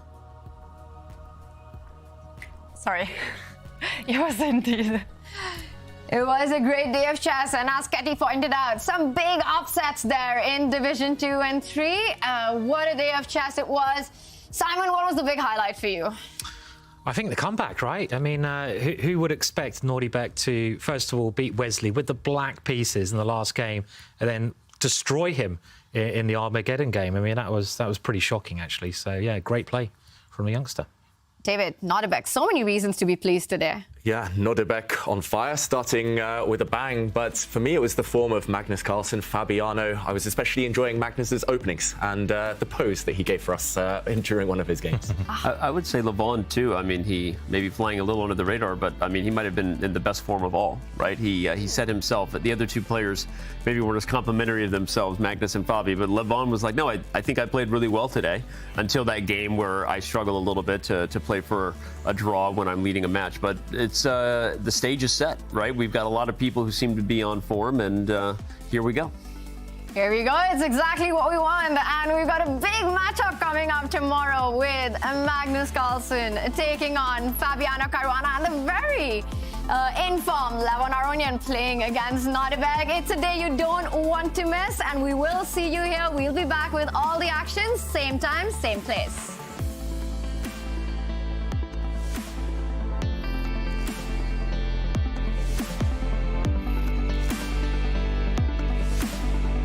Seems to be doing everything right, but not anymore. He blundered his knight. Mr. Carlsen strikes again. Good job. Oh my God, it's on the board. I said it before he played it. He gives up the queen, and that's it. Finally, Fedoseev does resign. He needs to make a move 2 seconds. He has to do it. He doesn't know how to do it. He didn't know how to do it. Oh my God, Fabi played the pre-move. It's over. Iturrizaga goes down, and Fabiano Caruana takes the match. He missed everything, and that's it. Nodirbek takes the Armageddon, wins the match.